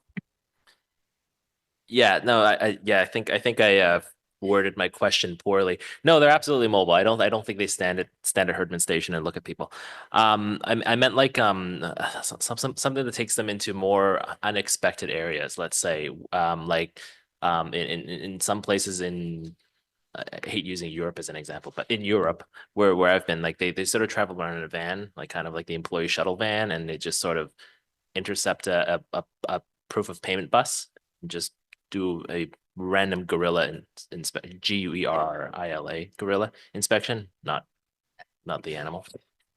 Understood. Thank you for the question, Chair. And I think maybe I should have also clarified that one of the reasons we would like the fare inspectors to ride alongside of the customers is part of the intangible benefits that are hard to sometimes articulate with the fare inspection, as there are a uniformed presence to on our network and keep our staff safe, our residents safe, our customers safe. So there is no intention of them like riding around in a van and then going somewhere else, but they do ride like all the routes, any routes. They're not limited to certain locations, like they're not limited to, Central Station or areas where there's problems. So they will ride like rural routes, and they will intercept on buses and on vehicles, both on lines 1, 2, and 4.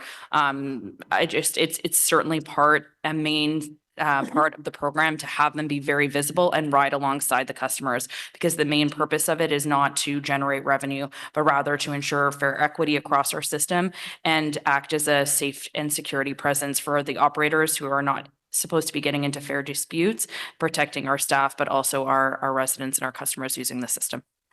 So that sounds great. Obviously, I wasn't here last meeting. And no, I think the word that Bart used was integrity of the system, and I think that's the best way to sort of frame the goal. So I'm glad to hear that it's sort of continuing and hopefully expanding a bit. Thanks. Councillor Leeper. Thank you very much, Chair. I want to take a look at the high level of the 5-year roadmap, which is to achieve the vision you want, which is proud to be your choice. When I squint, I take a look at what the future is for Ottawa, and it is a transit future. Reliable, affordable connections to get you around your neighborhood, to get you to an LRT that works, so that people make transit their first choice. And we're a long way from that, unfortunately. We have a lot of work to do to stabilize the system. You spoke extensively, or staff spoke extensively this morning about the challenge of the condition of the fleet, which is a huge barrier to getting us to the point where we can begin to improve service. We're nowhere near having a surplus of buses that would allow us to offer more frequent service, for instance. Two of the other challenges that we have are, our ridership is low, which poses, or lower than it used to be, which creates a revenue problem. And then we have the congestion across Ottawa, which is challenging the system to deliver the service that I think people want in the city. Can you address for me, first, congestion? I haven't heard a lot about how we're going to deal with that citywide. How are we going to get our buses to move more easily around the city? And if you need help from City Council to invest in the capital projects to do the modifications on our streets, I'd love to know what that laundry list is, because I know it's bigger than Baseline LRT. I know it's bigger than Carling LRT. How are we going to move buses through the corner of Parkdale and Gladstone? How are we going to get buses through the corner of Somerset and Bank, right? These choke points that are seriously challenging our service and that are turning people off using transit. How are we going to deal with congestion? Mr. Chair, the primary responsibility for that work rests with a different committee, and the committees that are carrying the transportation master plan forward. The transportation master plan includes, or the draft TMP that's out for consultation right now, will be coming back to committee and council for consideration later in the year. Includes some very specific actions on some major streets, and includes recommendations for sort of annual allowances to do specific tactical work as congestion, as situations developed. I think it's probably through the transportation master plan that the best discussion occurs about where council will decide to invest in measures to either isolate or take transit customers around points of traffic congestion. For ourselves, working in the operations, we're collecting that information and feeding it into that infrastructure planning process, and we're also making tactical tweaks, things like exactly what is the timing on this traffic signal, which traffic signals are actuated by the arrival of buses, speaking with our colleagues in other departments about, can we change the parking regulations a little bit here, speaking with councillors, as we've had success in your ward with moving some bus stops out in by one lane or moving it to the other side of an intersection. So that's a continuous piece of work that we're doing. But the bigger question I suggest is really in how what council decides upon in the TMP. Can I just maybe elaborate a little bit? I'll speak in French. I want us to look at the positive side of the issue. On January 6th, we retired some buses because the train was available. So right then and there, we removed some buses, and we're working to bring people by the end of the year in the eastern part of the city. So instead of the bus, we'll put them in the train, and within 2 years, it will be on the west end. So we give priority to transit. Of course, these are decisions that are up to the council, but I know that I'm dreaming that one day we'll have a dedicated lane on Bank, but I know that people that are driving their cars will want that lane too. It's reality. It's not a secret. Now, this being said, we just adopted New Ways to Bus to launch it. And it's important to remember that when we do a massive review of the network, like we did with New Ways to Bus, the collective agreement of bus operator forces us to sit down with them and look at all the various itineraries and routes. And this is a good thing. But this was done in 2023, and we know what happened in 2024. The traffic really increased a lot. But at least the time that we put in New Ways to Bus is a time that was adjusted with the 2023 traffic, which was different than in 2022 and 2021 and so on. So I think that these are good initiatives to improve the system. When we add time on the roads, we can improve the on-time delivery. But people don't want to sit in the bus for an hour and a half if they can spend 15 minutes in their cars. So we have to give priority to transit, and that will require a lot of guts to do that, and that's you. And without wanting to start a war against drivers of cars, how can we give priority to transit to save the planet so that we stop spending billions of dollars in a congestion? Because that's what's happening in Montreal, in Toronto. That's what happened in Washington. Now, Trump's going to do something else now, but I mean, we can see that in London, for instance, in Washington too, they put a tax to come to the downtown area, and that reduced considerably the traffic congestion. Here in Ottawa, we'd like to pay people to come to the downtown area because we want to have commercial activities. How can we attract people downtown while promoting the transit system? That's the issue. And I'm happy that you're raising this issue, Councillor Leeper, because it's not OC Transpo's problem only, it's the city's problem. And we must work together and take gutsy decisions. I believe totally in the transit system and active transportation, but you have to really help us by making very gutsy decisions so that the transit system will be a lot more sexy than taking your own car. Thank you. I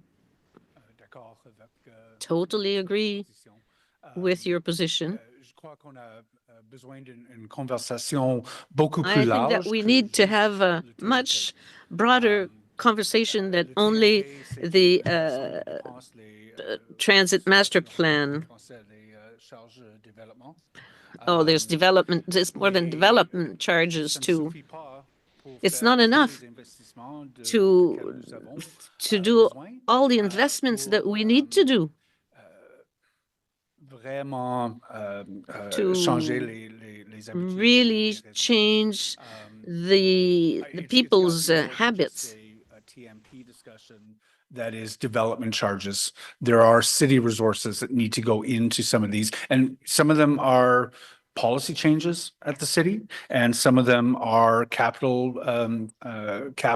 investments that we need to make, and some of them are tactical innovations that we can make out of the development charges that we are putting towards traffic management. So I appreciate hearing everything that you said, Madam Amilcar. With respect to lower ridership,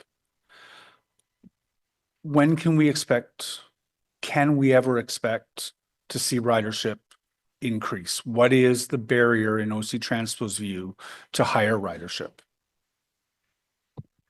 When I speak with my colleague, Chair, in Montreal, they said that to go back to the same level of 2019 ridership, that will take 10 years.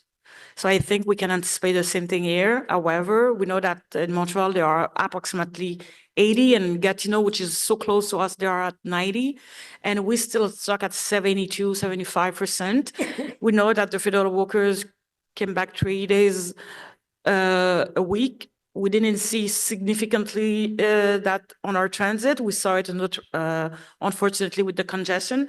So I think we will need, with the TMP, definitely, we will need to review our forecast. And with the LRFP, as you know, we will need to definitely say that will take years, and some decisions will need to be taken because of that, because we have forecast, and I think Councillor Brockington said that, I've said that many times here, that we never achieve our forecast, but it's a forecast, it's not a target for sure. But at the end of the day, we need a target realistically speaking. Okay. I think we need to come to grips with the fact that it is going to take us a very long time to get back to our ridership levels. And if we continue to match the service to the resources we have, which includes lower ridership revenues, then we are never going to make the investments into the service that will actually make it a better service. The best we can hope to do is to try to stabilize it. I think we need to look at resourcing OC Transpo properly to make the service actually improved, not just stabilized. So I will leave it there. Merci beaucoup. Okay, I'm seeing no more questions. So can we receive this report? Received. Thank you very much. Okay, we have no in-camera items. I'll just note there's one information previously distributed report that's included in the agenda. We do have a motion of which notice was previously given on bus reliability from Councillor Brockington. We have some delegations who are still with us. Thank you for your patience. I think the best thing to do would be to have Councillor Brockington introduce the slightly revised motion, and then we'll hear from our delegations. And then if there's any questions to staff or the mover or any discussion, we can continue from there. So Councillor Brockington, over to you. Thank you, Chair. I'm not going to read the motion in the interest of time. In essence, it's the same motion. There were suggestions to modify some wording to better define or refine reliable bus service. So the words on-time performance have been added throughout this motion. And that was a suggestion by staff, and that was certainly accepted.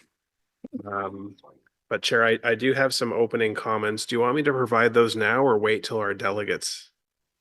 Now would be now. fine. Okay. So Chair and colleagues, we all feel passionately about public transit, and we know that our residents across city have made it clear that we need to do better when it comes to on-time bus performance. No successful public transit agency can be seen as credible or a dependable agency without offering consistently reliable service. And I believe this has been our Achilles heel is bus service. You'll note at every Transit Commission meeting, I ask about improving bus service. I note our data does not show signs of improvement, and I acknowledge the targets that have been set with no defined roadmap to get us to that destination. This is not good management, nor is it sound governance. I haven't prepared a lengthy speech today because I think the matter before us is pretty clear. Our city manager confirmed improving bus reliability is a priority for the city, and council approved our strategic plan for 2023-2026, clearly identifying as priority number 11 to improve transit reliability.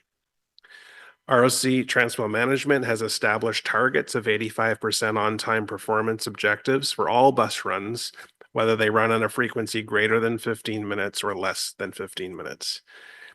We've been told that hiring and stabilizing our mechanics and operators would improve on bus time performance. The data does not show this. We were told the opening of the Trillium line would improve bus time performance. The data does not show this. And our management has been asked to estimate how on-time bus performance will improve when the Good Places to Bus route changes are implemented at the end of this month. We're told they're not able to estimate a number. We do know that there will be improvements, but again, no estimates. It's time for a plan. How will we get to 85%? Our passengers have been asking for years, and the committee has been asking. And we will never retain passengers with an unreliable service, and we will certainly not grow the system, Councillor Leeper, to your point, if people can't get to work, school, their appointments, or other activities. In 3 days, Mr. Chair, we've heard letters of support have been received from community associations, Dalhousie, Crystal Beach, Lakeview, Vanier, Guildwood Alliance, Centerpoint, Manor Park. We've heard and received letters from Ecology Ottawa, the FCA Transportation Committee, Ottawa Transit Riders. We've had questions and comments from the ATU, other community leaders, university students, and residents. So I'll just leave it there. Feel very strongly about this. Staff have said they can deliver the report, which I appreciate. And I'll yield to delegations at this point. Thanks, Councillor. Okay, so we have 3 delegations. First is Nick Grover representing Ecology Ottawa. I think Nick is online. There's Nick. Hi, Nick. Thanks for your patience and for joining us this afternoon. Of course. Thank you, Chair. So I don't know if anyone here is in an improv troupe, but what I'd like to do today is yes and this motion. So reliability is critical and transit is nothing without it. The city's strategic plan even notes that continuing to improve bus service is key to improving mobility, including advancing overall transit reliability. A reliable bus network is vital for meeting our climate and transportation goals. In our new official plan, we've committed to making over half of trips by 2046 by sustainable modes. We've also committed to zero emissions by 2050, and currently about 42% of emissions come from transportation. The recent numbers in the TMP Phase 5 consultation show we are not doing very well on those commitments. This is bad, but also not surprising. OC Transpo users know from experience that service isn't reliable. And how can we expect people to use OC Transpo if they don't know if they'll get to work on time or daycare, doctor's appointment, or caregiving responsibilities? We of course welcome any measure to improve transparency and accountability. But if we want to explore transit reliability and we want to be transparent, we need to be clear on our definition. So when OC Transpo or this committee talk about reliability, sometimes it means on-time performance, like this motion does, but other times it means service delivery, whether or not a bus was sent at some point in time or it was canceled. These are very different things, and sometimes they're used interchangeably, even in the same report. That's confusing, and it's not, the second definition is not how any actual transit rider understands reliability. When they read in an article that OC Transpo is at 98% reliability, they wonder what planet they're living on. So we need to adopt one definition, and we need to use it consistently.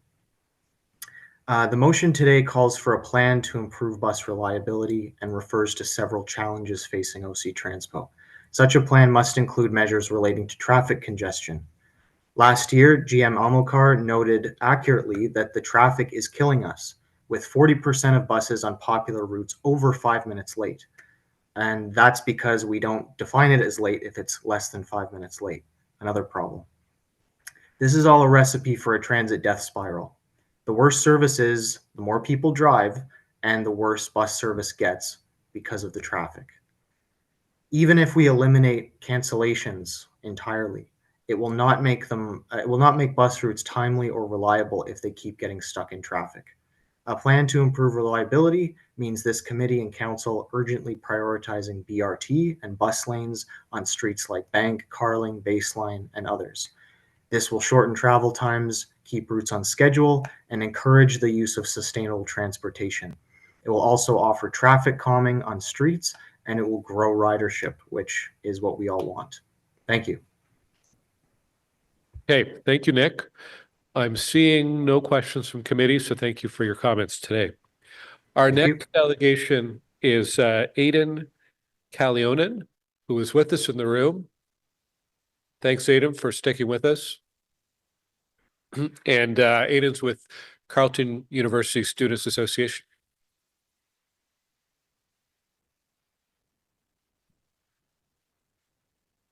Well, the first two words I wrote here were good morning, but I think I wrote that being a bit naive. So good afternoon, everyone.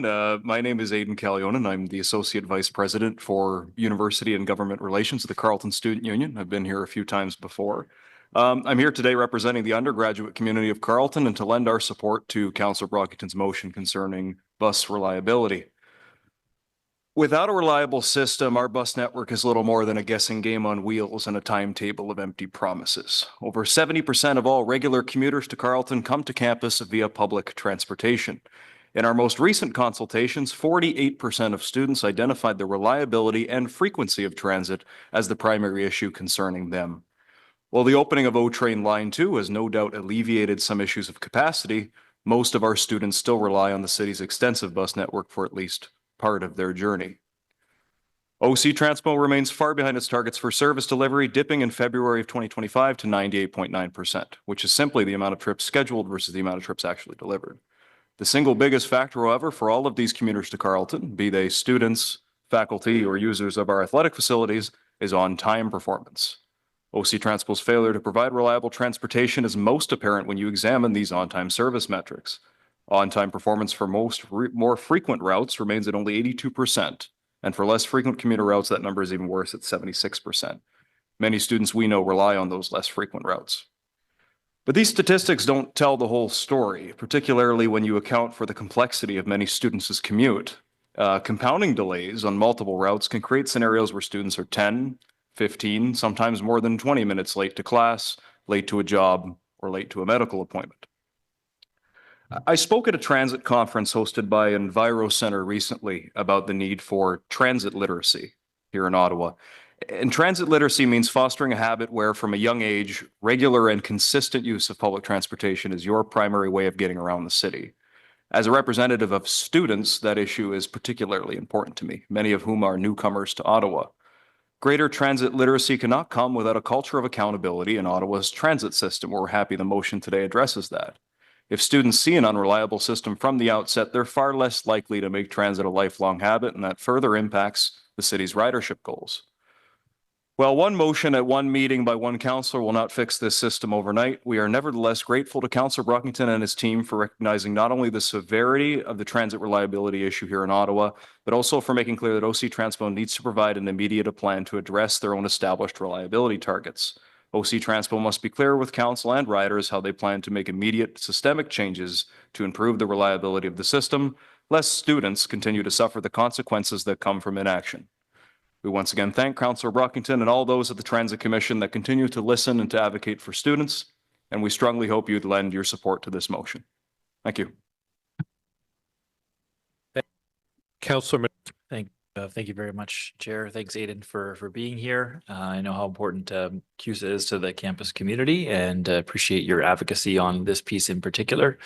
Obviously, we've got the new ways to bus starting April 27th. You've written in a lot of comments about that, and we've tried to address most of them.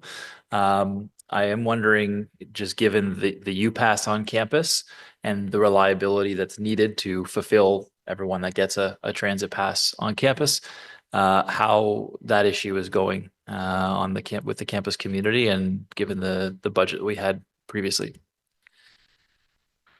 Yeah, obviously, council and the Transit Commission is no doubt aware of the ongoing process surrounding UPass and the increase. Like, I'll be frank with you, it's a difficult sell because you know, I speak on behalf of students, and what we see from students, whether it's just talking to them in the hallways or whether it's these kinds of consultations we do, that they're unhappy. And so the mechanism by which we levy fees to increase the UPass is via referendum. And so no matter what method we choose to explore to levy this fee, it will have to go to students for a vote. And, you know, speaking candidly right now, I'm not confident that students would support a motion in its current form today unless there is more done, such as what is being addressed today, to address reliability issues here in Ottawa. Yeah, no, I understand what you're saying. When I was president of CUSA, there was similar sentiment. I mean, we brought in the UPass shortly after that, and had a referendum with a much lower cost at the time. When I was president of the Residents Association, there was also the O-Train running at the time. So now that the Line 2 is going, I'm hopeful that, you know, we're going to see more and more students take transit to and from post-secondary. So look, I just really appreciate your advocacy. Thanks for being here, and I'll be supportive of Councillor Brockington's motion. Councillor Tierney. Great, thank you. And thanks for coming out. Very eloquent. Maybe there's a future in politics here. Who knows? That being said, this is about reliability. I don't think anyone doesn't want reliable. I think we're all going to support this. You'd be crazy if you didn't. I think we're already doing half of this. But now that we've gotten into this discussion about UPass, which I didn't think was part of this, when are you holding a vote? Just because it helps us from a planning perspective. If you're speaking on behalf of Carleton and they're out, it'd be good to know, because of course we purchase lots of buses, we integrate a lot of stuff, and if we have to rejig things, it'd be important. So do you know when that is going to come for a vote? We have specific timelines surrounding referendum campaigns. We do not currently have a time set, but typically these types of referendums would either be run early in the spring or late winter. So that would be throughout our February general election period, or they would be run in the by-election period, September, October, but we haven't set a timeline on that yet. Okay, and just if you can carry the message back, we do budgetary stuff towards the end of the year. So, you know, again, if you're able to work with cities like what we're stuck with an annual timetable, it doesn't meet a school timetable or even a business timetable, which makes no sense. Trust me, I chair planning and it doesn't make sense we do calendar years on that, but that's a whole other discussion. If you can bring back that a decision prior to the budget would probably be helpful, just so we're aware of what Carleton is thinking, because we do have 3 other institutions as well to keep in mind. Absolutely. And yeah, absolutely, for sure. The biggest thing we want to keep in mind, though, is that we need to do the proper planning, because any referendum we do want to run, we want it to pass, correct? So we want to make sure that, you know, students are properly informed, we're properly communicating things, and that we can make a clear case to students that they're going to get something out of this, because they do pay quite a bit into this program, and it's a very significant revenue driver for OC Transpo. So we want to make sure we're doing this right. And I appreciate that, and thanks. And, you know, when I heard you said they're against it now, I thought, oh God, maybe it's done, but it sounds like you have the opportunity to bring it back. Yeah, I'll take the nod as a yes. Thank you. Councillor Brockington. Thanks, Chair. I just wanted to add my thanks as well for coming down, and sorry about how long it took to get this item, but I want to acknowledge the great advocacy that Carleton Association has delegated this year, not just in addition today, but we've heard from Carleton students many occasions, and your advocacy is very strong. We hear you, and we're trying to right the wrong here. There are hundreds of students live in River Ward, Hogsback community in particular. 111 is chronically unreliable. I hear it all the time. pull my hair out. And the ultimate goal is to provide more stable, reliable service for your students and all students and people who take it. So thank you. Your advocacy counts, and appreciate you coming down today. So thank you. Councillor Leeper. Thank you. And thank you very much for delegating. I echo Councillor Brockington's gratitude for having student representation in front of us. I'm on the bus, multiple times through the week. It's part of how I get around. And the students, younger people in Ottawa, are the ones who are left on the bus. We rely on your ridership. This may be unfair, but you recently attended the Enviro Center meeting. You've been here all morning. You've heard about the challenge with our aging bus fleet and the real risk that we just don't have enough buses to provide the level of service that we are promising. Your demand and request of the city for an immediate improvement is the right one. But how? Do you have any thoughts on how we can quickly make the buses run on time in Ottawa? Well, you hit the nail on the head. It's not going to be a quick solution. It's not going to be an overnight solution. I think, we start by approaching the province as the city of Ottawa has done time and time again and said, we need money, not just when there's a brand new capital project and there's a ribbon cutting and it's very flashy, but we need money for operating. And that's the biggest thing. And that's, what I've seen folks at this table advocate for, what I've seen the city advocate for in the past is a better funding deal from the province to ensure we're able to deliver on those reliability targets. So that's a start. There are elements to improve here domestically, but that's one area in particular where I think CUSA has been vocal to the province and vocal with provincial representatives that we need a better funding deal for transit for the city of Ottawa. And so that's where a lot of our efforts have been focused. It's one solution of many, but it's one that comes to mind. I appreciate that. I want to be fair and reasonable. It's difficult to imagine that some of our most immediately pressing issues are ones that can be solved with money. You were here this morning when we talked about the real challenge that OC Transpo is having right now, trying to find buses to buy.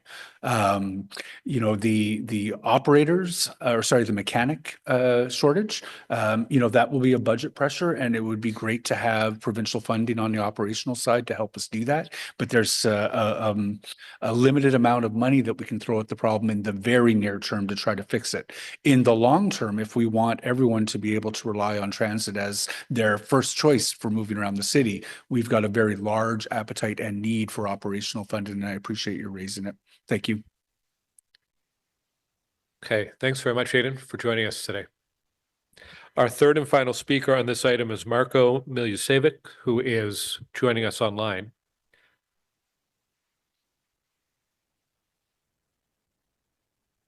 And Marco, you will likely have to accept a prompt to join the meeting.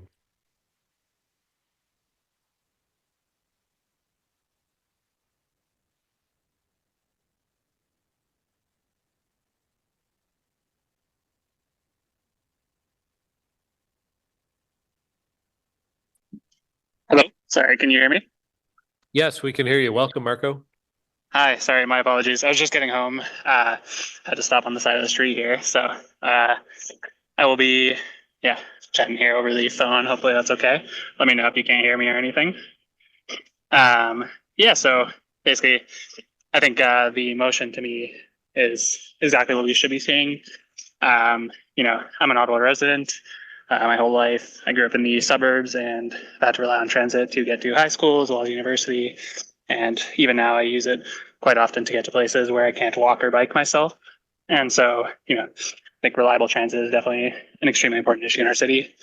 I think especially, speaking from my own experience, to me, I don't mind having to take a trip where the bus might take 40 minutes versus a car that could take 20 minutes, as long as I know that it will be that 40 minutes and that it will pick me up when I expect it to and drop me off when hopefully I expect it to. Typically, I don't even mind waiting a bit outside in the weather where maybe the shelter isn't as great and protect me from the noise in the cars. But, the reliability is really the key thing there. There's often, I think, when speaking to other transit riders, there's an existential dread of when you're waiting there and wondering, oh, will I get to the place where I wanted to on time? I've had job interviews where the first bus gets canceled and, then I'm sitting there trying to figure out how I'm going to get there on time, whether I have to call an Uber or whether I have to, get a friend to come pick me up if not. And so, again, the reliability to me is really the key part of getting people to use transit and think of it as like a first option to getting to places. I think when we're talking about reliability, really the key thing is not whether the bus eventually got sent on that route or whether, it eventually showed up at some time. It's really like, did the bus say it was going to pick me up at 3:30 and it came, roughly a couple minutes before or after? Like that's what I think most people think of when we talk about reliable transit. And I think, I don't need to tell anyone here why reliable transit is good. It gives people options to jobs, friends, family, lets them access, city amenities and stuff like that. So, it really unlocks so much of the city for so many people. And I think, to your point earlier where you were asking, how do we get reliable transit in the city immediately? I think one of the big things that the city should be looking for is having those, transit corridors where transit is given priority. One of the main ones I'm thinking of is the 6 and the 7 along Bank Street. They're very often sitting in traffic, or the 88 on Baseline. You have a bus full of 70, 80 people that are sitting behind cars that are often single occupancy vehicles. And to me it seems like an immediate fix that we could do tomorrow is just turn one of these lanes in often these 4 or 8 lane roads into, a transit priority lane. We don't need a BRT. We don't need, a light rail. We can just paint it and say, this is the bus lane and give the buses the priority there. I think that's something that would cost almost nothing from the city. It would provide immediate benefits to a lot of our very important transit routes that are often canceled because they're being pulled away to other parts of the city and that are often very delayed because they're sitting in traffic. So I think to me, one of the most immediate things that we should be doing is having way more transit priority corridors, making sure that, the important routes in our city that are getting the most people to the places where they need to go are given the priority that in my mind they deserve, because, a lot of these corridors are moving thousands of people a day, much more than you'll see even on the cars in those corridors. And this is even without those corridors having the priority that they should be having. In my mind. So you could only imagine what those numbers might be if we now actually gave those, those transit riders the priority that I think they deserve. So, obviously there's the costlier implements later that we talked about, like getting better funding for operational costs and stuff. And I think that's definitely still important, but that's not going to happen tomorrow. And I think things like, transit priority corridors can't happen tomorrow or even today. It's more of just like a will. And I think, if you do take that small step and turn a couple of those key roads into transit priority corridors, I think you'll see many more people satisfied with transit and then many more people willing to rely on transit because it's reliable.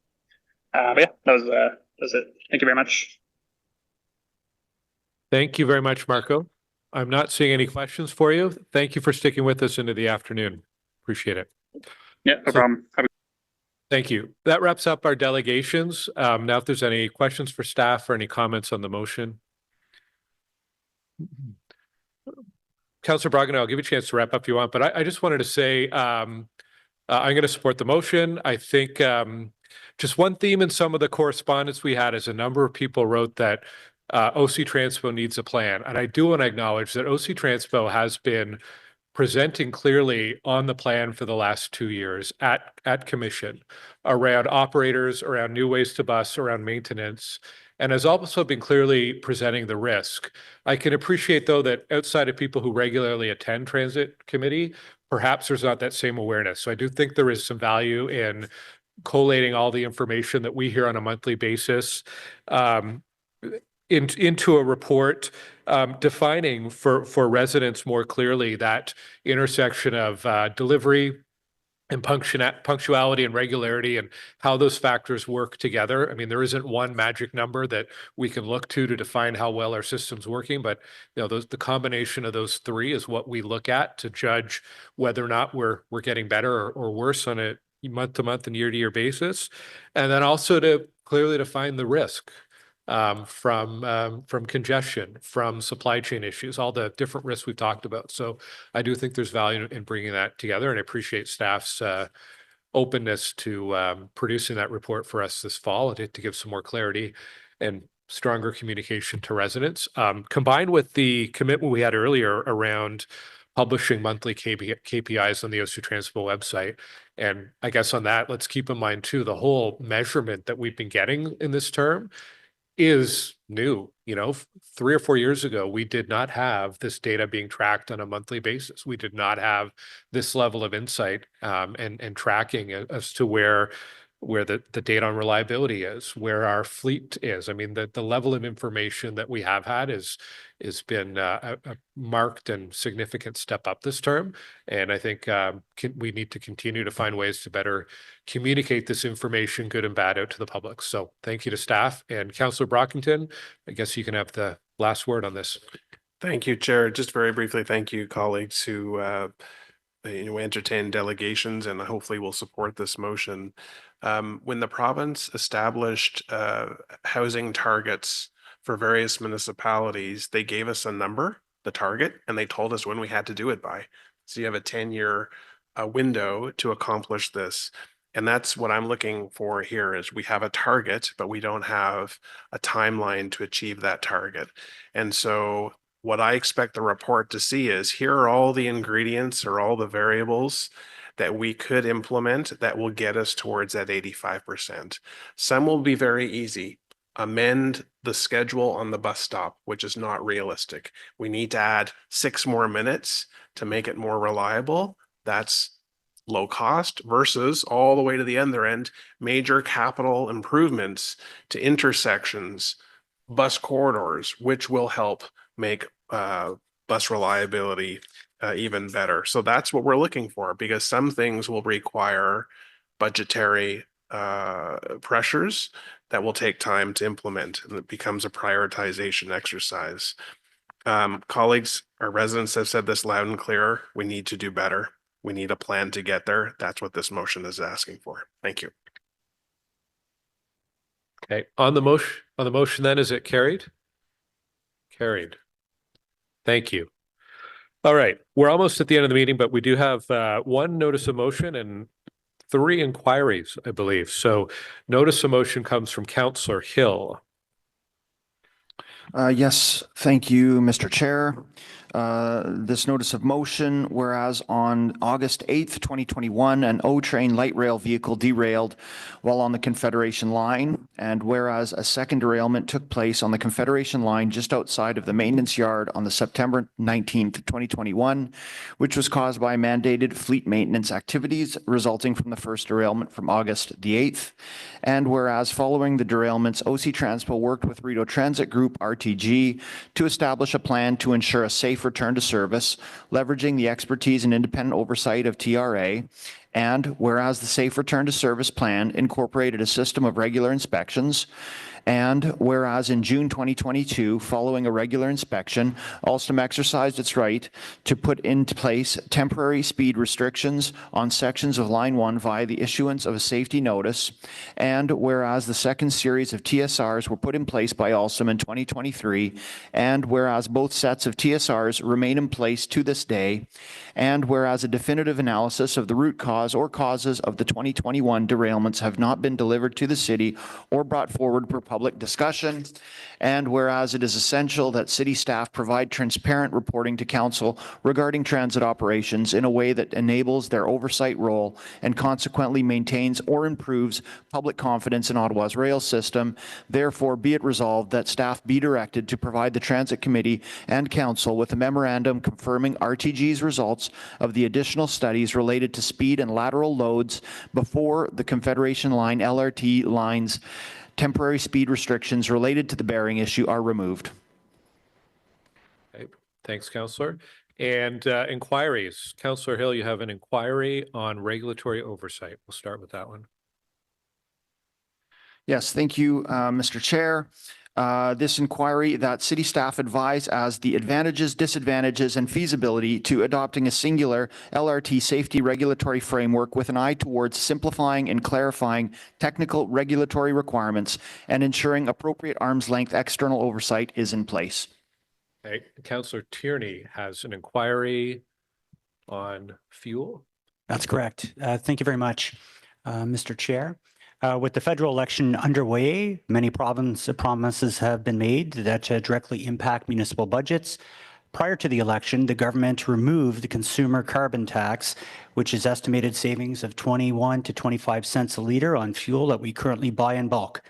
And while this applies to all departments, including public works, for plows, for work vehicles, all the way down to our facilities with natural gas and propane for ice resurfacing, can staff provide, one, the high-level estimation of how much we have spent to date since the implementation and removal of the carbon tax, and two, the anticipated savings for our municipality.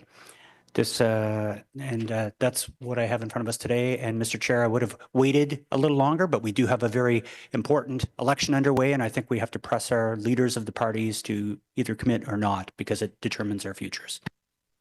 Okay, and a third inquiry from Councillor Hill on batteries and fires. And Thank you very much, Mr. Chair. This inquiry, can building code and or OC Transpo confirm that the new e-bus garage provides adequate fire mitigation, prevention and reduction systems, bracket fail safe and safe fail, bracket, to address the high concentration of large lithium ion batteries and electrical infrastructure? Okay, thank you. Are there any other inquiries or notices of motion? I'm seeing none. We have no other business today. And with that, we're adjourned until our next meeting on June 12th.